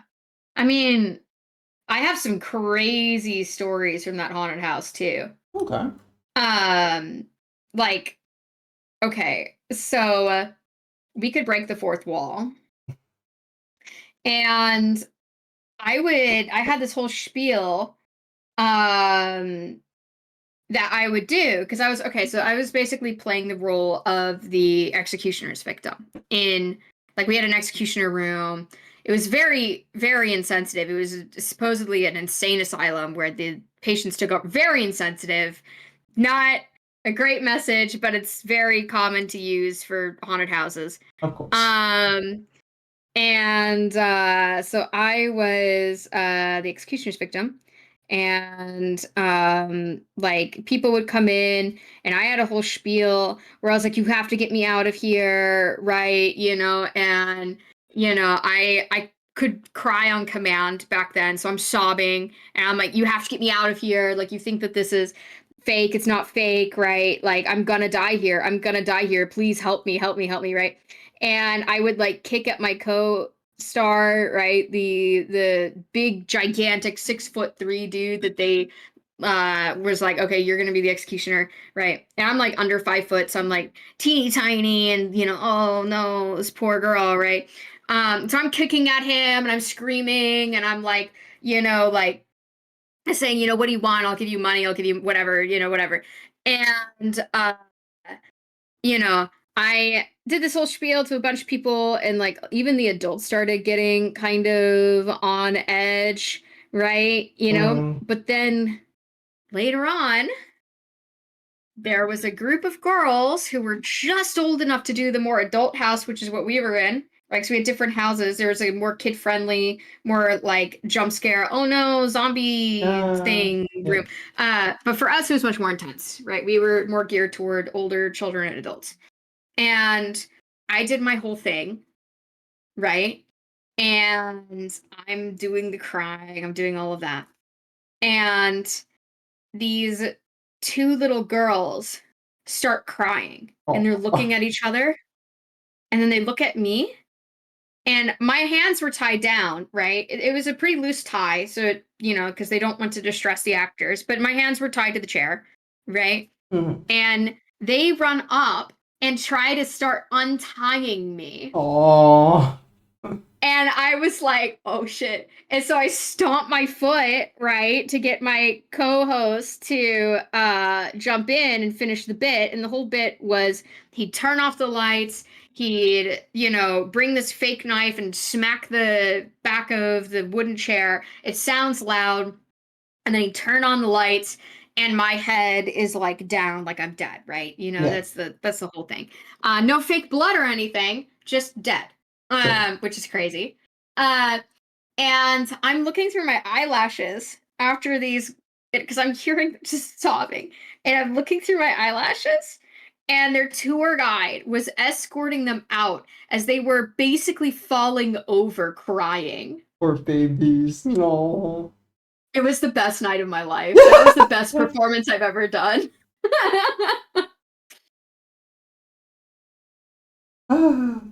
They got what they paid for. Yeah, they got. Yeah, definitely. Yeah. It's one of my fonder memories. It says can thingy says it on the tin. Can't complain. Yep. So I gave them the fright of their lives for sure. I almost got my hand broken once there because I was in this cage room, and so we were just basically caged, and there were some props on the floor, and there was a little trap door at around foot level. And so I took a feather that was at the bottom of the cage. I'm doing weird little motions, and I'm quiet and moving slow. And they're just lots of suspense building for the next room. And then I take the feather, I open the trap door around ankle height for these people, and I tickle their ankles with the feather. And one of the guys stomped and nearly got my hand. So I nearly got my hand broken while I worked there. That was great. I knew I got him at that point. And he's like, oh my God, get away from me. I think he told me to get away from him or something. So that freaked him out real bad. I don't think we get haunted houses much here in Europe, so that then it's a thing I miss out on. So it's fun to work there. Yeah, tickling them. Yeah, I tickled them. Tickle torture. Yeah. But I mean, you're walking through and you're on edge, right? Yeah. And then I was looking for them ankles, right? Seeing if any of them were exposed, and then you suddenly get your ankle tickled. Yeah, that's gonna scare you. The horrible mist, the ankle tickler. Yep. Dude, I'm a natural. I should be hired to work at haunted houses. Fuck you mean? I'm a natural. Just looking at your ankles? I know. Looking at a man's ankles. Oh my gosh. Harlot. In 2025, goodness. He had dainty little ankles, for real. What's he had your dainty little ankles. What's your take on my OSL here? I'm questioning the chess piece section. Let me pull up a bigger image. Okay, looking good, I would say, on the part where the two parts connect, how you have that bulge out. Maybe try putting a brighter blue there, like that mid-tone bright blue. Yeah, you mean, yeah? On the parts where it's the closest, and see how it looks from there, and just keep blending and blending. Yeah, because the chest feels I think it should go out a bit further, right? It depends on how bright you want it. Yeah. Remember, light behaves like a bubble. Exactly. So you're gonna have to expand it everywhere. Yeah, and then that means also hitting the collar a bit at this point too. Yeah. So it just depends on how much of a glow you want. Yeah. You can totally do that. And I have to hit the fucking yellow one. Thank you. Yeah, okay. Yeah, we are suffering.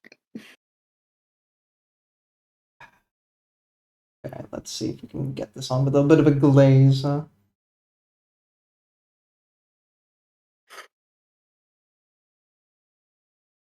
This is definitely a grind, but I do want to finish this very soon. Gosh, I'm just trying to think of any other haunted house stories I have. They're really funny. Oh, this one's good. So, it was my first night there. First night working. And I am a rookie, right? So I'm in the slam window room. And I don't know if you know what a slam window is. Basically, it's a false window. There's a piece of big wood there, like really heavy wood. And you can undo a latch. It slams down, makes a big noise, right? That's a slam window, right? They put all the rookies there because you can't fuck it up, right? Your entire job is, slam, boo, put it back up. Like I was in a mask with, so I would, put my hands and my face, near the glass, boo, put the thing back up, right? Okay. And the first group that comes in was saying, like, like, I do the whole thing, boo, put the window back up. And they were like, oh my gosh, did you see her hand? She's tiny. She can't be over 5 foot. And I'm like, okay, that's great. I'm scary. Thank you very much. And so, like, I'm passing by the night, various degrees of success. Some people really don't get scared by jump scares. Some people do, right? And then night drags on. And, I am just chilling, waiting for the next round. And the music for the other room before me, which was one of my cues, starts playing. And then I hear the severed head moving along a line. I'm like, all right, game time. And then I hear my father's laugh. Oh no. And I'm like, oh. And so, because they had said, hey, we're going to come visit you. And I'm like, really? You're visiting me on my rookie night? Okay, pop off. And so I'm like, okay, just keep it together, right? You're in a mask. They won't recognize you. Some of you are probably already ahead of me. I hear my mom there too. She's like making jokes. She's not scared at all. And then I'm like, okay, you're in a mask. Just do it. And so they get to the point. I get the countdown going. They get to that point. Bang, boo, put the window back up. Yeah. And then it's quiet. And I'm like, okay, they didn't recognize me. Mm. And then I hear, I don't know if you can hear this. Can you hear that? Renee? Like there's, honey, is that you? And I'm like, oh, No. like, just don't break character, don't break character, don't break character. And they're like, is that you, honey? Mm-hmm. And I'm like, oh. And they're like, we're lost. Can you tell us how to get out of here? We're lost. And I'm like, and so finally they just wouldn't go away. And I start hearing music playing. And I'm like, oh my gosh, okay, they won't go away. And so then I lower the window and I'm like, down, just hug the wall. You can't miss it. You can't miss it. And they're like, okay, thank you. And then they like fuck off, right? Mm-hmm. And later I was like, okay, how did you know it was me? And they were like, okay, you're probably one of the only people there who's under 5 foot. Of course it's you. Yeah, of course. I knew it was gonna be the height. It's always the fucking height. It's always the fucking height. There's a few things scarier than an under 5 foot woman, I know. Camping in the middle of the house. They were camping there. They wanted to embarrass me that night, Of course. Parents' prerogative. Obviously. I mean, we did measure our success too Hello at that there. house in how many puddles were on the floor at the end of the night. How many people face planted. That was another measure of success. Thank you there for the follow there, Irish Jacob. Appreciate you.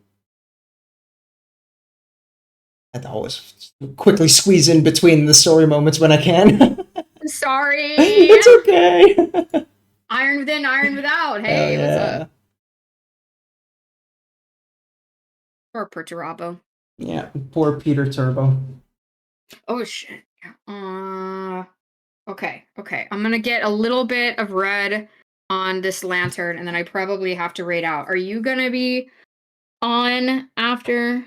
It's 1/2 midnight here. Fuck it. I think I'll be good to go too. Okay. All right. I'm just gonna. You know what? I need to stop. I need to stop. Yeah. Because I need to actually pack things and shit. That's okay. fair. Ooh, do you have in mind? I mean, usually face planting happened on the zombie trail. It didn't really happen you know. Yeah, 4.5 hours. Yeah, I'm mush right now. Okay. Oh, Who's on? Are we gonna raid the same person? yeah, sure. I wonder if anybody else is collabing today. Not anymore. Well, Chroniclers with Tice there. Chronicler's cool. Yeah, we've got Matty Yee playing solo. Isidore's there. Could rarely get to raid him. Okay, not playing miniatures of models. Oh, okay, interesting.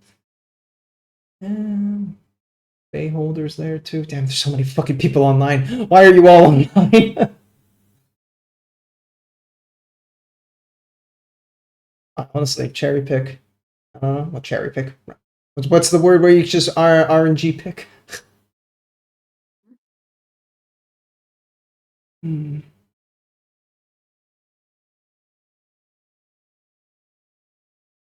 Friday night, my guy. People go wild in town. Stream at home. Yeah. True. Tool to go wild.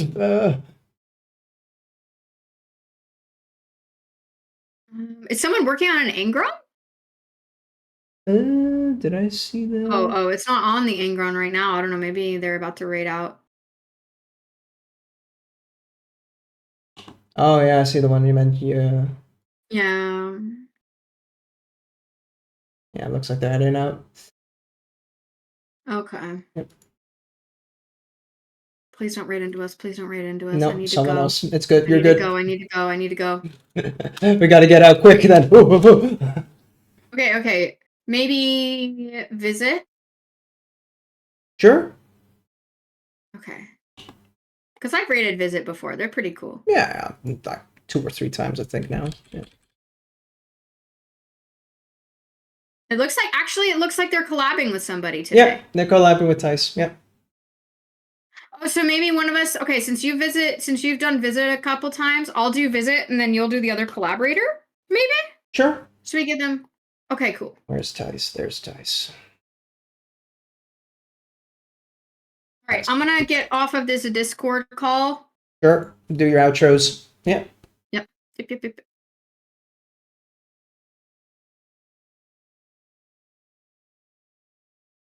Alrighty. And that was Amethyst.